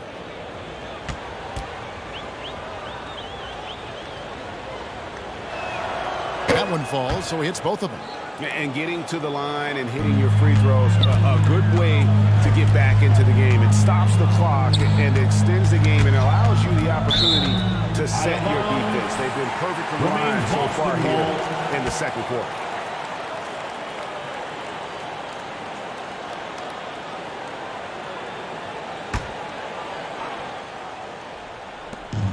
.36 seconds left in the second quarter. LeVert the pass to Davis. That's good. That's LeVert with the assist. Davis has got 10. I'm sorry, that's poor defense down low again. It's been a mismatch thus far in the paint. Here's Highland. He's been quiet so far. Still no points in the game. See, that miss right there, it's why teams try to avoid the mid-range jumper these days. And it's Davis with the jam. Throw it high and watch Davis fly. Wow. The three from KD buries the long-range jumper. He's got 10. This is that modern big man play. Tall guys who are comfortable draining shots from deep. And so it's the Boston Celtics with a sizable lead as the quarter wraps up. They're ahead 16 points. A look at the field goal percentage numbers tells the story of what tough defense they're playing today. We'll return shortly. And now, the 2K Sports Halftime Show. Boy, a lot of energy in this arena tonight. The hometown fans getting after it. I'm Ernie Johnson. Shaquille O'Neal's here. So is Kenny the Jet Smith. A tremendous game we're seeing from Anthony Davis. He had 12 points, 7 rebounds, and 1 assist. He didn't perform up to his standards in their last game. Tonight's a different story. He obviously has a short memory. And taking a look at the Celtics, Kenny, what did you see out there? What a true demonstration of dominance. They made a commitment to owning the glass, and they made good on it.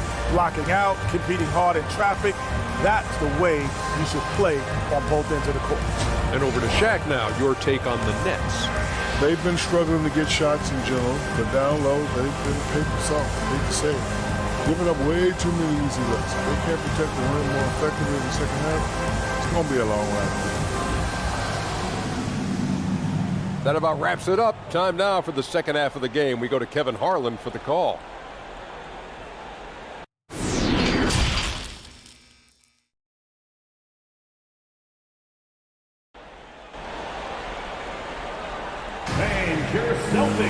And as we dive into the second half, we'll find out if the next two quarters are any different from the first two. So far, it has been a runaway. You look at Anthony Davis in this game, he's been everywhere. The way he was able to finish on the block was incredible there in that first half. The question now is, will the defense keep letting him punish them inside? Or did Coach have some new ideas for them? Well, we've got a second half of basketball for you. We think it's going to be pretty good. A big comeback, though, is needed for this game to be competitive, and it probably has to happen quickly. Davis is out there with Mullen. Then there's Allen. Then it's Kevin Huerter. And it's Abdul-Jabbar in at the 5 spot. That's the Boston 5. And they've got a big lead, not just on the scoreboard, but really in the rebounding numbers as well. Now, here is Abdul-Jabbar. After the miss from KD. Down to 5 on the shot clock. Abdul-Jabbar passes to Allen, and Allen slams it in. The finish was nice, but the setup was better. Yeah, G.A., the pick working to full effect before the stuff. Yeah, you like the pick to set up the open shot, but when it leads to a dunk, okay, even better, you'll take it. Now here's Rodman, currently averaging almost 6 points a game. Here's Murray. No good off the back of the rim. Celtics leading by 18. Here's Allen. Rebound by Murray. It's stolen by Allen. Count the basket. Allen's got 4 this quarter. Another bucket down low. They've been the aggressors taking the ball inside and attacking at the rim. Now, here's Scott. Looking at his point production, he averages almost 11 points a game. Left side, KD. Shooting foul as the whistle blows. He'll shoot 2 free throws. First personal foul. Part of what makes KD an all-timer, we have never seen someone his size with that type of handle. And this is his second trip to the line tonight. Shooting 2.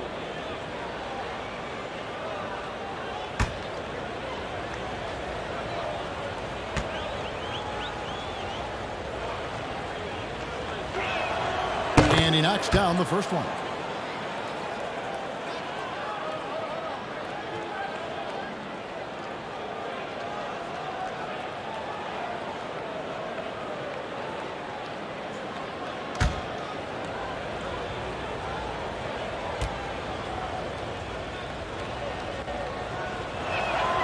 And so Durant nails them both.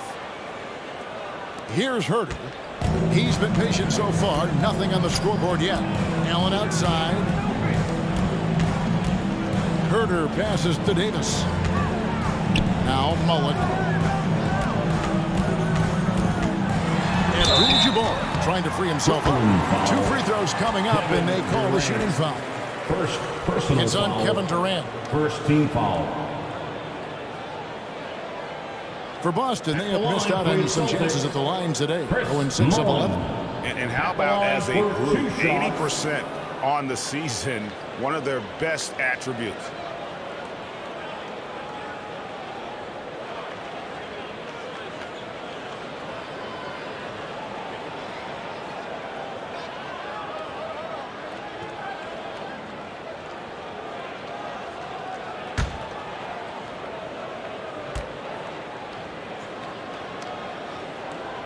No good on that one.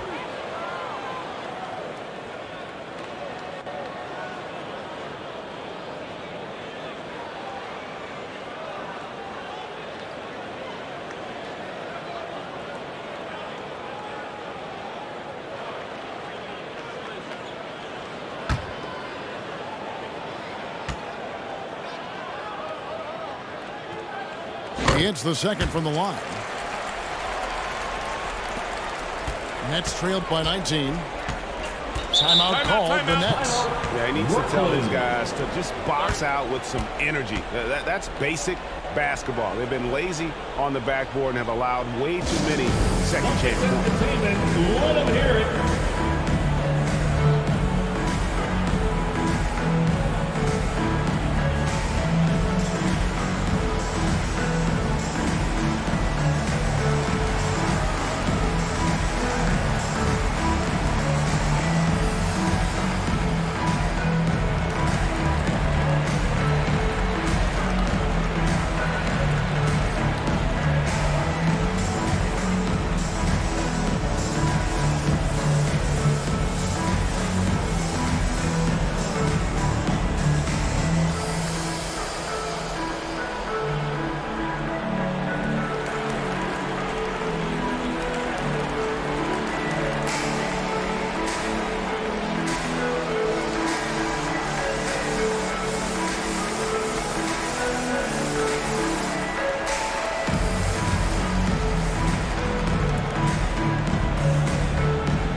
Into the third we go. 2 minutes in now.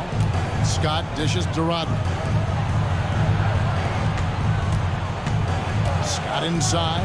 He's defended by Herter. Murray the pass to KD. And the 3-ball is good. KD's got 15 points. And he's doing everything he can offensively to lift them out of this hole. But I'm not sure his hot shooting can do it alone. Pass to Allen. Inside. Herter. That shot, no good. Murray with the defensive effort. Nets trailed by 16. And it's the growth of Murray as a distributor that has really proved to be a great point guard. There were questions about that early in his career.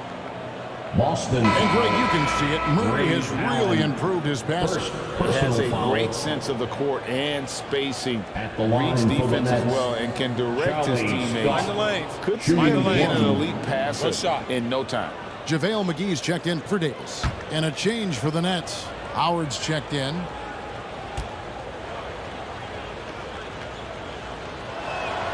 That's good from Scott. And the media is able to vote on awards like All Rookie. But, Greg, those awards can end up determining a player's max salary. Any concern there? No doubt there is, but somebody has to decide those awards, right? And no matter who it is, there's always going to be some pushback. So as long as contracts are tied to them, that power will be in someone else's hands. Rocket 6. Herder, no good. He is single-handedly dropping the temperature in here with that cold streak. Yeah, right now, he's just in his own head. Not much you can do to try and push through it. Now here's Howard. He's gotten some minutes, but nothing on the board yet. Harris. And it's wide right. It's off the rim. And he rushed that one, no doubt about it. The D. Allen's position, you can see the frustration on his face. Here's Herder. Hands it from downtown. And the Celtics lead by 16. And they've got to talk to each other on D there. Miscommunication, and now he's able to make them pay. Outside, Scott. And there's a whistle. And that's going to go on Kareem Abdul-Jabbar. That will get him his 4th foul of the game. And the next one puts him in the bonus. Chris Boucher is checked in for Parrish. And we have to take another glance at that powerful rejection.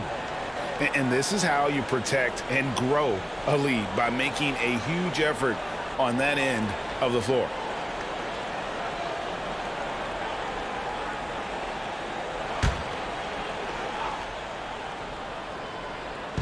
We've gone about 3.5 minutes into the third now. Deep 2 from Murray. And the shot is long. This is the definition of forcing it. He's trying to get himself going, but taking tough shots just won't do it. Mullen passes to McGee, and he gets it to go. Clearly, he's one of the best there is in the business when it comes to making that lead pass. Now a timeout called by Brooklyn. Some timeouts you just know you're going to get yelled at, and with these turnovers, I'm going to tell you it's not going to be a very pleasant timeout. To the floor right now is Celtics Entertainment.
Fultz is checked in for Boston.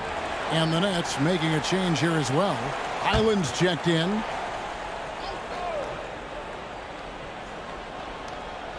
Here's Scott. He has 5. Rodman outside. Pass to Boucher.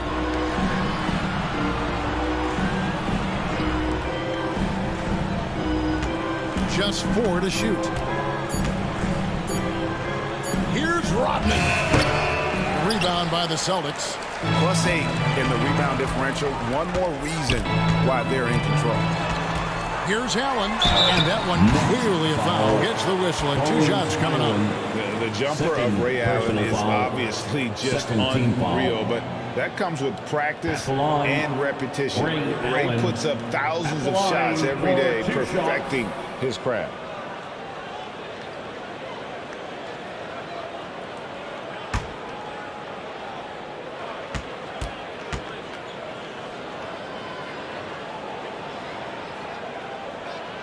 And he can't get the first one. Jonathan Isaac, he's checked in for the Celtics. Johnson comes in for Mullen. The Nets also changing it up. Matisse Thybulle checked in for Rodman. And Smart subbed in for Scott.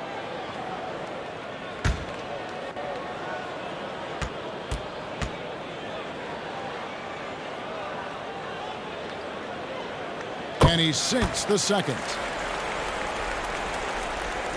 Nets trailed by 19.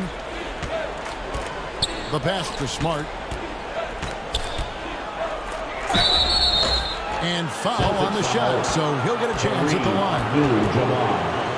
As tough as they get, Smart's a bulldog out there. Does a good job of drawing contact, oftentimes by initiating. And a closer look here at the scoring breakdown for Boston. Shooting 2.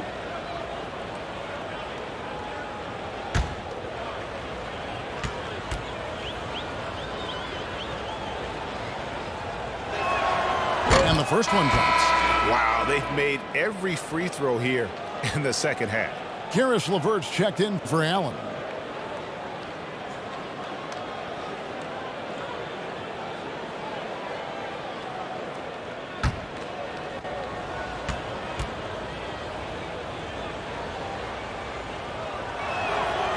That one is no good. Celtics leading by 18. LeVert in the corner. And he's good on the 3-ball. LeVert's got 5 points so far. Really in a good position thanks to the accuracy from beyond. Smart passes to Thybulle. Smart dishes to Howard.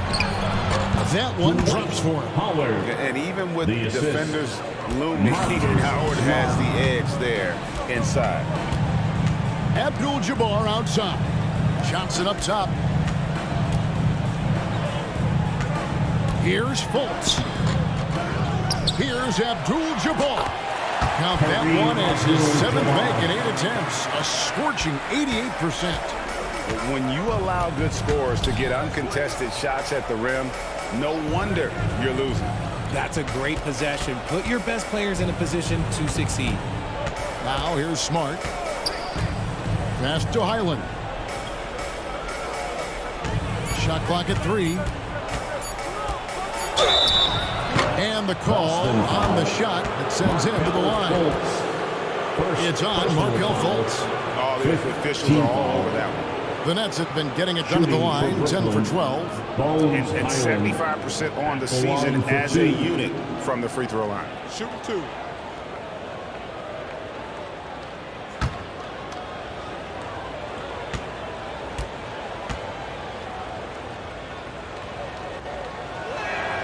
First free throw is good.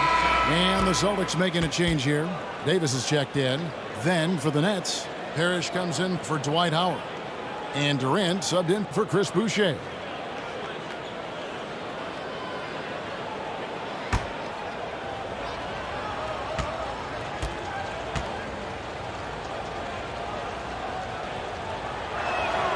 He hits both from the stripe.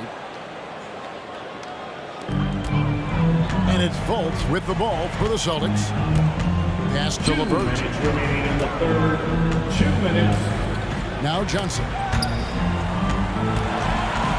Loads it up for Davis. And it's Davis with the jam. A premier player in this league, Davis with another huge night, showing why he is an NBA champion. And Greg Keldon Johnson is listed at 6'5", but he plays much bigger than that. He has the strength to fight for rebounds with anybody. Fearless on the court and plays with an endless motor. His strength and willingness to use it makes him valuable. Yeah, easy call. He'll take his 3rd and 4th free throw shots at the game right here. Gotta admire what he's been able to do at the free throw line this season. How about over 90%?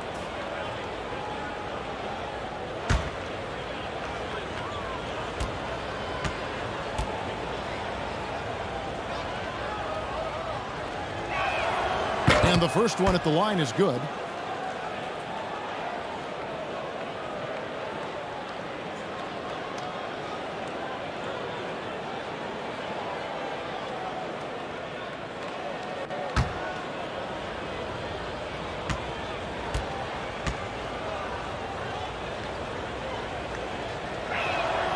That's also good, so he hits both free throws. Boston leading by 19. Johnson outside. Back to Fultz. No one near Isaac as he lets it go. Off target from outside. That was a good possession. They got a clean look. The shot just didn't fall. KD with the bucket. Durant's got 17 now. And that's tough right there. Love when Durant goes up with purpose and finishes over contact. Pass to Johnson. The shot that time, not on target. So Brooklyn will take it the other way. Look, they are in front right now because of him. He keeps draining these shots at a ridiculous clip. Here's Highland. Back to Thibault. 6 on the shot clock. His first shot coming late. Anthony Davis with the rebound. Celtics leading by 19 points. 3 seconds separate the shot clock and game clock. Thibault with the ball. Still looking for his first bucket in this one. Highland passes to Durant.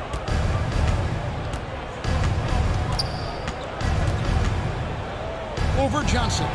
And Durant gets it to go. In the mid-range, Durant is deadly as ever. Easy money sniper, putting out a little silky jumper. And so it's the Boston Celtics. Feeling good about their 17-point lead heading into the break. They've been playing some ferocious defense. And we've got more M2K Sports coming your way after this break.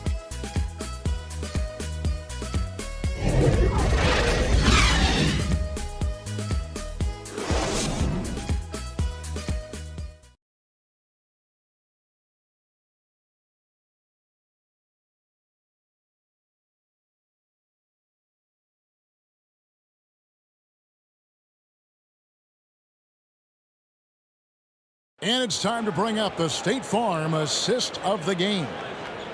Just true artistry right there. I mean, great decision on where to go with the ball, and how about the perfect delivery? A lot of times a spectacular pass is more impressive than a spectacular shot. This is one of those times. And as we head into the fourth, we'll see if there's a comeback in the works or if it's more of the same from the first 3 quarters. Setting the floor for the Nets.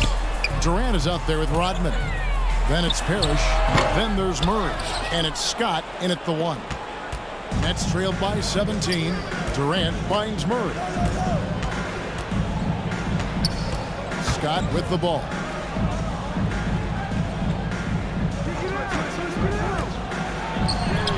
Yes, that goes in. Scott's got the first points up on the board here in the fourth for Brooklyn.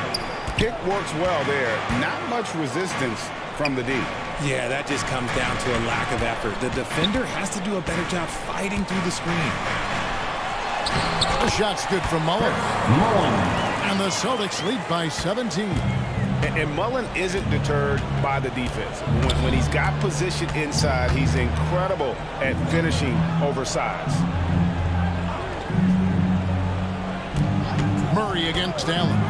And Murray, here we go.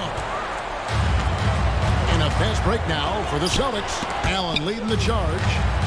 Here's Mullen. Another shot. And Davis puts it in. Does anybody else think it's just too easy for AD sometimes? Just an easy board and putback. Murray outside. Kicks it to Rodman. Out to the wing. From the corner. Murray, no good. And so it's Davis. He'll bring the ball up for Boston. A great fourth quarter. Just giving up 2 points. As Davis keeps his head up and maintains awareness. That's how he spots a wide open man. They've been looking out of sync offensively. Yeah, their offense has ground to a standstill. Rodman against Davis. Here's Durant. The shot's good. Rodman making the play. Durant's got 11 points here in just the second half. Herter passes to Allen. Fourth quarter of play, and we're about 2.5 minutes through it right now. Davis kicks to Allen. That's good. He's 5 for 9. As the pure athleticism, Allen gets it done inside. It's the Nets now.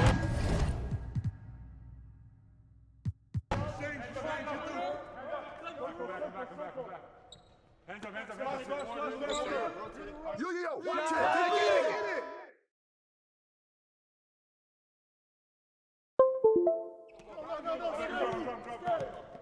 Oh, foul! Come get it. There you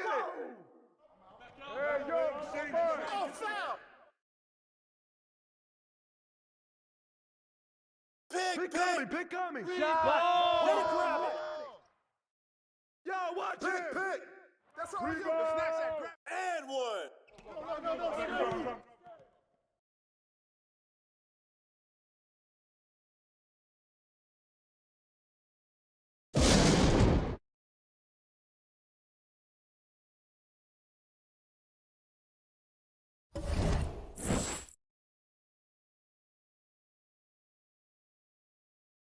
Go over it! Robert! Chris! Screen! Out! Good take, baby. Yo, watch him! Get him! No, AD out, man. Timeout. Start it.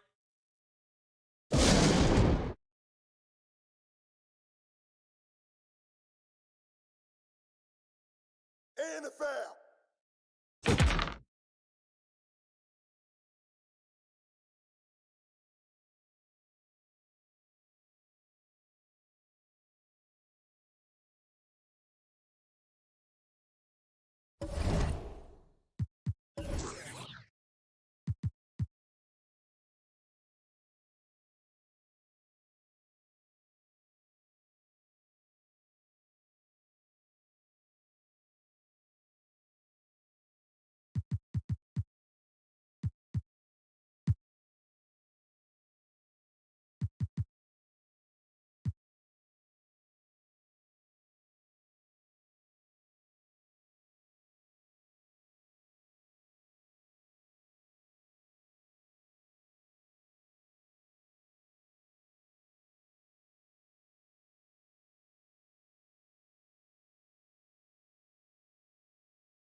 Welcome, everyone. Thanks for tuning in to Allie. It's all. Thanks a lot, Brian.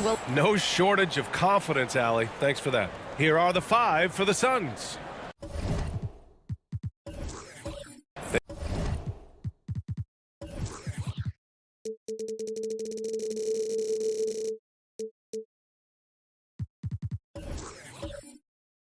They've got Seth Curry, and it's Butler in at the 3, the small forward. And for Sacramento, and seems hard to believe, but it's been almost 40 years since the Kings moved to Sacramento. And you know, maybe they haven't hung any banners, but they've had some special players and some great seasons in that time, and they mean a lot to that community. Now here's Ball. Mobley down low. Can't get it to go. Missed his first one. Shoots from 12. Butler can't get it to go. Pass to Red. Over Curry. The offensive rebound. Coming out swinging and hitting the game's first bucket. Well, for us, it'll be interesting. Can they keep that kind of pace up all game long? Now here's Butler in his last outing with 12 points. To the middle. Here's Thomas. That one no good. Good D by Ball. The Kings have gone 1 for 3 so far.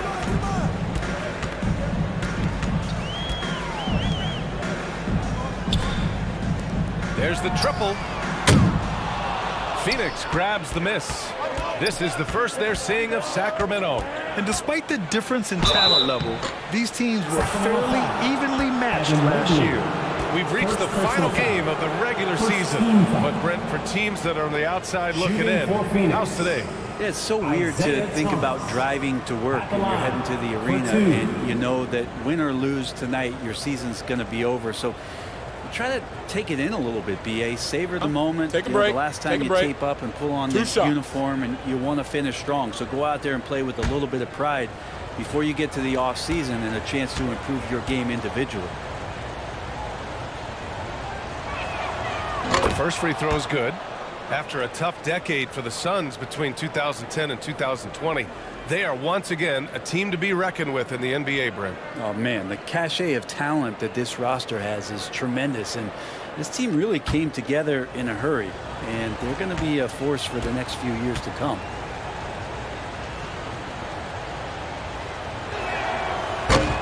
And he can't hit the second. Well, one thing the Kings got when they hired Mike Brown is a coach who's been through and seen it all with his NBA coaching experience. Now here's Ball. Tightly guarded. And that one good. The defensive effort was lacking a bit, but hey, give him credit for finding a weakness there. Just really smart basketball and exploiting whatever holes that he's seeing right now in the defensive squad. Pass to Lucas. Here's Thomas. Coming off a 12-point game. 6 to shoot. Tipped. No good there. So Sacramento will take it the other way. Defeated by Utah in their last game. They'll try to put that one behind them. And it was just a strange loss. They were far from their best, but still managed to keep it close. Yeah, really the only thing close, though, about that game was the score. In just about every other aspect, they were totally outplayed. When it comes to Mike Brown, he's been an assistant or a head coach for 6 different teams now, Brent. That's a lot of different kitchens to be in NBA, and as an assistant, he's worked for great coaches, Greg Popovich, Steve Kerr, Rick Carlisle. It's a great group of coaches to draw upon and then add his own styles in and what he wants to do with this Kings team moving forward. Can't cash it in from close range. Now, one player sometimes can drag down your offense, and he seems to be an anchor here in this quarter. Oh, nice shot by Havlicek. Don't want to let him get into a rhythm from out there. Boy, they'd love if anyone could get a bucket. Yeah, their offense has been grinding to a halt. Phoenix calls timeout. Failing to find a rhythm offensively. Something that needs to change and change soon. Yeah, they're like a 4-day-old soda right now, just flat. They're missing shots left and right and just not playing their best.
Let's take a look at the highest scoring teams over the past month in the NBA. The Kings in second. This team has really found a great offensive rhythm lately. Running smart plays, sharing the ball, and racking up points. Here's Thomas, pounded by Ball. Outside Butler. Knocked away.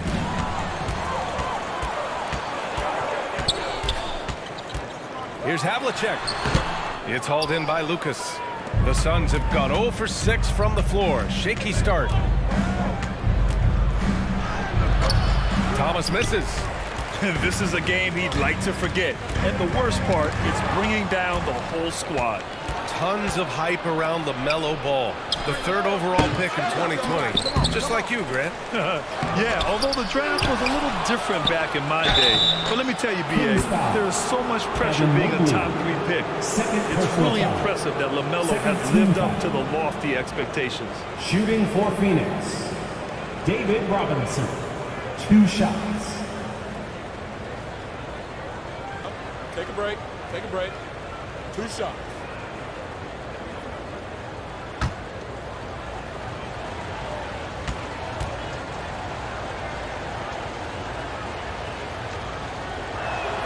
First one falls for him. The Kings making a switch here.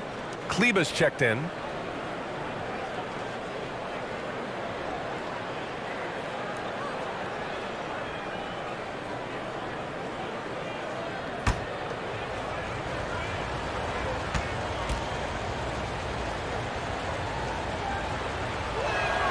And both free throws good for Robinson. The Kings leading.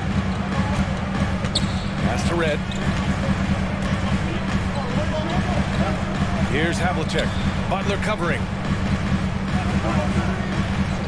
Here's Red. Takes a three. It's hauled in by the Suns. Robinson's got a rebound number 5 here tonight. Time for some consideration in the passing category, maybe, Kevin. The shot is just not on. Get somebody else going. Outside Butler.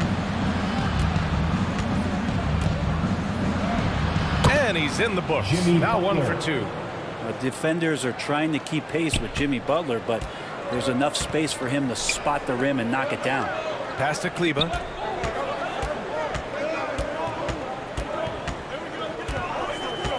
Ball outside.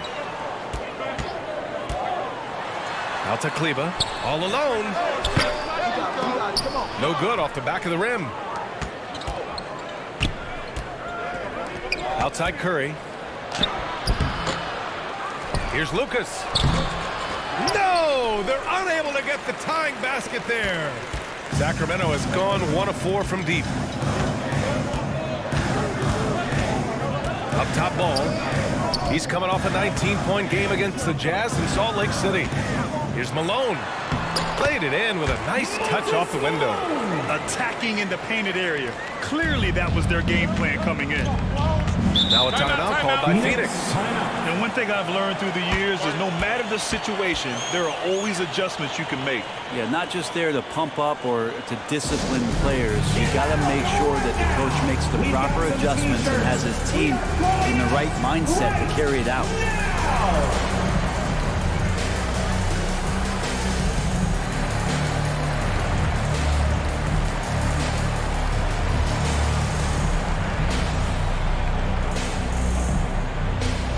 You all know what time it is.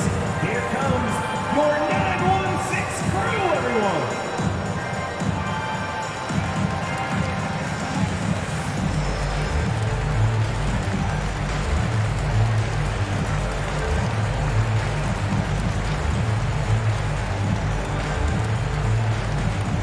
That's right, crowd. Your 916 crew.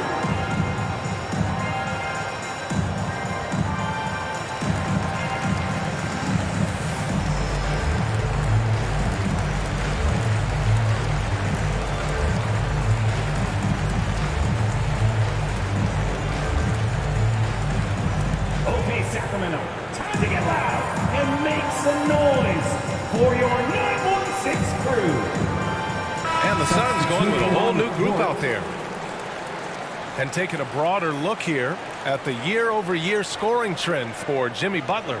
And when you look at his offensive output over the past few years, it seems like other teams have figured him out and have his number now.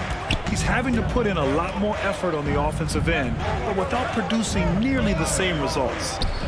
Now here's Johnson, coming off a terrific game against Houston. 6 on the shot clock. Fox the pass to Turner. Phoenix no good that time either. And he almost made them regret defending him so loosely. Hero on the wing. Ooh, excellent D there from Turner. The Suns trailing. Left side Johnson. Tucker lays it up and in off the pretty assist. Assist goes to PJ Tucker, just one of those guys at his size that always looms larger on the floor. He is comfortable on the inside and finishing. In transition, here come the Suns. From deep, Johnson. Hauled in by the Kings. Outside Hunter. Shoots over Johnson. Here's Jordan. It's not going to go for him. Ooh, excellent D there from Turner. Pass to Fox. And we've got 1:18 left in the first quarter of the game. Just 5 to shoot. The shot by Johnson, no good. Sacramento has gone 1 of 4 from deep. Rubio against Johnson. And the call is going to be, yes, an illegal screen. You're not going to fool the officials too often on an illegal screen. Yeah, everybody saw that one. That was pretty blatant there. We got to see that one again. That block was all-out effort. Oh, terrific defensive intensity right there. Getting stops like that is crucial for them right now.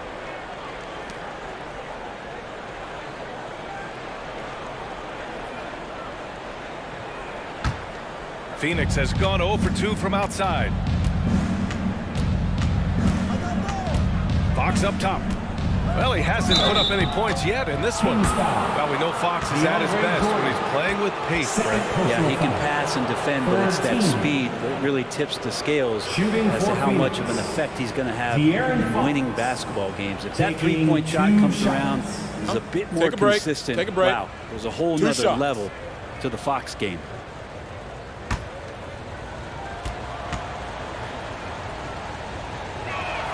Free throw's good for Fox.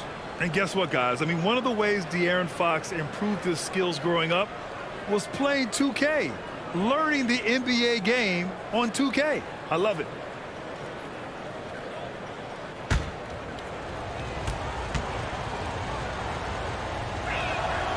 And it's tied up with that one. Even De'Aaron Fox has talked about how he's the fastest player in the league. The cool thing about it is night after night he seems to prove it. Now here's Hunter. Pass to Kleber. Hero outside. Back to Kleber. And it's good. Off the back of the rim and in. Well, good job by Tyler just finding the open teammate and showing some good awareness. Outside Johnson.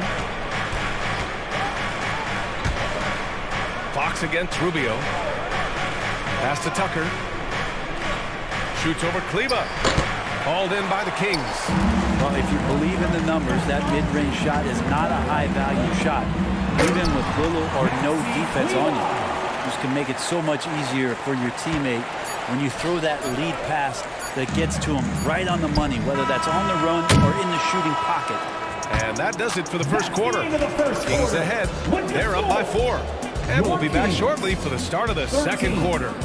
The Suns 9. That's right, crowd. Your 916 crew. And for those of you just tuning in, second quarter action is where we are. And guys, for the Kings, what jumps out at you stat-wise? Just excellent first quarter defense. They've been really getting after it. Just a great job, really, of making the game ugly, trying to muck it up a little bit out there.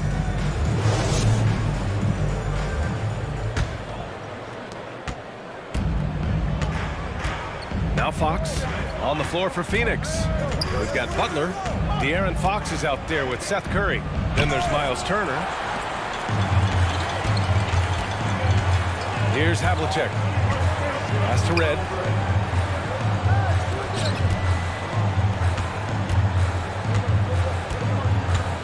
Here's Havlicek. Turner covers.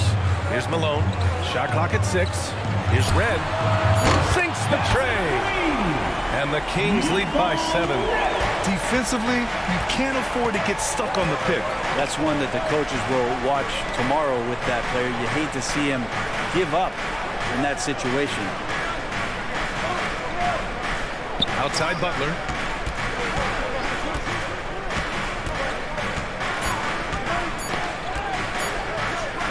From deep. Doesn't go for him. So Sacramento will take it the other way. Let's check in with our reporter, Allie LaForce. Well, guys, Jimmy Butler's focus is all on team success. In fact, his agent said whenever he calls Jimmy to congratulate him on personal accolades, like All-NBA team, for example, Jimmy hangs up in his face before he can finish the sentence. Ryan, for Butler, there's only one prize that really matters. Yeah, he's a rare breed, Allie, for sure. Thanks for that. Have to take care of the defensive boards better than that. Yeah, you just can't afford to give up second chance opportunities again and again. Here's Lucas, covered by Mobley. Over to the wing.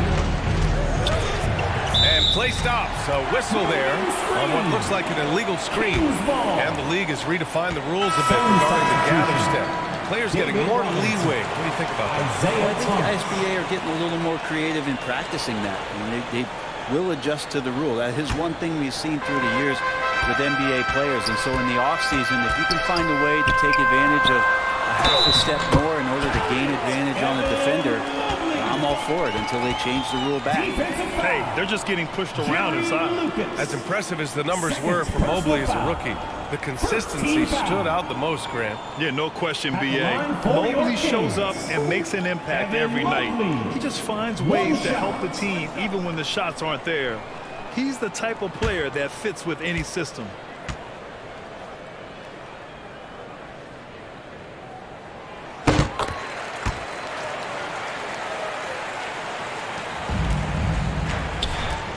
We're now about 2 minutes into the second quarter, and the Suns call time here. And the other team is running all over them right now. The timeout before the timeout here, maybe just to cut off the momentum and have a chit-chat with the team to settle down. 916 crew is team.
Two minutes now played in the second quarter.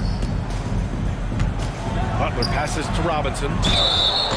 And he was fouled while in the act of shooting, so he'll take 2 free throws. First personal foul. First team foul.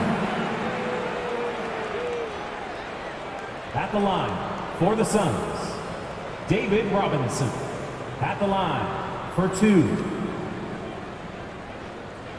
Shooting 2.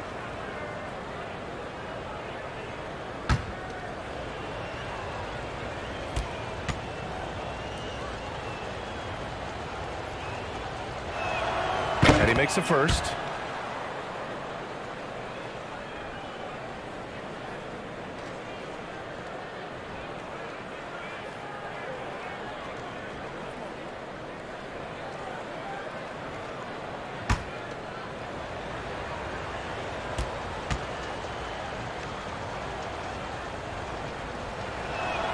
And so he's able to get 1 of 2. Nice rebound. Trying to match the other team's intensity right now. Puts 1 up from 19. Sacramento foul. Moses Malone. Second personal foul. First team foul.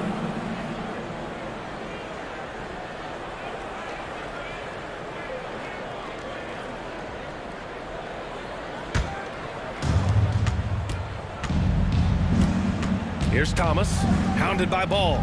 Fires at the elbow, and the Suns miss again. Sacramento has gone 1 of 2 from deep in the second quarter. Hits the trifecta. 6 points for him. And just totally relentless, only increasing the intensity level. Yeah, he's the guy that you want to go to right now, trying to put this one away. Pass to Butler. And here's Robinson. Just 5 on the clock. And he makes it. One of the more skilled offensive players that is on the floor here tonight. Not an easy fella to hold in check. Here's Red. Back to Ball. Puts up the 8-footer. It's hauled in by Robinson. Both sides going at it. Classic good offense versus good defense. And here's Curry for 3. And the three-pointer goes. Curry's gotten himself going here. His first points of the game on the deep ball. Pass to Red. Back to Ball. And a little under 3.5 minutes elapsed here in the second quarter. Great positioning on the putback. And the Kings lead by 11. And they seem to have a hard time picking good shots in the first quarter, but it's all coming together now for them here. Here's Thomas. And it's Phoenix with another. And here are the Kings now. They've led by as many as 14. Here's Red. He's covered by Curry. Pass to Malone. Second chance effort. He can't get it to go. Good work defensively by Robinson. Outside Butler. Outside Curry. Here's Thomas. Over ball. Thomas misses. Hate to say it, but if they're still trailing at the final buzzer, a lot of this is going to be felt by him. His shooting tonight has just been atrocious. All right, guys, what do you think about the offensive approach we've seen so far for the Kings? They've made an effort to get out and run, using their speed in transition and scoring before the defense can get set. When you make the most of second chance opportunities and you're in there and active, boy, that can really put a lot of pressure on the defense.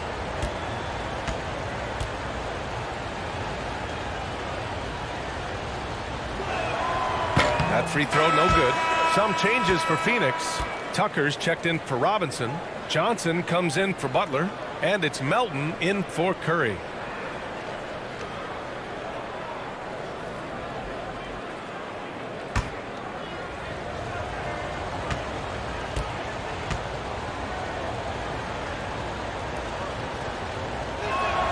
And he sinks the second.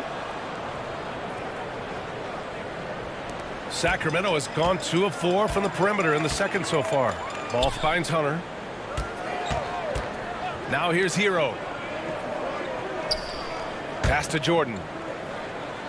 Yeah, looking up at the scoreboard, guys, that's his third foul, and his coach has to consider now sitting him down. Kleba, he's checked in for Sacramento. Rubio comes in for LaMelo Ball.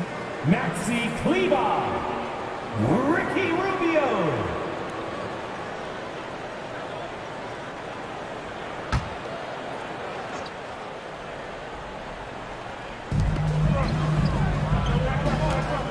Outside Rubio.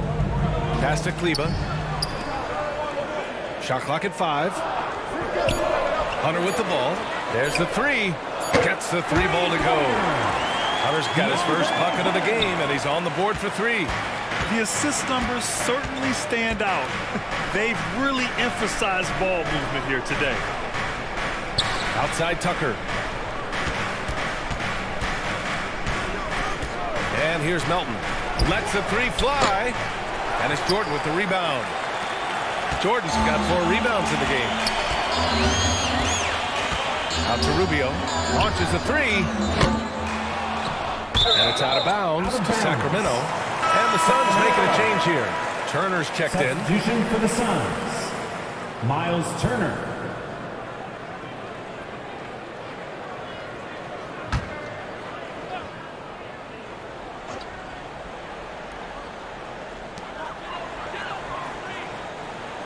Johnson against Hunter. From deep. Kleba, that's good. Kleba's got 7 points in the game. Yeah, you could tell Hunter knew he was open, did not hesitate to find him. Here's Thomas. Oh, and makes it with the kiss. Well, that basket must be widening out right now. He's making almost every shot he's putting up this quarter. And DeAndre Hunter is still just a young talent here in the league, but in college, he was a champ, winning the trophy in 2019. Here's Kleba. Here's Jordan. The shot, no good. Ooh, excellent D there from Turner. The Suns have gotten 4 of their first 9 shots to go here in the second. And there's 1:38 left in the first half of this game. Having a national championship at the collegiate level is rarer than you'd think for an NBA player. Well, it puts him in great company, and it's pretty much guaranteed proof of why everyone was so interested in his progress. He's a winner, and he's got tons of potential. Down to 5 on the shot clock. And here's Hunter for 3. And the Kings with another 3. And the defense better start respecting DeAndre Hunter from that kind of range. They're searching for a way to score. Yeah, buckets have been very tough to come by. Pass to Thomas.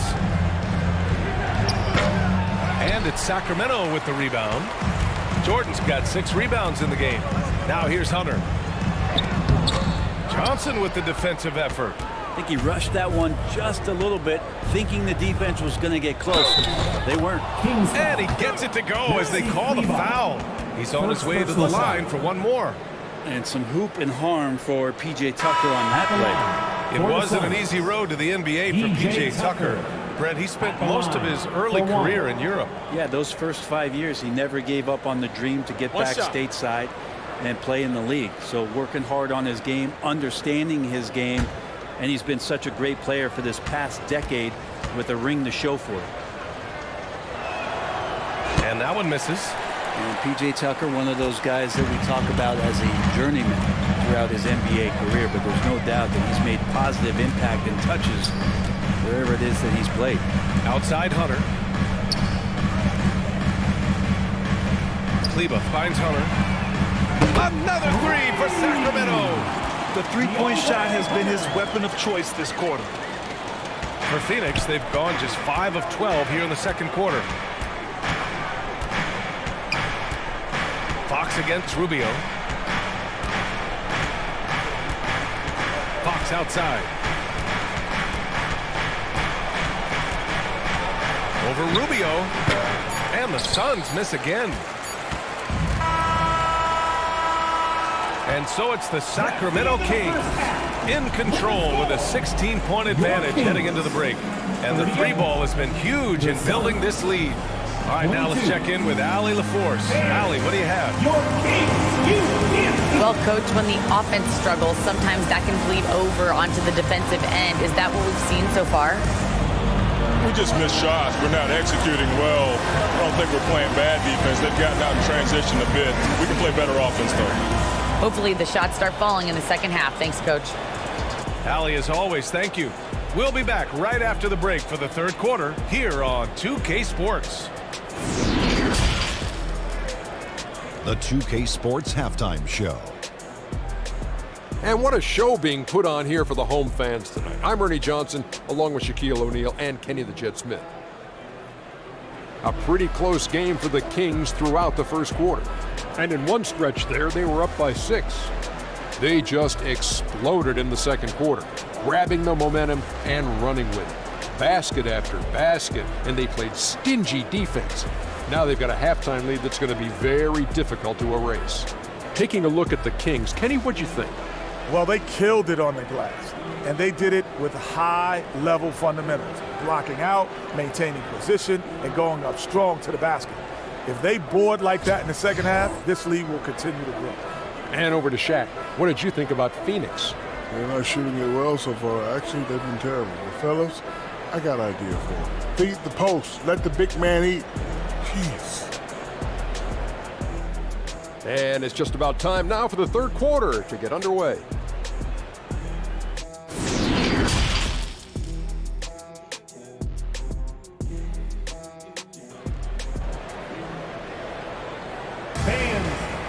And there wasn't too much drama in the first half, but maybe things will tighten up here in the second. We've seen DeAndre Hunter really having a great game. Can they come up with an answer for him coming out of the half? They have to change something defensively. Yeah, just way too easy out there, and I'm sure Coach is going to make that a priority at halftime.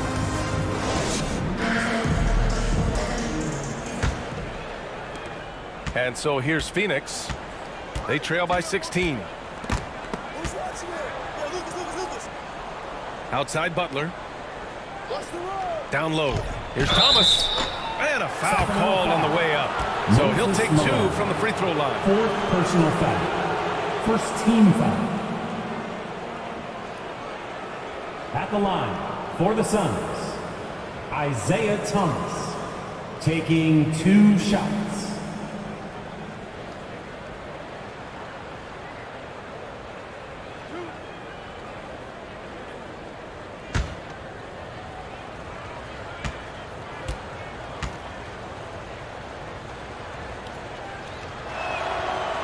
And that one misses.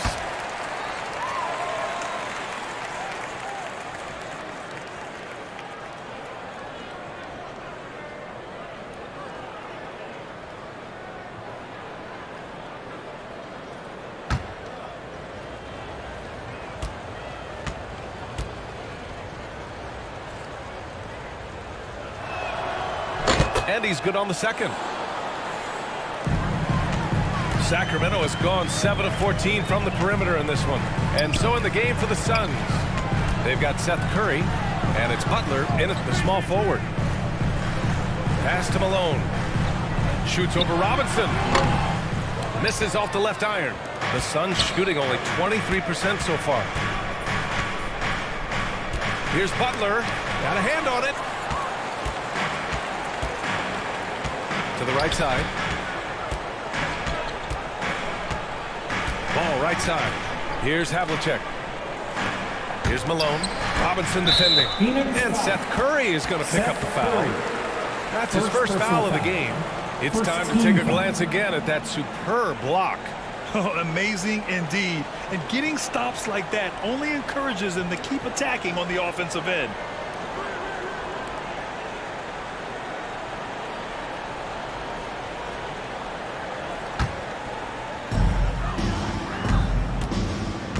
Ball outside.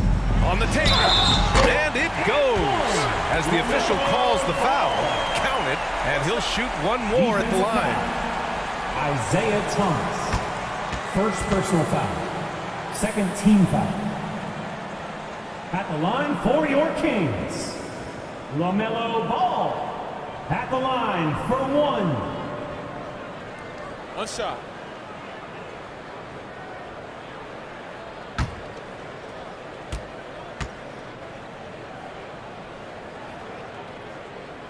And that one falls for Ball. Any hope of coming back to win this game looks near impossible. I know. The way things have gone so far, hard to imagine. Pass to Butler. Takes it inside. They swipe it. To the paint. Here's Havlicek. Count the bucket. Coming off a perfectly placed pass. He's got 5. A great move. I mean, the defense has no response. Well, just ripping through right there as he finds the open spot and gets right through there. High basketball IQ play. Here's Robinson. And terrific work on the offensive glass as he picks up the deuce. Second chances are a great measure of what a team is doing in terms of their effort on a nightly basis, and that was some serious effort there. Shots good by Red. And not wasting any time here, kicking their offense right back into gear. That's 3 of 4 from the field. Outside Curry from the arc. Knocks it down from distance. Curry's got 6.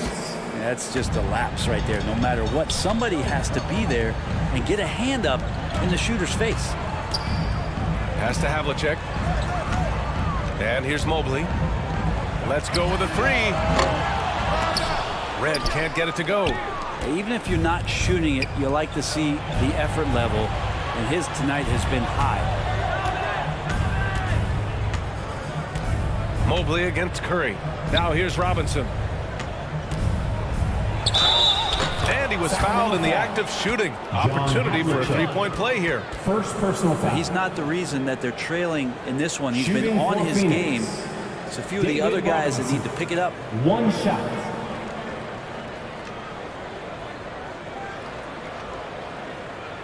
One shot. One shot.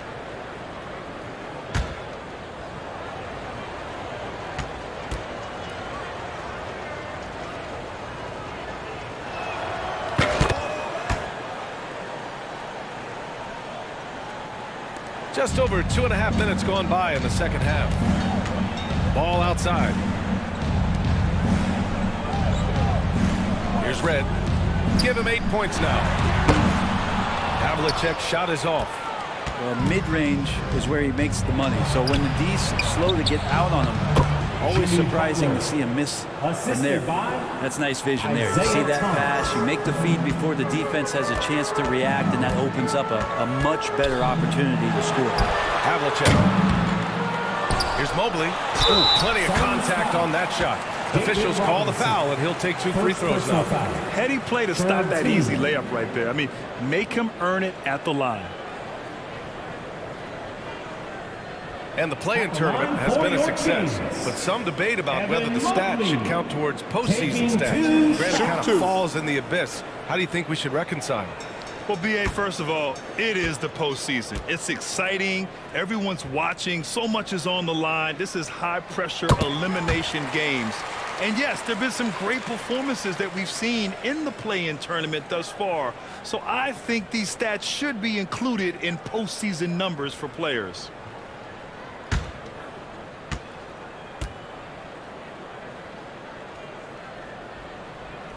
And both free throws good for Mobley. A big fella with the ability and confidence at the free throw line is something that every team wants. Don't have to make those late substitutions. Keep your big guys on the floor. Three-pointer off the mark. So disruptive defensively out beyond the arc.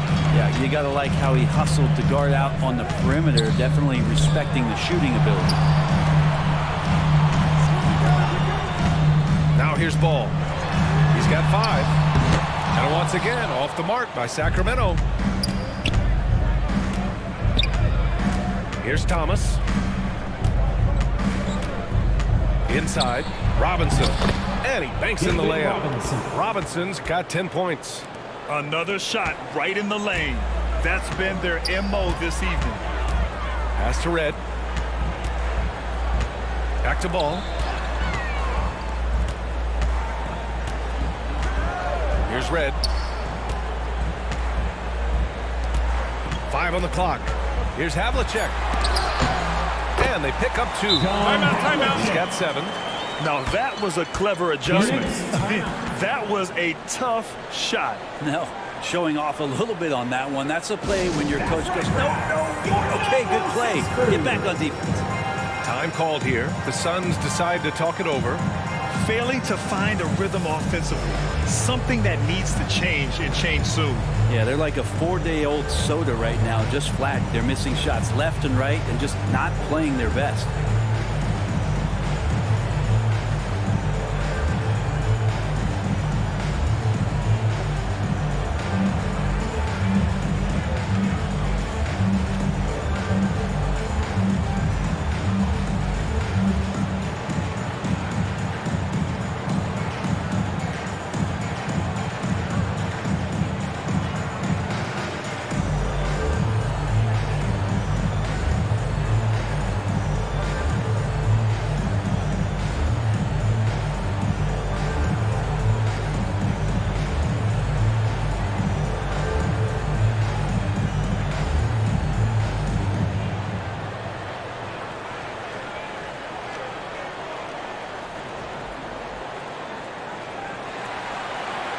That's right, crowd. Your 916 And a new group getting ready for the Suns. How about your Kings Youth Dance Team?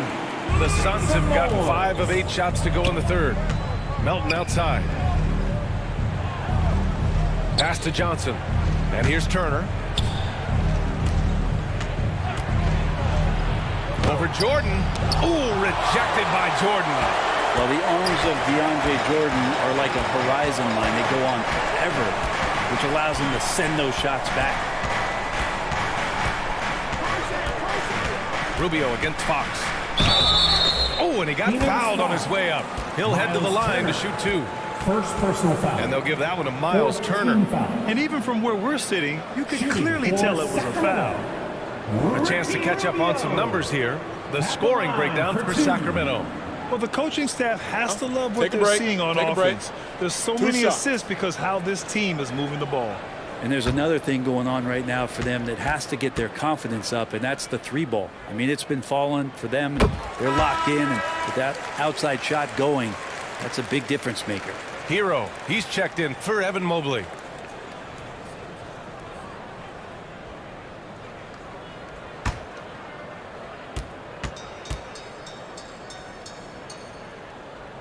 And so he hits both. It's not luck that he's so steady at the line. It's through repetition and hard work. Melton outside. Back to Fox from outside the arc. And it's Jordan with the rebound. Jordan's got rebound number 8 now. You have to credit their effort. I mean, they've done an amazing job on the glass. Pass to Hero. Not watching the line there. That'll be a backcourt violation. That's a bad miscue, but I think they've done a really good job keeping control of the ball throughout the game. Tucker's checked in for the Suns.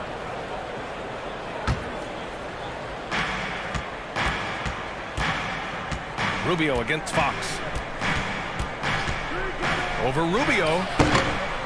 Here's Turner. And then Turner with the dunk. Playing with real urgency. Turner keeps the play alive. That work ethic from him is just fantastic. Pass to Hero. The 3 ball.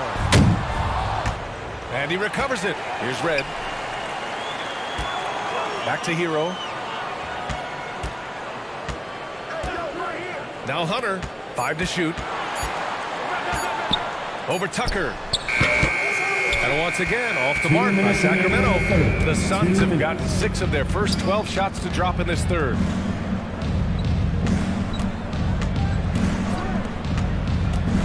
And wrestling for it there, but no one has possession.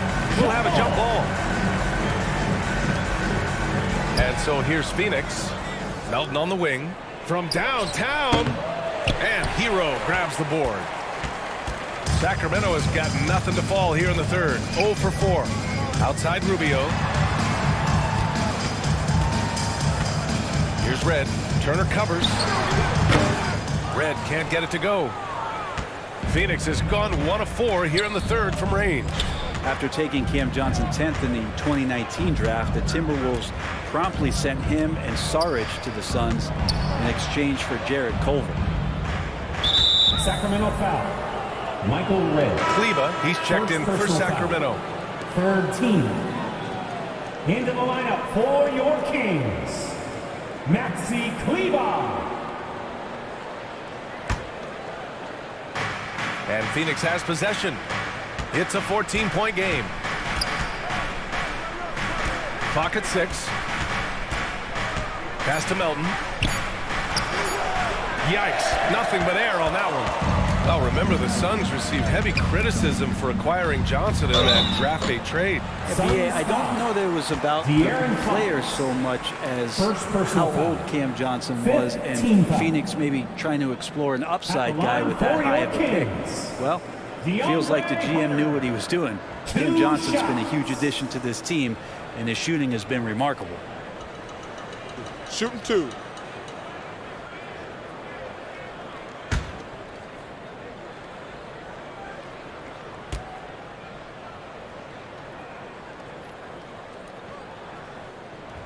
Free throw good, Hunter. And they've been so much more aggressive drawing the whistle here in the second half.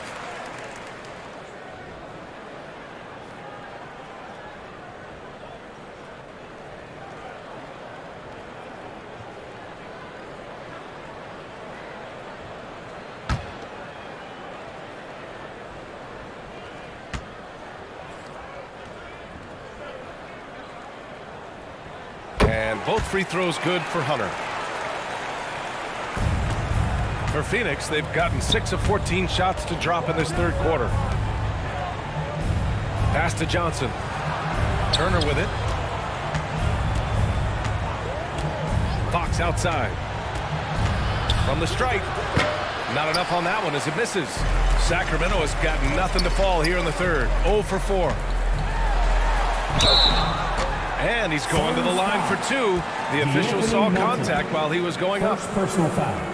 Hero right now working himself into a lather, staying aggressive, drawing the defense's attention. Tyler Hero at the line for 2. Take a break. Take a break. 2 shots.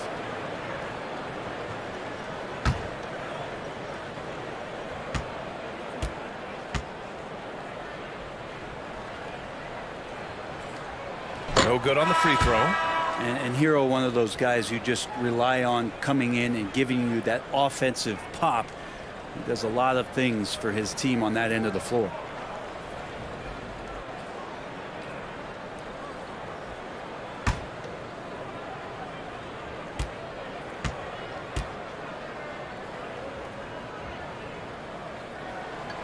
the second free throw is good. Phoenix has gone 1 of 4 here in the third from range. Boy, they need something to go to regain some confidence. No question. Way too many empty possessions for them. Now 5 seconds separating the shot clock and the game clock. And it's Fox missing.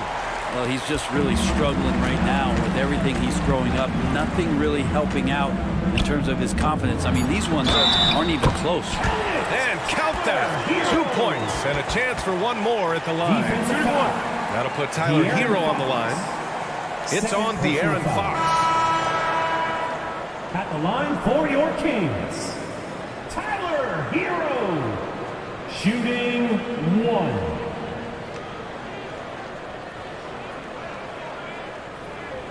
One shot.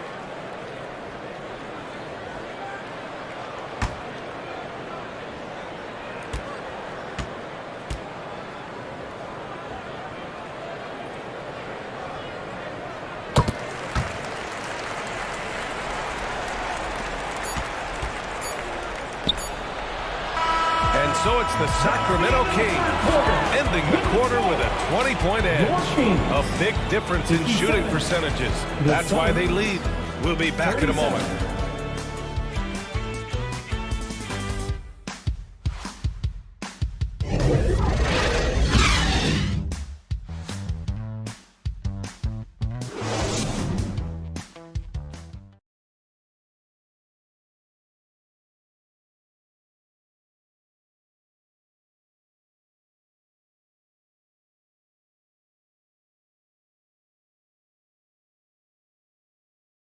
And a moment now as we take a look at our State Farm assist of the game. Yeah, just shredding the defense with that feed. Zero chance to stop that. That's what great passing will do for you right there, dissecting the defense with that play.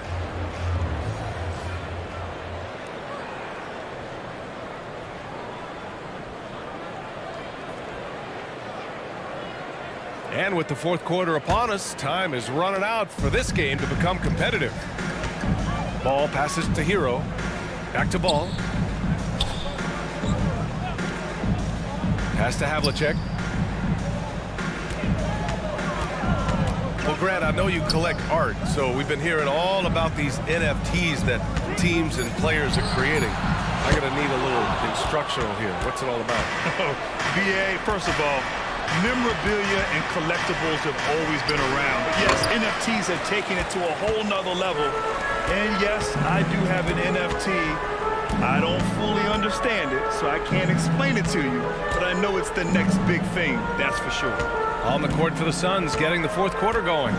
We've got Butler, and it's Curry in at the shooting guard. Just 5 to shoot. Pass to Havlicek. Knocks it loose. Fast break. Here we go. And it's Butler who slams it down. Coast to coast there. Jimmy Butler, one of the premier two-way players in the league. Just over a minute played here in the fourth. Ball outside. In tight, he gets the jumper to fall. Boy, the Suns are struggling. Outside Butler.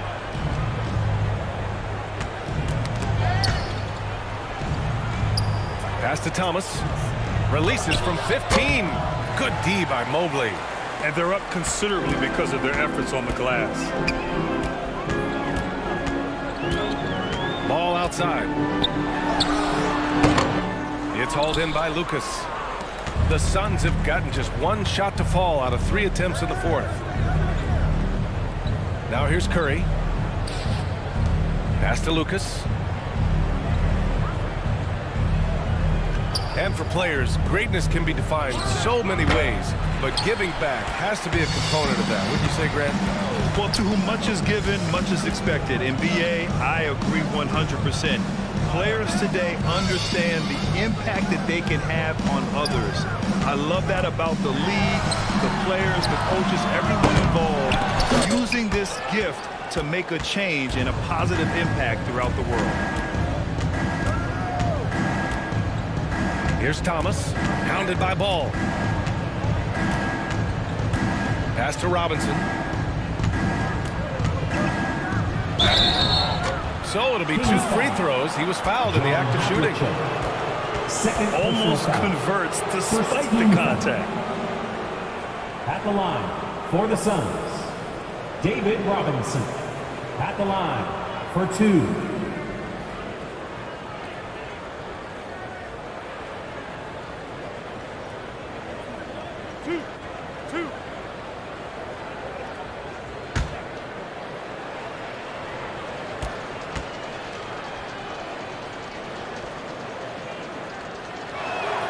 And he knocks down the first one.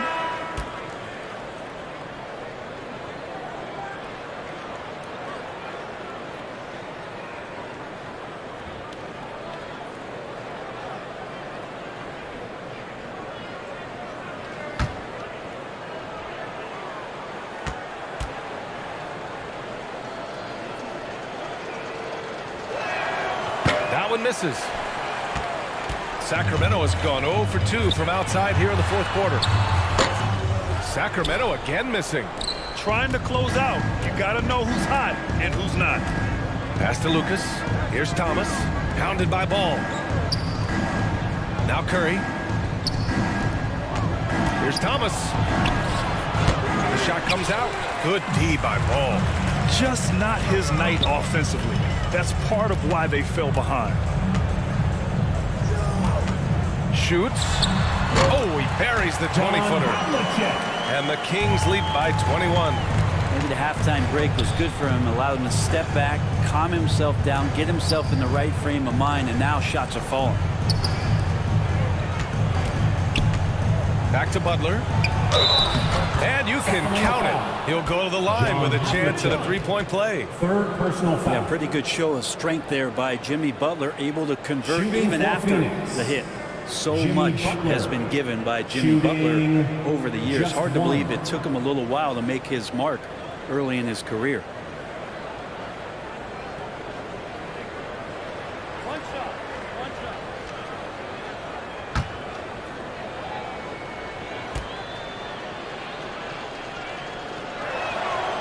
That's good from Butler. And Butler didn't get selected until the last pick of the 2011 draft.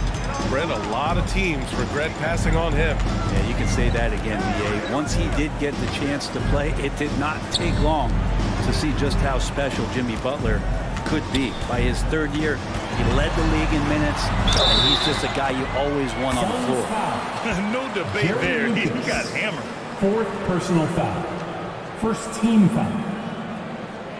At the line for your Kings, LaMelo Ball, taking 2 shots.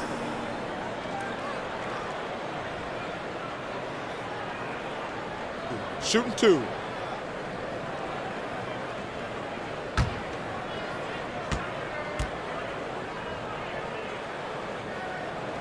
And that one falls for Ball.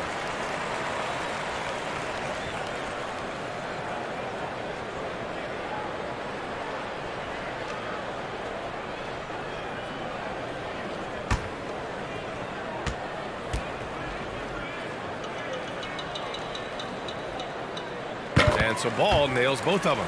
Hey, we've heard a lot of coaches say, including Warriors coach Steve Kerr, about load management. If you want to see the Stars play more often, cut the schedule back. Maybe 72 games.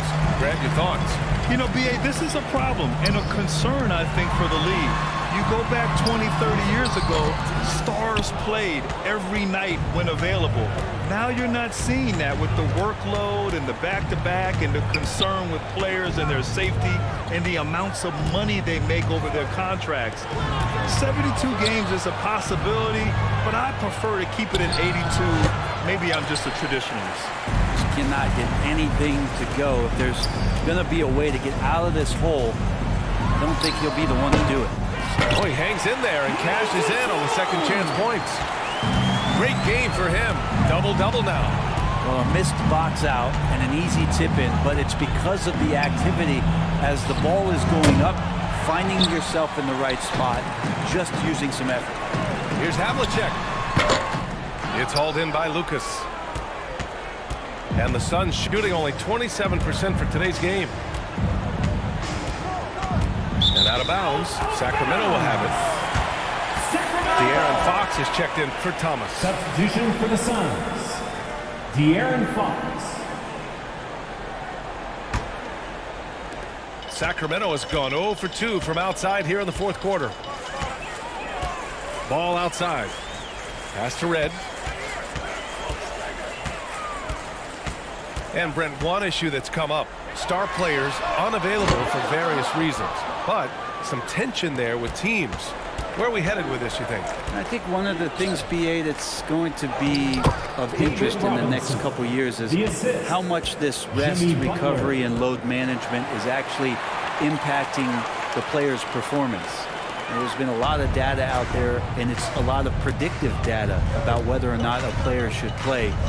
And the league is really digging in to see whether or not this is actually affecting the players or if they should be playing more minutes. And I don't know if it comes down to something financial, but it usually does. Felt like he was getting more and more hungry as he got closer to the rim. Jimmy Butler just tenacious there. Well, the great ones make their mark in the playoffs, and Jimmy Butler has certainly done that. Some Herculean performances when the chips were down.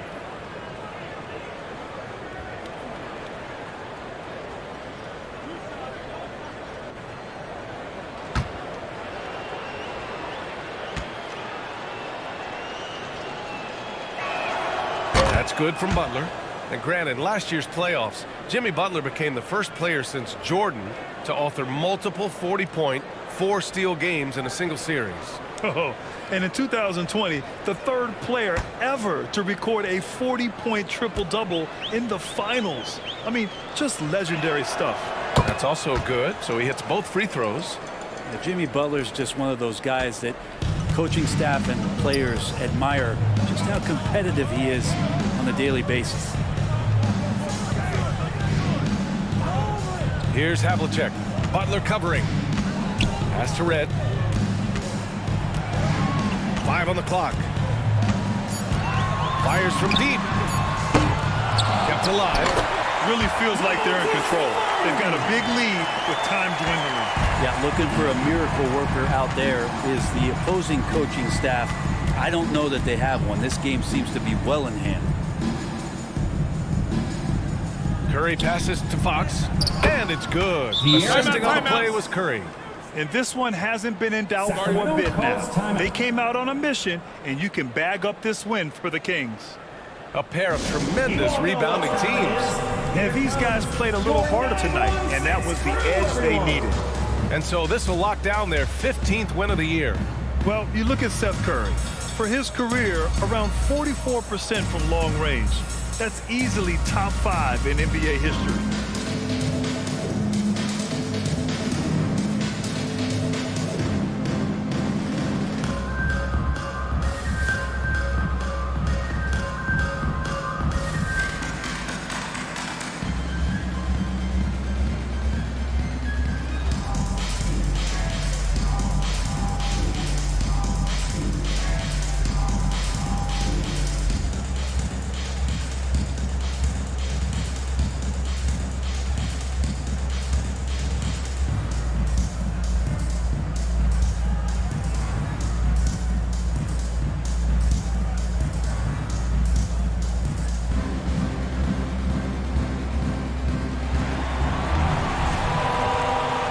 Please welcome to the floor, your 916 crew. And now a moment to present the New Balance Player of the Game. What an unbelievable offensive performance from him tonight. I mean, it's been crazy fun to watch him just go off. I mean, the defense had no chance. He just kept scoring over and over again. Well, they are playoff bound with him rounding into form and playing some of his best basketball. They've just got to continue to play together. We'll see if he's able to keep playing at this level. And Seth Curry, one of the elite shooters in league history. But his road to the NBA was no red carpet, Grant. So true. I mean, after graduating from Duke in 2013, a couple years in the G League proving himself, the questions were about his defense, but that stroke was never in question.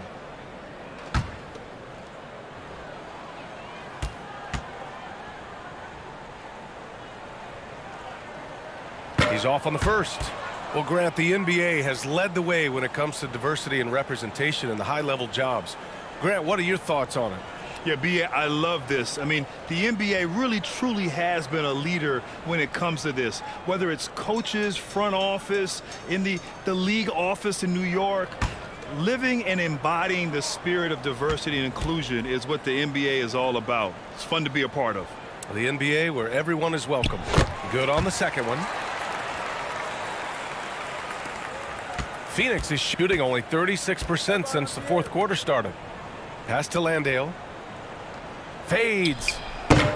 Rebound by the Kings. 22 was their biggest lead. Hunter with the ball. Here's Malone.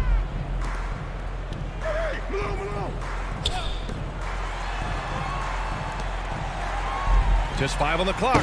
He's got it going on. Now 7 for 10. Showing us that killer instinct right now. No letting the foot off the gas for them. Yeah, up until that point, a competitive game, but once they broke through that barrier, it was all them. Complete control. Fox with the ball, and it's Hunter picking him up, and it's Fox missing. I don't think the defense does enough out there to bother him. I think that one's all on him. Just a flat-out miss. Pass to Malone. And the layup is good off the glass. Impressive job by this team. And you really can't discount the impact of this crowd here. Awesome to see their output tonight, trying to urge their team on, and that can always help. That home advantage of home fans getting you going, fully on display here. Man, good whistle there. Team foul. At the line for the Suns, Jock Landale, 2 shots. 2.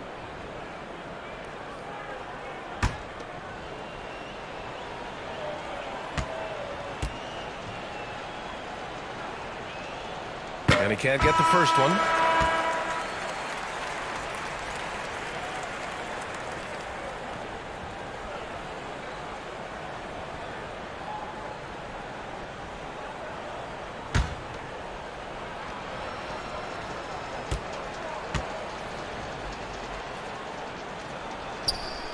He hits the second from the line.